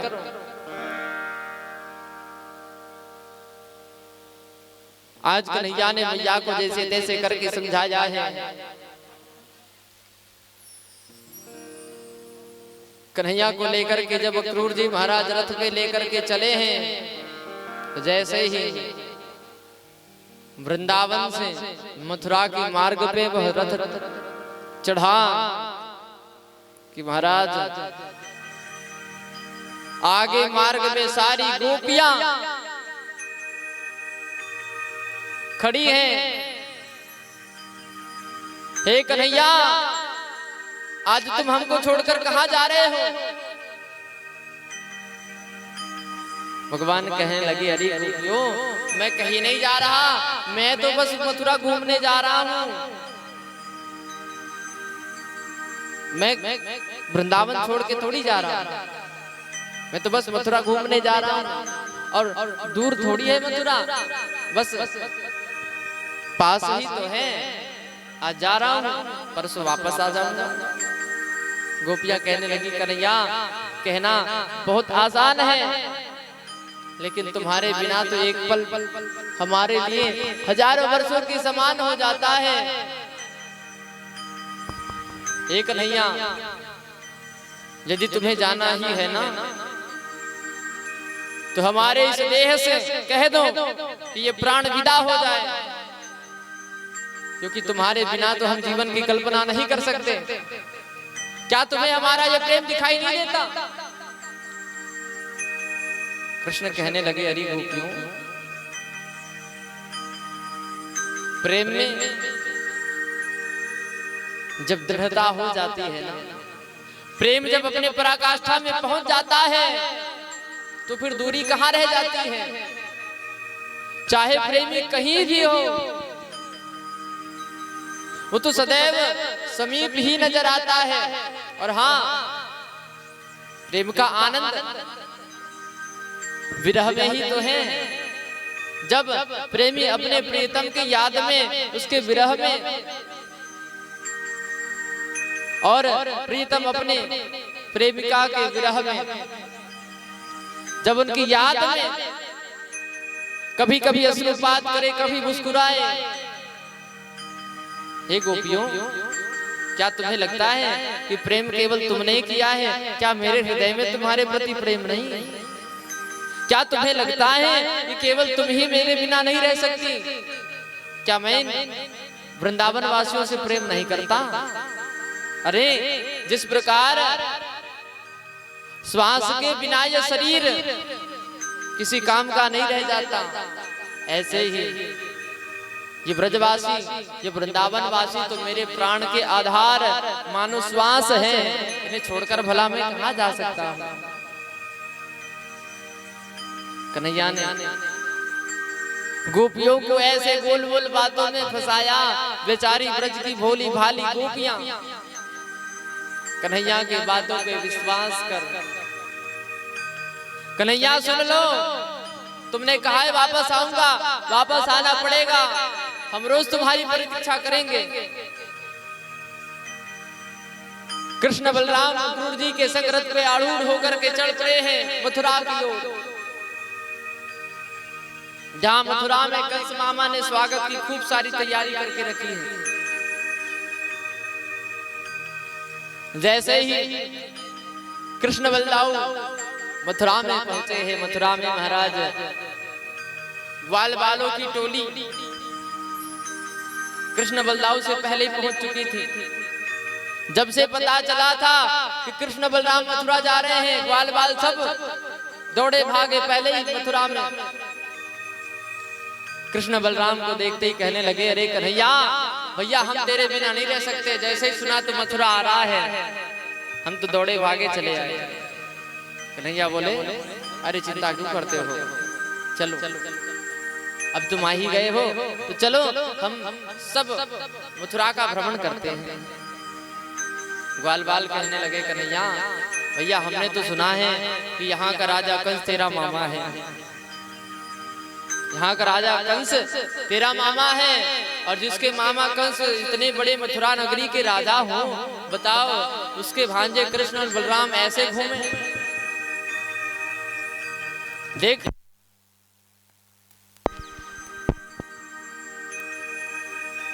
हमारी अवस्था देख भैया, किसी पे ढंग के कपड़े नहीं हैं, अब बता ऐसे हम घूमेंगे तो लोग क्या कहेंगे। देखो तो सही, ढंग के कपड़े भी नहीं पहने हमने। कन्हैया बोले, भैया चिंता क्यों करते हो, हमारे मामा जी के यहाँ किसी बात की कमी नहीं है। सारे ग्वाल बालों को संग लेकर चले गए हैं, कहाँ, जहां पर राजमहल के सारे वस्त्र धुलाई के लिए आते हैं। उस धोबी के पास जाकर के कन्हैया कहने लगे, देख लो भैया जो जो वस्त्र पसंद आए सो पहन लो। जैसे ही धोबी ने देखा, अरे कौन यहाँ आया है जो मनमानी कर रहा है, पता नहीं ये कौन सी जगह है। जैसे ही वो धोबी क्रोध से तमतमाता हुआ दौड़ा हुआ आया, एक ही मुष्टिका के प्रहार से भैया गोविंदाय नमो नमः हो गया। कन्हैया बोले, जिसको जो पसंद आवे सोई पहन लो। सबने अपने अपने पसंद के अनुसार कपड़े पहन तो लिए, और जो पहन के निकले महाराज, जैसे ही पहन करके मथुरा की गलियों में चले तो ऐसा लग रहा था जैसे कोई सफाई यंत्र चल रहा हो। क्यों? क्योंकि ग्वाल बाल तो छोटे छोटे से हैं, पर वो कपड़े तो भैया बड़े भारी भारी से। अब तो ये जहां से गुजरे वही कचरे झाड़ते जा रहे हैं। ग्वाल बाल कहने लगे, कन्हैया भैया हम तो यहाँ में पूरे डूब गए हैं, जे कपड़े हम पे आ ही नहीं रहे, अब बता लो क्या कहेंगे, देखो किसके कपड़े पहन के आ गई है। सही कन्हैया सारे ग्वाल बालों को लेकर के दर्जी के पास गए हैं, जहां जाकर के प्रभु का दर्शन पा करके वह दर्जी भी बड़ा प्रसन्न हुआ, और सारे ग्वाल बाल जैसी जैसी अवस्था में है सारे कपड़े वैसे ही व्यवस्थित कर दिए। ग्वाल बाल कहने लगे, भैया अब तो कपड़े बड़े सुंदर लग रहे हैं, अब ना गले में फूलों की माला और आ जावे, फिर तो भैया हम सब राजकुमार लगेंगे। कन्हैया बोले, कोई बात नहीं, चलो ले गए माली के पास, जिसने बड़े सुंदर सुंदर पुष्पों के हार बना करके रखे हैं। जैसे ही प्रभु के अनुपम सौंदर्य का उसने दर्शन किया, भगवान के मधुर स्वरूप को निहार कर तो मानो वो धन्य हो गया हो। और सबको बड़े ही सुंदर सुंदर मालाएं धारण कराई हैं। ग्वाल बाल सबरे माला धारण किए हुए जब गोकुल की ग्वाल बाल मथुरा की गलियों में निकले तो महाराज सारे मथुरावासी नहीं देखने लगे। अरे देखो तो सही, रंगे बिरंगे कपड़े पहने जे कहां से आ रहे हैं। ग्वाल बाल कहने लगे, कन्हैया भैया वस्त्र भी चकाचक मिल गए और माला भी बड़ी सुंदर है। अब तो एक ही कमी रह गई कन्हैया, मस्तक पे तिलक और लग जाता तब तो आनंद आ जाता। क्योंकि भैया तिलक से ही मस्तक की सुंदरता होती है। जब तक माथे पर तिलक ना हो तो माथा यदि सूना हो तो सूना माथा तो किसी का देखना ही नहीं चाहिए। इसलिए मस्तक पर तिलक अति आवश्यक होता है।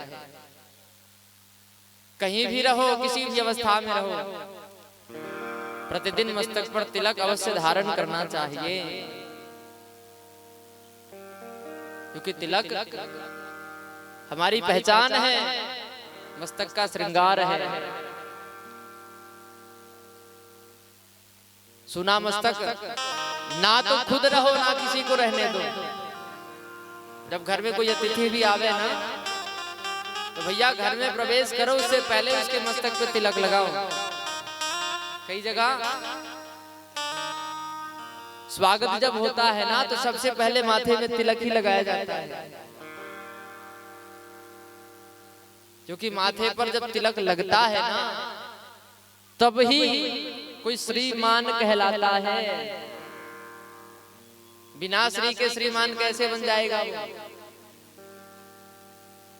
ये जो लाल दिख रहा है आपको, ये क्या है? यही तो श्री है। लाल वर्ण श्री का प्रतीक है। और जब तक मस्तक में श्री नहीं होगा तो श्रीमान कैसे कहलाओगे? बताओ। पुरुषों के लिए श्रीमान ही तो कहा जाता है, और श्री है ही नहीं तो श्रीमान कैसे बनोगे? इसलिए भैया मस्तक पे श्री धारण करो और श्रीमान बनो। हमारे मस्तक में यहाँ आज्ञा चक्र है। जब यहाँ पर तिलक हम धारण करते हैं तो वो आज्ञा चक्र जागृत होता है। और आज्ञा चक्र जब जागृत होता है तो ज्ञान में वृद्धि होने लगती है, हमारी चेतना जागृत होने लगती है। जो सुप्त चेतना है वो जागृत होने लगती है। इसलिए तिलक तो अवश्य धारण करना चाहिए, हर दिन प्रतिदिन, छोटा हो बड़ा हो जैसा भी हो, तिलक अति आवश्यक है। अब देखो कितने ही लोग सुने माथे लेकर बैठे हैं, बताओ। सुना माथा ना तो किसी का देखो और ना खुद रहो। क्योंकि शास्त्र कहते हैं, शास्त्र कहते हैं कि भैया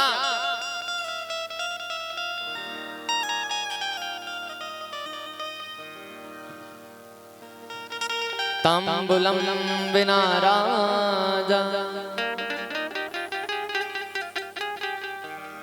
तिलकम विनु पंडितः सुंदरम विना नारी साक्षात् चांडाल दर्शनम।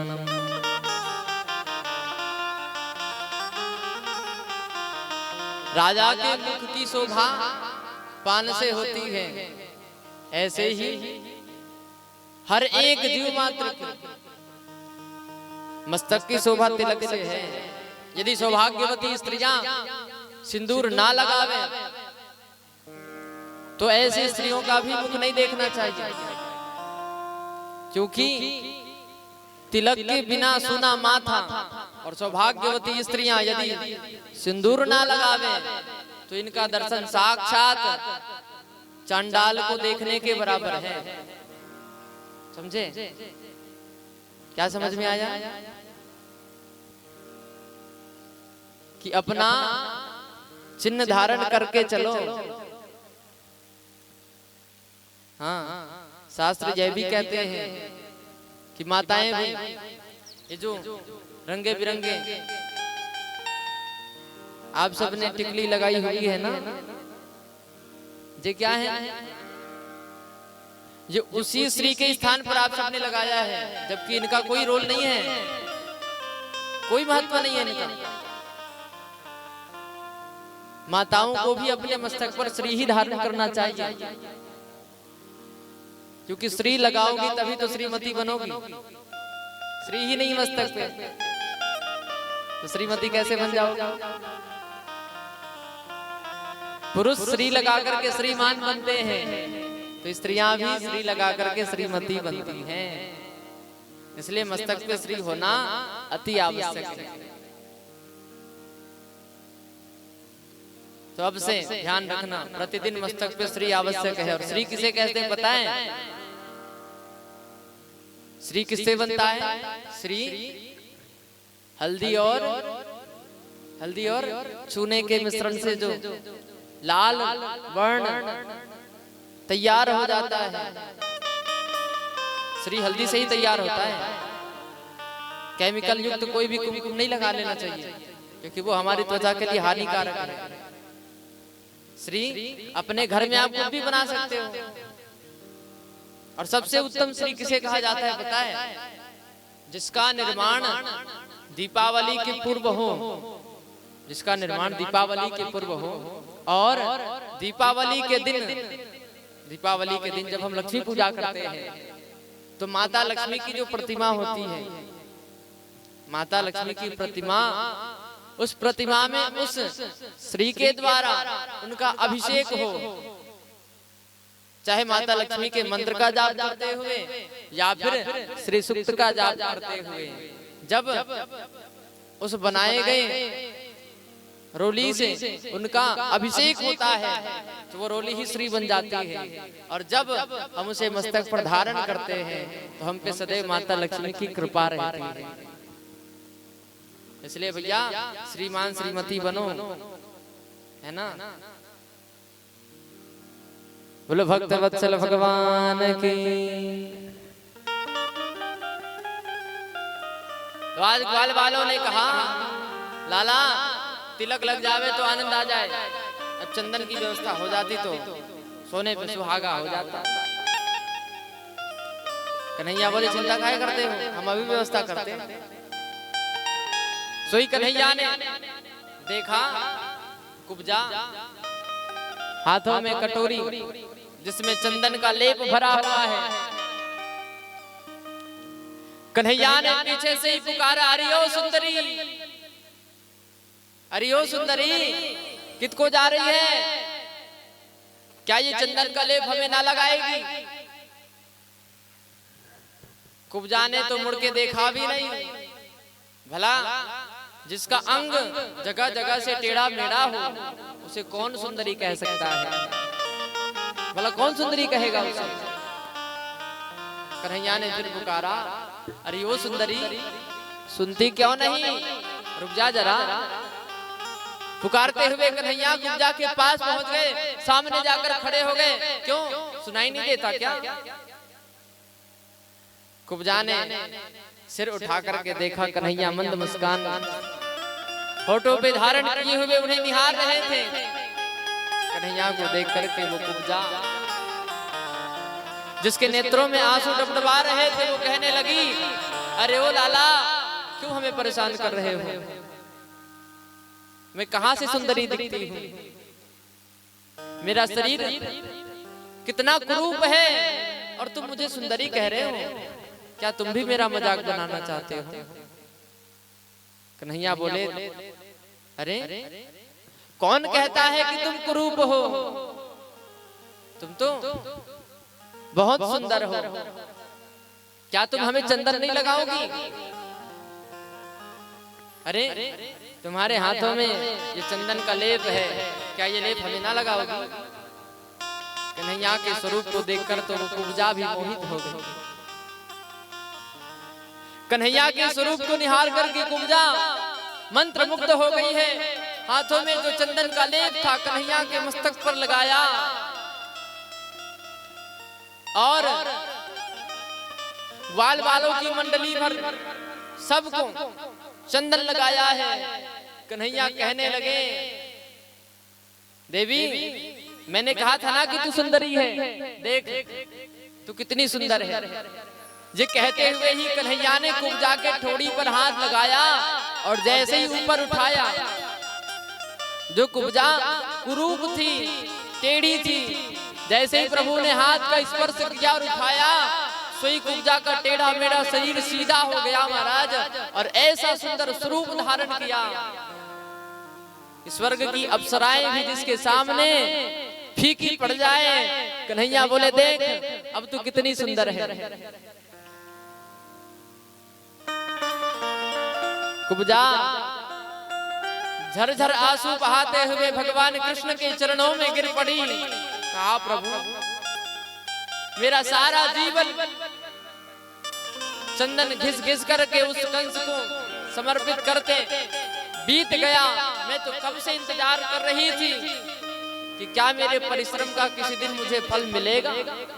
हे प्रभु आज आपने मुझे कृत कृत कर दिया है। आज ग्वाल बालों के संग प्रभु दिव्य स्वरूप धारण किए मथुरा की गलियों में भ्रमण करने लगे हैं। कहते हैं कंस ने जहां पर धनुष को रखा हुआ था उस स्थान के प्रवेश द्वार पर कुवलिया पीठ नामक हाथी खड़ा करके रखा और मदोनवंत हाथी ने जब कृष्ण बलदाऊ को देखा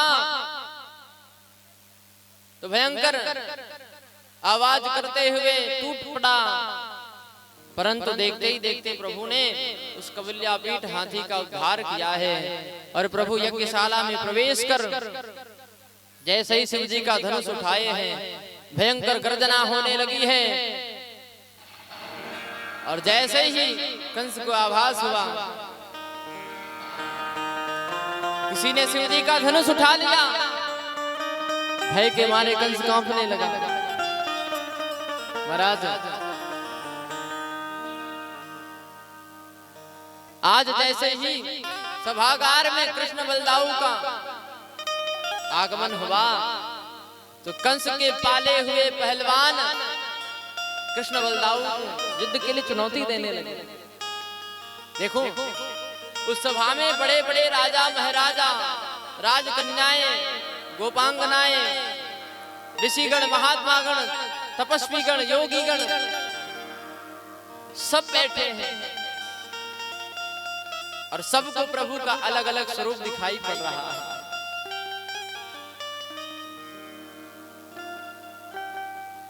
योगियों के लिए भगवान योगेश्वर है, राजाओं के लिए महाराज और गोपांगनाओं के लिए तो उनके मन को हर लेने वाले चितचोर कन्हैया, राजकुमारियों के लिए तो सुंदर राजकुमार, योद्धाओं के लिए तो जैसे महारथी, ऋषियों के लिए भगवान स्वयं परमात्मा के स्वरूप में दिखाई दे रहे हैं, भक्त के लिए भगवान, और कंस को तो स्वयं कृष्ण में अपना काल नजर आ रहा है।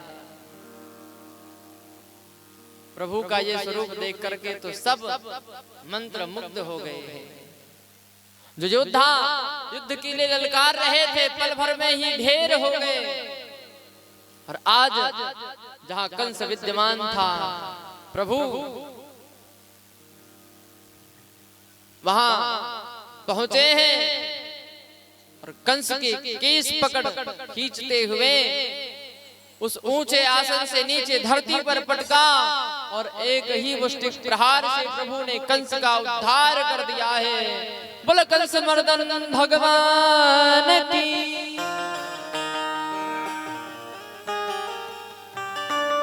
और जैसे ही कंस का प्रभु ने उद्धार किया उसके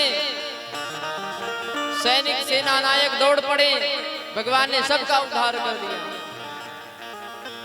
जय जयकार होने लगी है। चारों तरफ सारे संत महात्मा ब्रजवासी कृष्ण कन्हैया लाल की जय जयकार करने लगे हैं।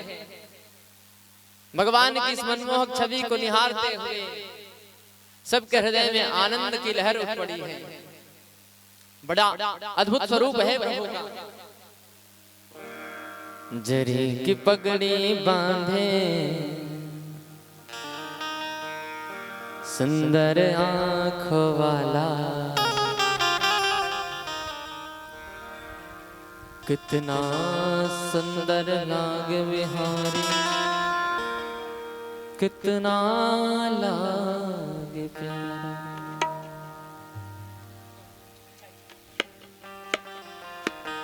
सभी तालियों की सेवा करते हुए भाव से आनंद लेंगे।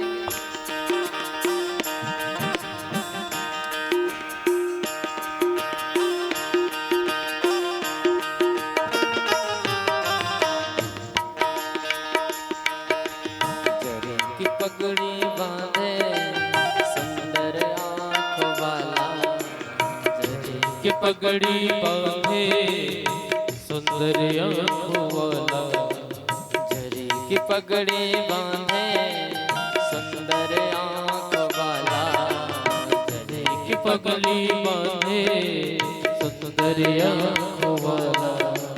कितना सुंदर लागे बिहारी, कितना लागे प्यारा, इतना सुंदर लागे बिहारी, कितना लागे प्यारा।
सिर मोर मुकुट विराजे, कान में कुंडल साजे, सिर मोर मुकुट विराजे। कान में कुंडल साजे, सिर मोर मुकुट विराजे, कान में कुंडल साजे, सिर मोर मुकुट विराजे। सखियां बगल होते जब जब होठ पे बंसी बाजे, सखियां पगली होती जब होठ में बंसी बाजे। चंदाए सांवरा तारे ग्वाल वाला, चंदाए सांवरा तारे ग्वाल वाला। चंदाए सांवरा तारे ग्वाल वाला, चंदाए सांवरा तारे ग्वाल वाला। कितना सुंदर लागे बिहारी, कितना लागे प्यारा, कितना सुंदर लागे बिहारी, कितना लागे प्यारा।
घुंघराले बाल तेरे कारे कारे बाल लट घुंघराले श्याम तेरे काले काले बाल। लट घुंघराले बाल तेरे काले काले बाल लट घुंघराले श्याम तेरे काले काले बाल।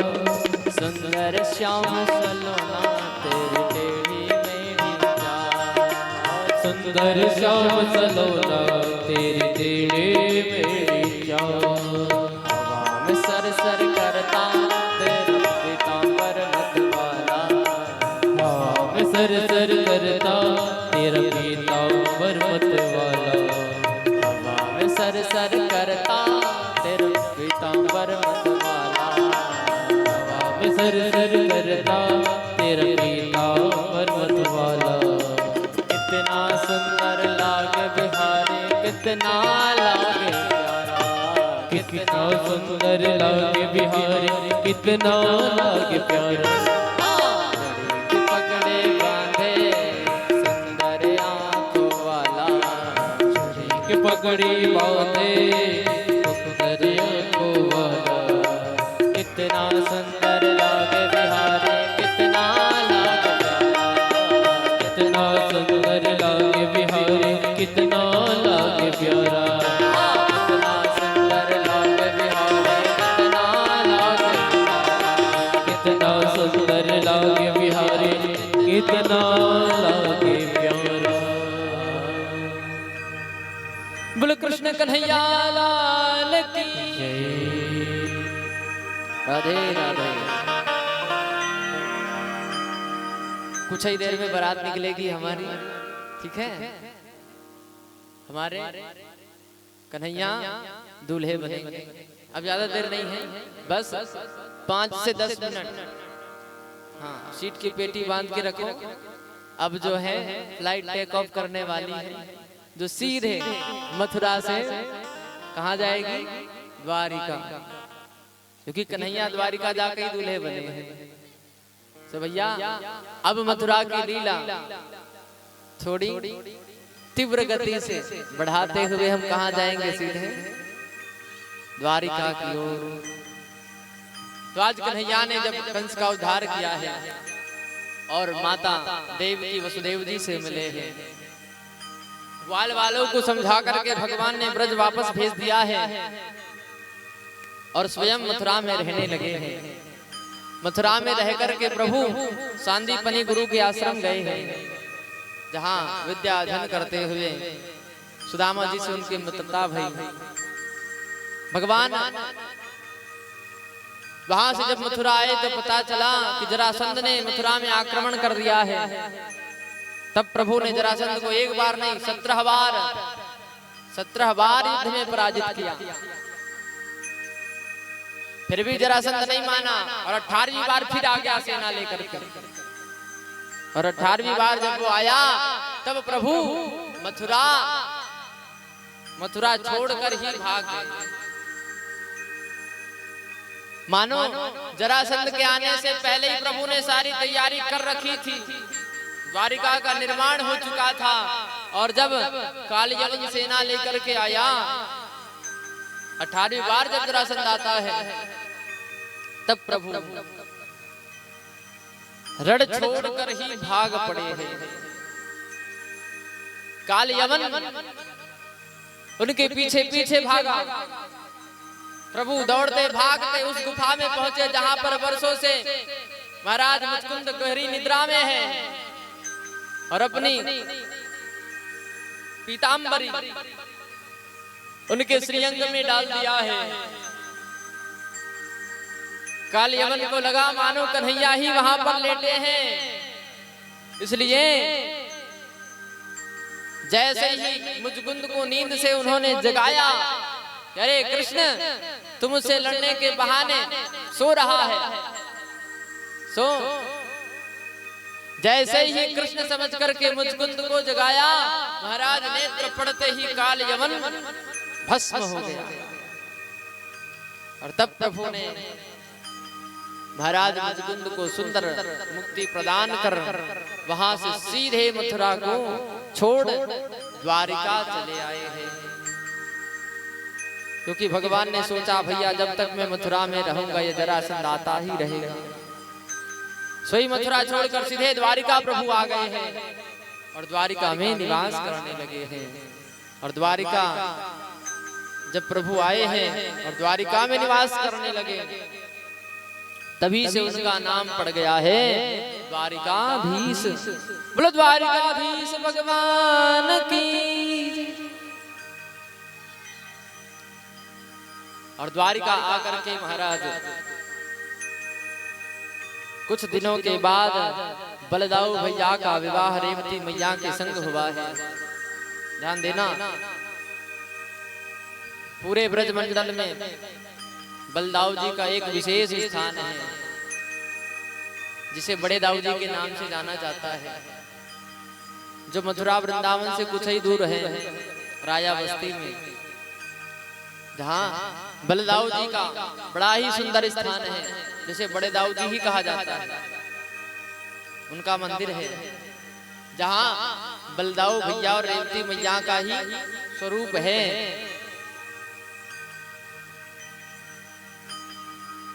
तुम आज द्वारिकापुरी में जाकर के बलदाऊ भैया का विवाह तो हो गया, अब बचे हैं कृष्ण कन्हैया।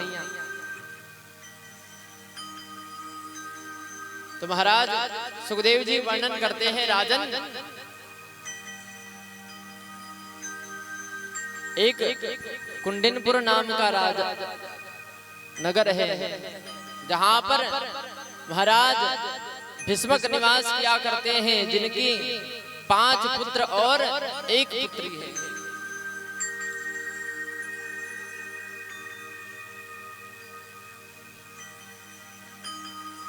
राज्ञः भीष्मासिदनाम विदर्भाधिपतिर्महा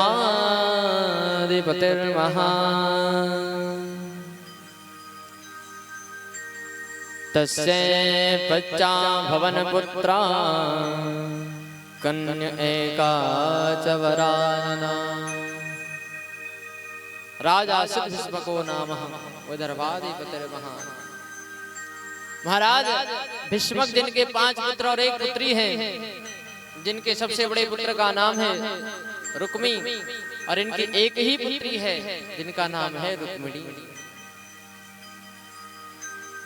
तो रुक्मी जो है अपनी बहन रुक्मिणी का विवाह अपने मित्र शिशुपाल से कराना चाहता है, क्योंकि वो जरासंध की बात मानता है।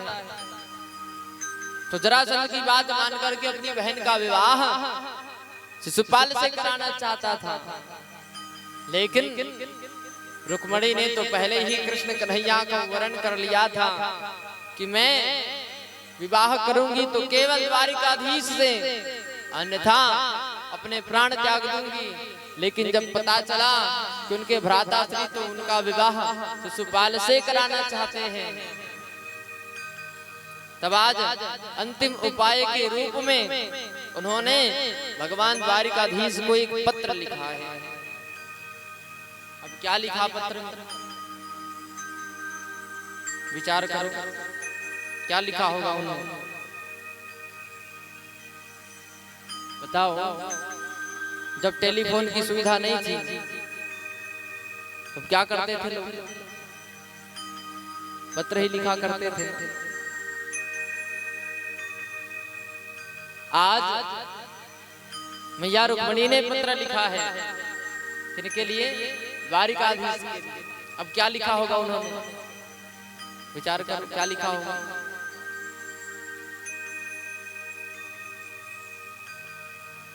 क्या लिखा होगा,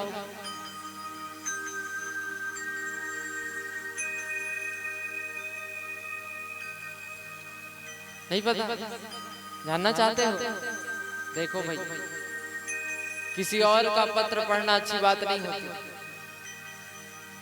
है कि नहीं। जिसके लिए लिखा है वो पत्र वही पढ़े तो ठीक है, और कोई और पढ़े नहीं लगे तो अच्छी बात है क्या? नहीं। अब फिर भी जानना चाहते हो, हैं? जानना चाहते हो ना? फिर गिरगिट ना बनो, मुंह से बोलो। जानना चाहते हो? पीछे वाली माताएं वो तो बोलती ही नहीं कुछ, इधर वाले तो क्या ही बताएं। बोलो, जानना चाहते हो क्या लिखा है पत्र में?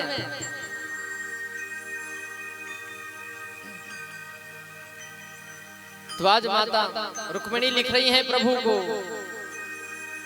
क्या लिख रही हैं? श्रुत्वा गुणान् भुवन सुंदर शृण्वतान्ते निर्वेश कर्ण विव रैर्हतोंगतापम्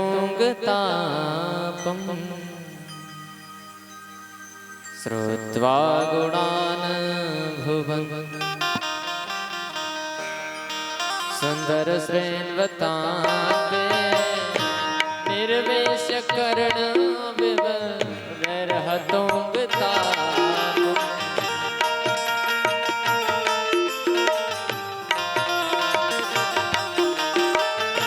निर्वेश कर्ण विव रैर्हतोंगतापम्।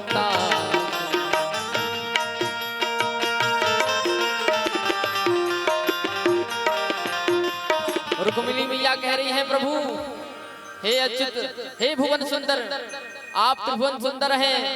महिमा मैंने आपकी बहुत ज्यादा सुनी है, लेकिन देखा कभी नहीं।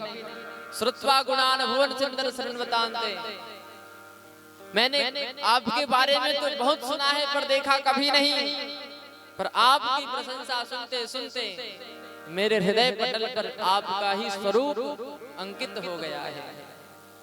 रूपम दृशां दृशं रूपम दृशां दृशं तं खिलार्थलाभम्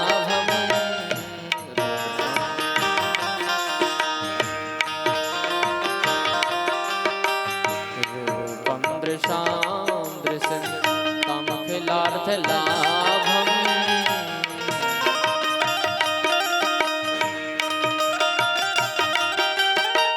त्वयि अच्युतां विशति चित्रं पत्रपं मे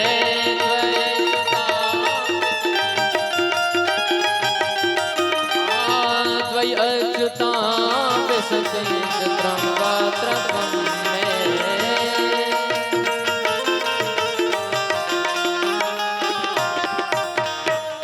महाराज सुखदेव जी कह रहे, राजन, माता रुक्मिणी कह रही है प्रभु, आपके ही गुणानुवाद को सुनते सुनते मेरे हृदय में आपका ऐसा सुंदर चित्र अंकित हो गया है कि मैंने अपने हृदय में एक काल्पनिक चित्र ही बना लिया है।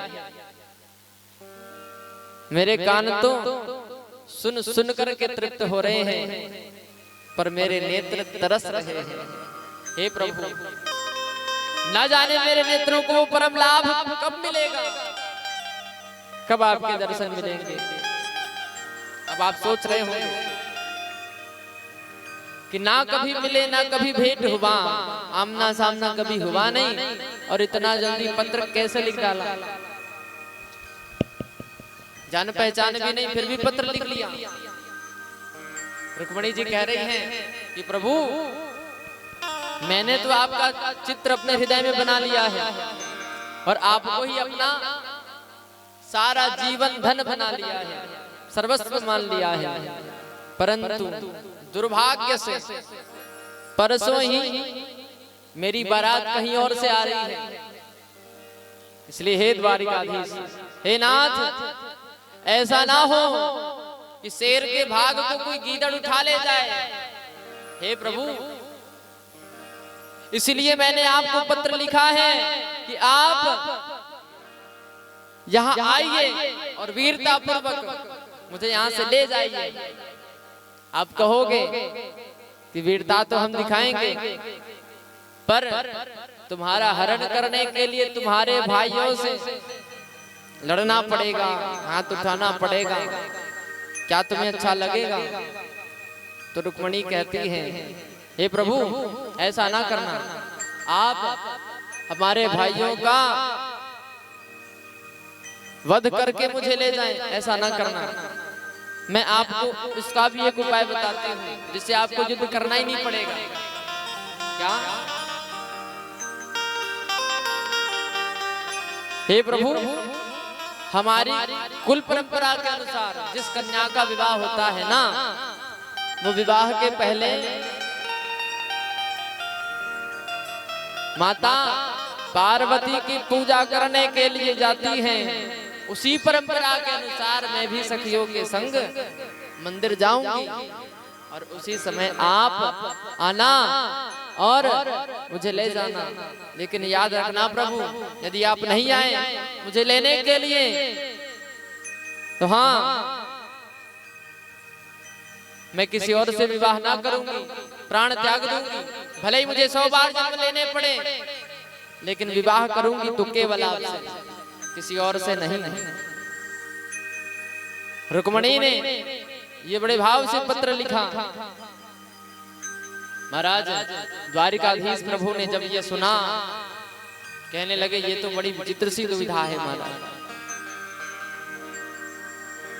निमंत्रण आया नहीं है, पत्र आ गया, अब नहीं गए तो ये प्राण त्याग देगी। तब इसके प्राण रक्षा के लिए तो जाना ही पड़ेगा। अब तो चाहे जो हो जाए, क्योंकि भगवान शरणागत वत्सल हैं, जो शरण में आ जाए उनकी रक्षा अवश्य करते हैं। तो ऐसा समर्पण भाव देख करके प्रभु तुरंत रथ तैयार किए हैं और निकल पड़े हैं कुंडिनपुर की ओर।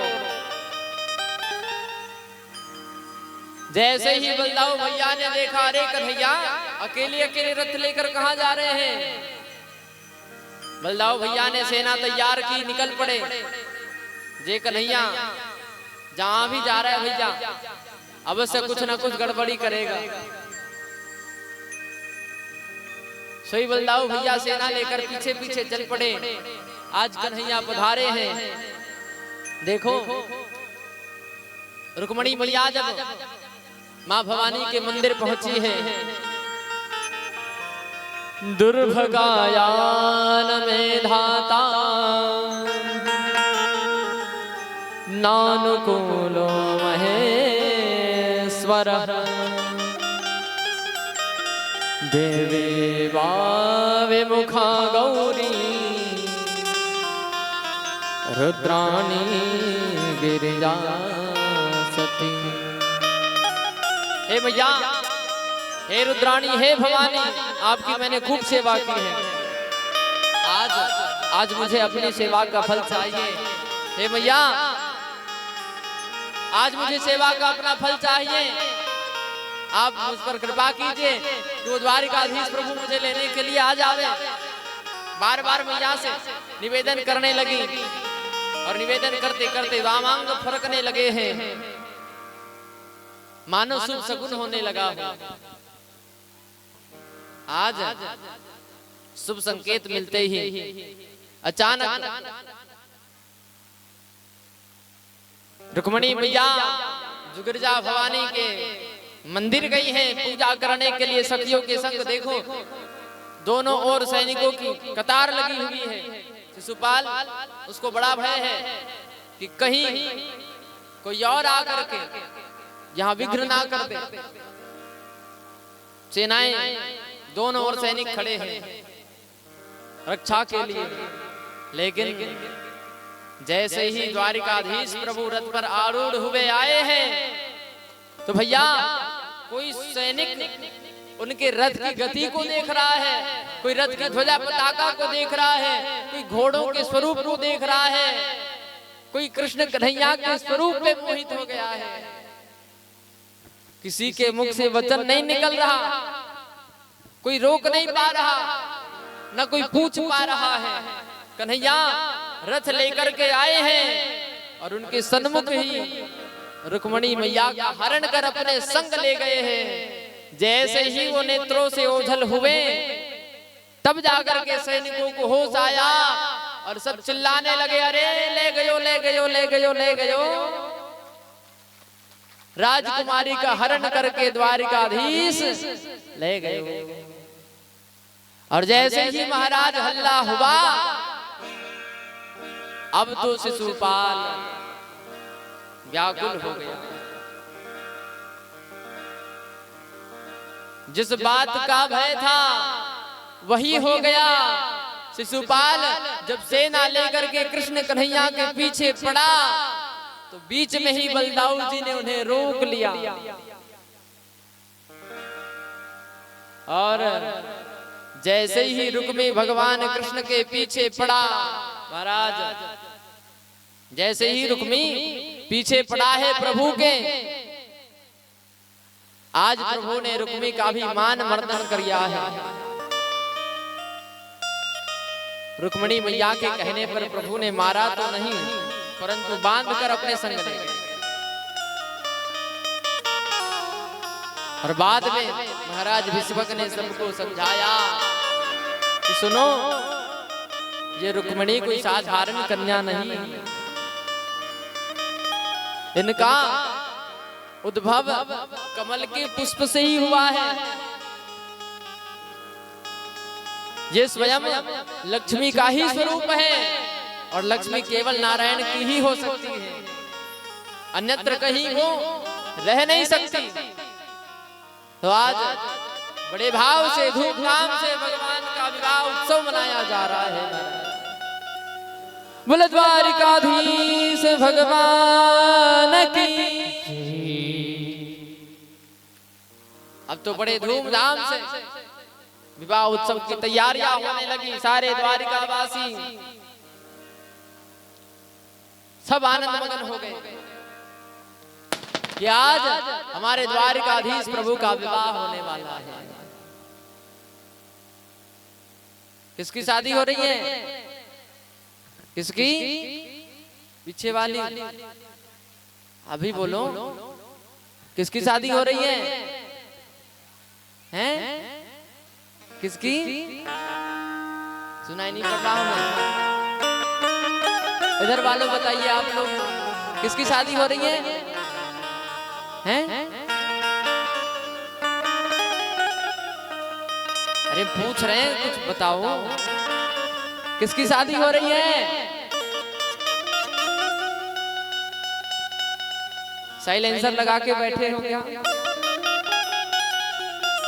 किसकी शादी हो रही है? जय हो प्रभु।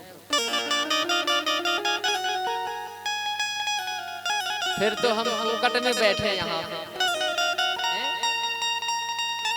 बैठे बैठे बोलते बोलते गला बैठ गया हमारा, और आपसे इतना भी नहीं बताया जा रहा।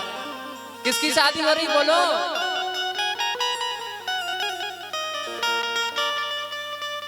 आज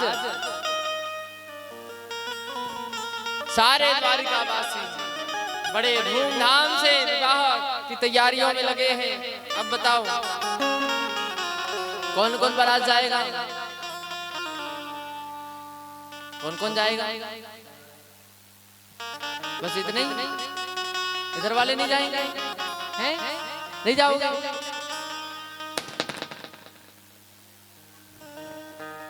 अब बाकी घराती कितने हैं?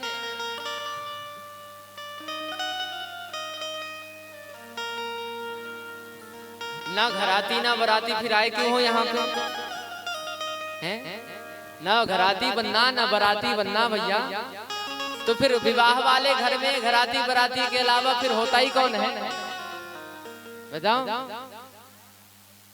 एक तो घराती बनना पड़ेगा या बराती बनना पड़ेगा? अब बताओ, घराती बराती कौन कौन? जरा हाथ उठा लो, जरा देख रहे हैं हम। जिसका हाथ नहीं उठेगा भैया, कैमरा उधर घुमाएंगे, फिर हाँ रिकॉर्ड करेंगे। तो घराती बराती दोनों ही तैयार हो जाओ। आज रुक्मिणी मैया का बड़ा सुंदर श्रृंगार हो रहा है, बड़ा सुंदर भाव प्रकट हुआ। कुछ ही देर में हमारे कृष्ण रुक्मिणी लाल पहुंच जाएंगे, चिंता मत करो, थोड़ी ही देर में आएंगे। और सारे ग्रामवासियों को सूचित किया जाता है कि कुछ ही देर में टिकावन का कार्यक्रम शुरू हो जाएगा। हाँ, दौड़े भागे जल्दी आ जाना। आओ। फिर विवाह का क्या कहते हैं उसे, बिहाव के लाडू है ना। हाँ, बिहाव के लाडू खाना है तो जल्दी जल्दी, आज लेट नहीं होगा भैया अन्य दिनों के जैसे। हाँ, बुलद्वारिकाधीश भगवान की जय।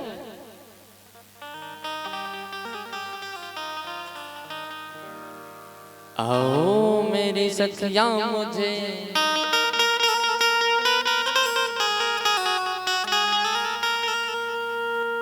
मेहंदी लगा दो, मुझे ऐसी सजा दो।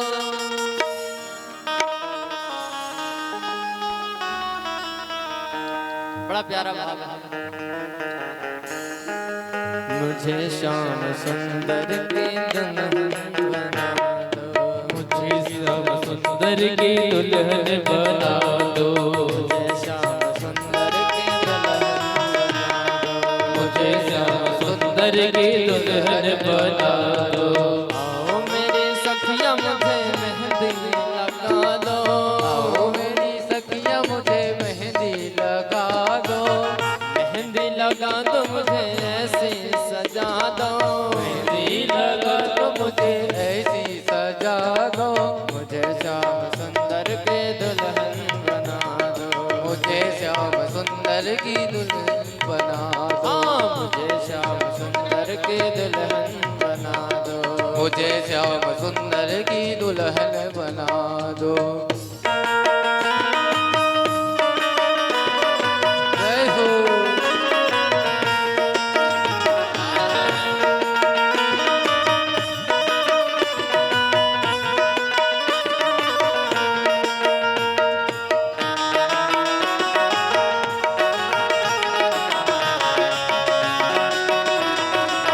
लाल है।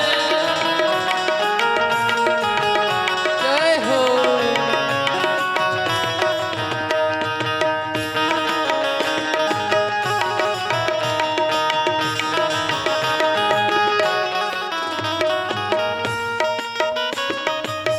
सत्संग में मेरी बात चलाई, सत्संग ने मेरी बातें चलाई, सतगुरु ने मेरी कीनी रे सगाई, सतगुरु ने मेरी कीनी सगाई, सत्संग में मेरी बात चलाई, सत्संग ने मेरी बातें चलाई, सतगुरु ने मेरी कीनी रे सगाई, सतगुरु ने मेरी कीनी सगाई।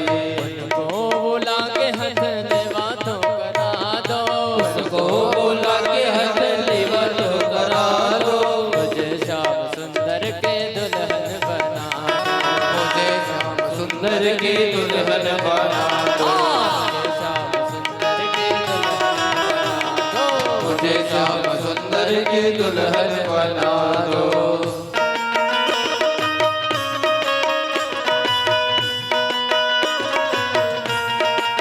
लाल है।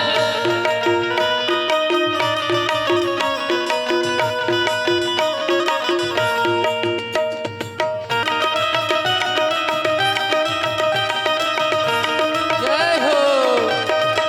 लाल है।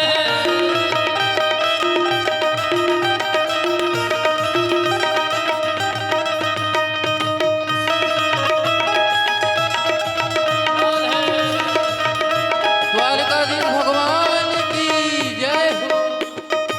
ऐसे ओढ़ चुनरे जो रंग ना है छोटे, ऐसे चरोरी जो कबू न छोटे, ऐसे ओढ़ चुनरे जो रंग ना है छोटे, ऐसे चुनरी जो रंगना छोटे, ऐसा वरो दुल्हा जो कबहू न रोके, ऐसा बनो दुल्हा जो कबू न रोटे, ऐसी ओढ़ चुनरी जो रंग ना है छोटे, ऐसी ओढ़ चुनरी जो रंग ना है छोटे, ऐसा वरो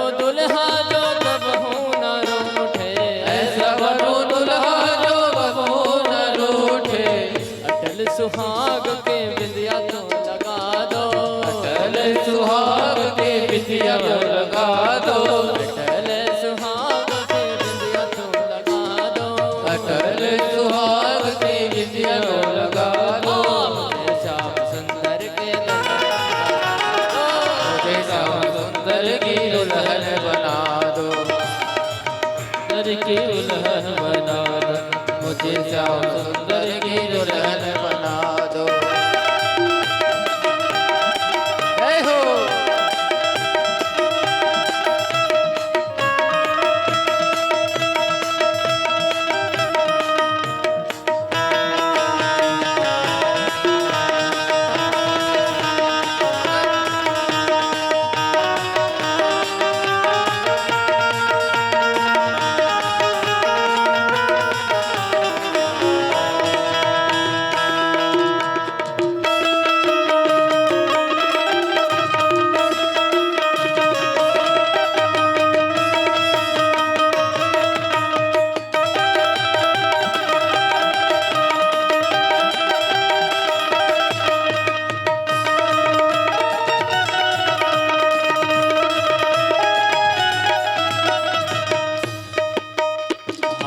ऐसे पहन जोड़े जो कबहू ना टूटे, ऐसे पहन जोड़ी जो कबहू ना टूटे, ऐसे दूल्हा कबहू ना टूटे, ऐसे पहन जोड़े जो कबहू ना टूटे, ऐसे पहन जोड़ी जो कबहू ना टूटे, ऐसे पहन जोड़ी जो कबहू ना टूटे, प्रीत का धागा जो कबहू ना छूटे, प्रीत का धागा जो कबहू ना टूटे।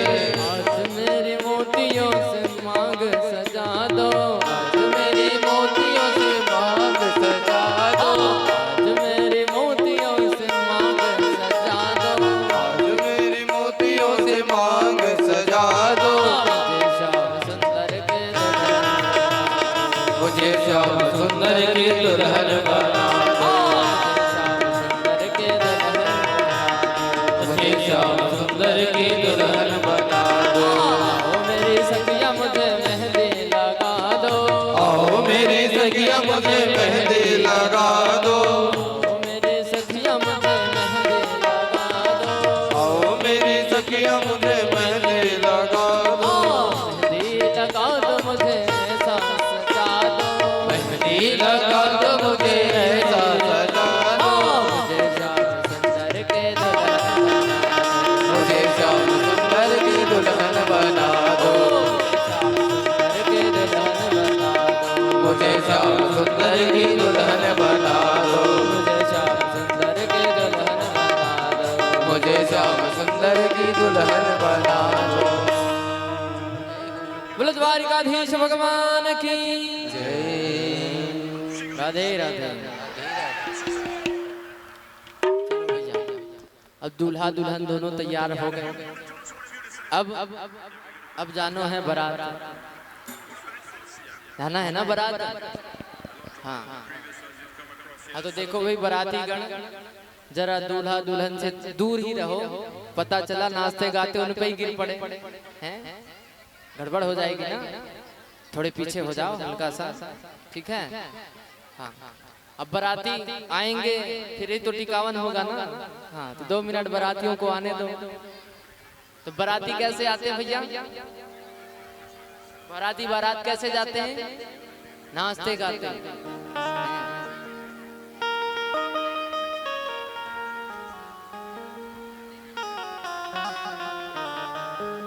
तो आज किसको ब्याह है? बोलो बोलो बोलो, कौन दूल्हा बने हैं? आज किसकी शादी है?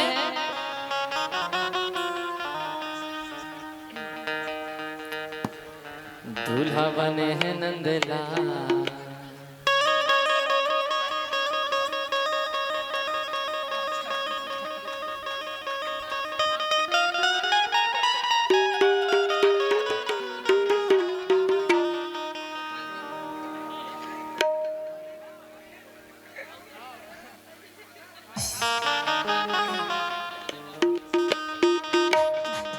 सभी भाव से आनंद लेते हुए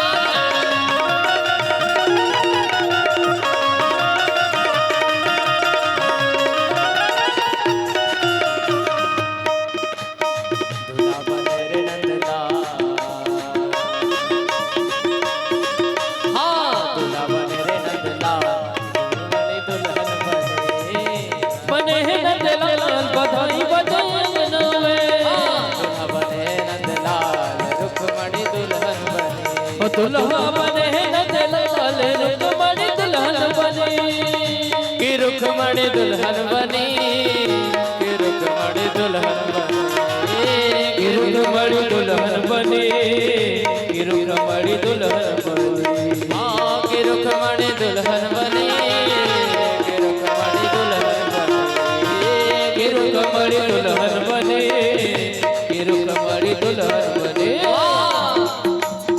दूल्हा बने रे नंदलाल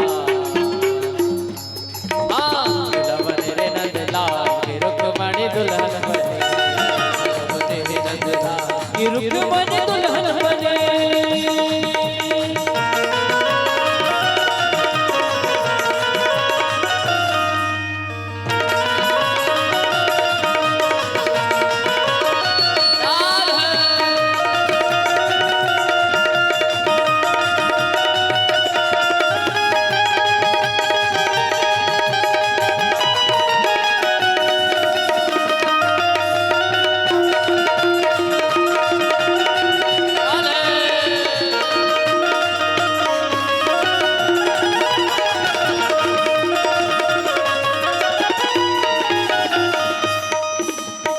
रुक्मणी पहने है सतरंगी साड़ी रुक्मणी पहने है सतरंगी साड़ी रुक्मणी पहने है सतरंगी साड़ी रंगी पहने है सतरंगी साड़ी सतरंगी साड़ी हो सतरंगी साड़ी सतरंगी साड़ी हो सतरंगी साड़ी हाँ रुक्मणी पहने है सतरंगी साड़ी रुक्मणी पहने है सतरंगी साड़ी और पीतांबर नंदलाल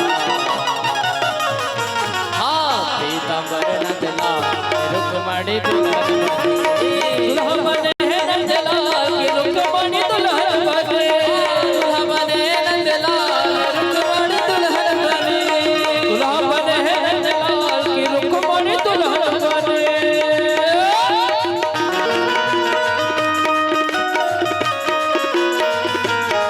पीछे वाले भी सब तालियों की सेवा करते हैं भाव से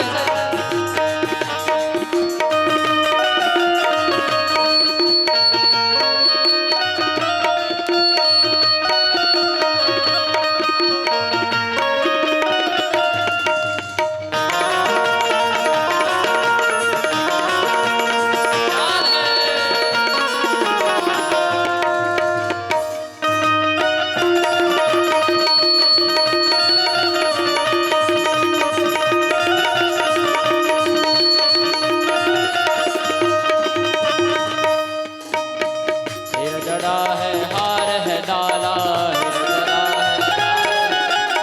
हीरा जड़ा है हार है डाला हार है डाला जी हार है डाला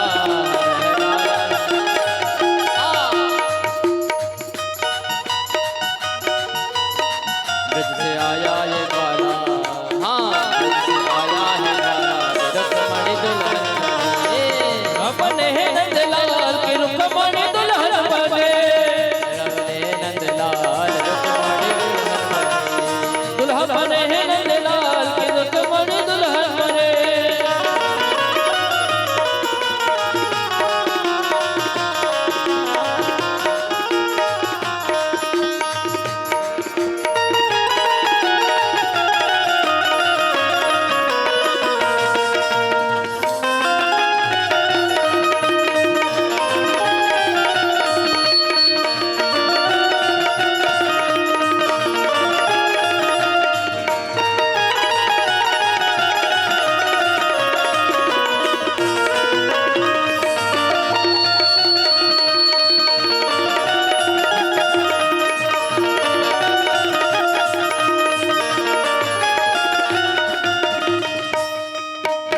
रुक्मणी पहने है मोतियन माला रुक्मणी पहने है मोतियन माला रुक्मणी पहने है मोतियन माला रुक्मणी पहने है मोतियन माला मोतियन माला हो मोतियन माला रुक्मणी माला हो मोतियन माला मोतियन माला हो मोतियन माला मोतियन माला हो मोतियन माला और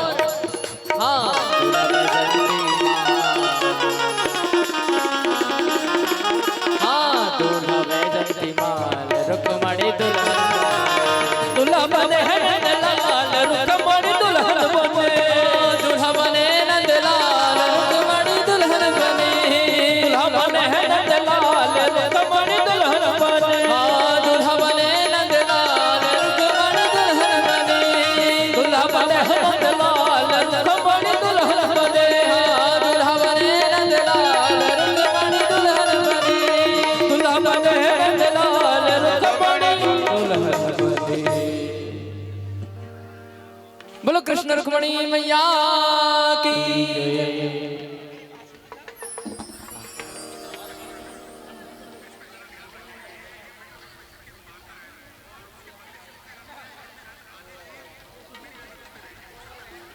check check check check check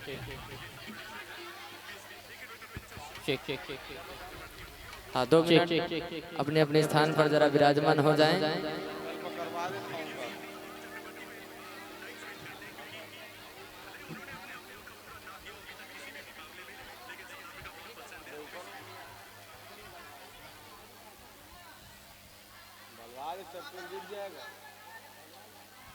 माला लाए है।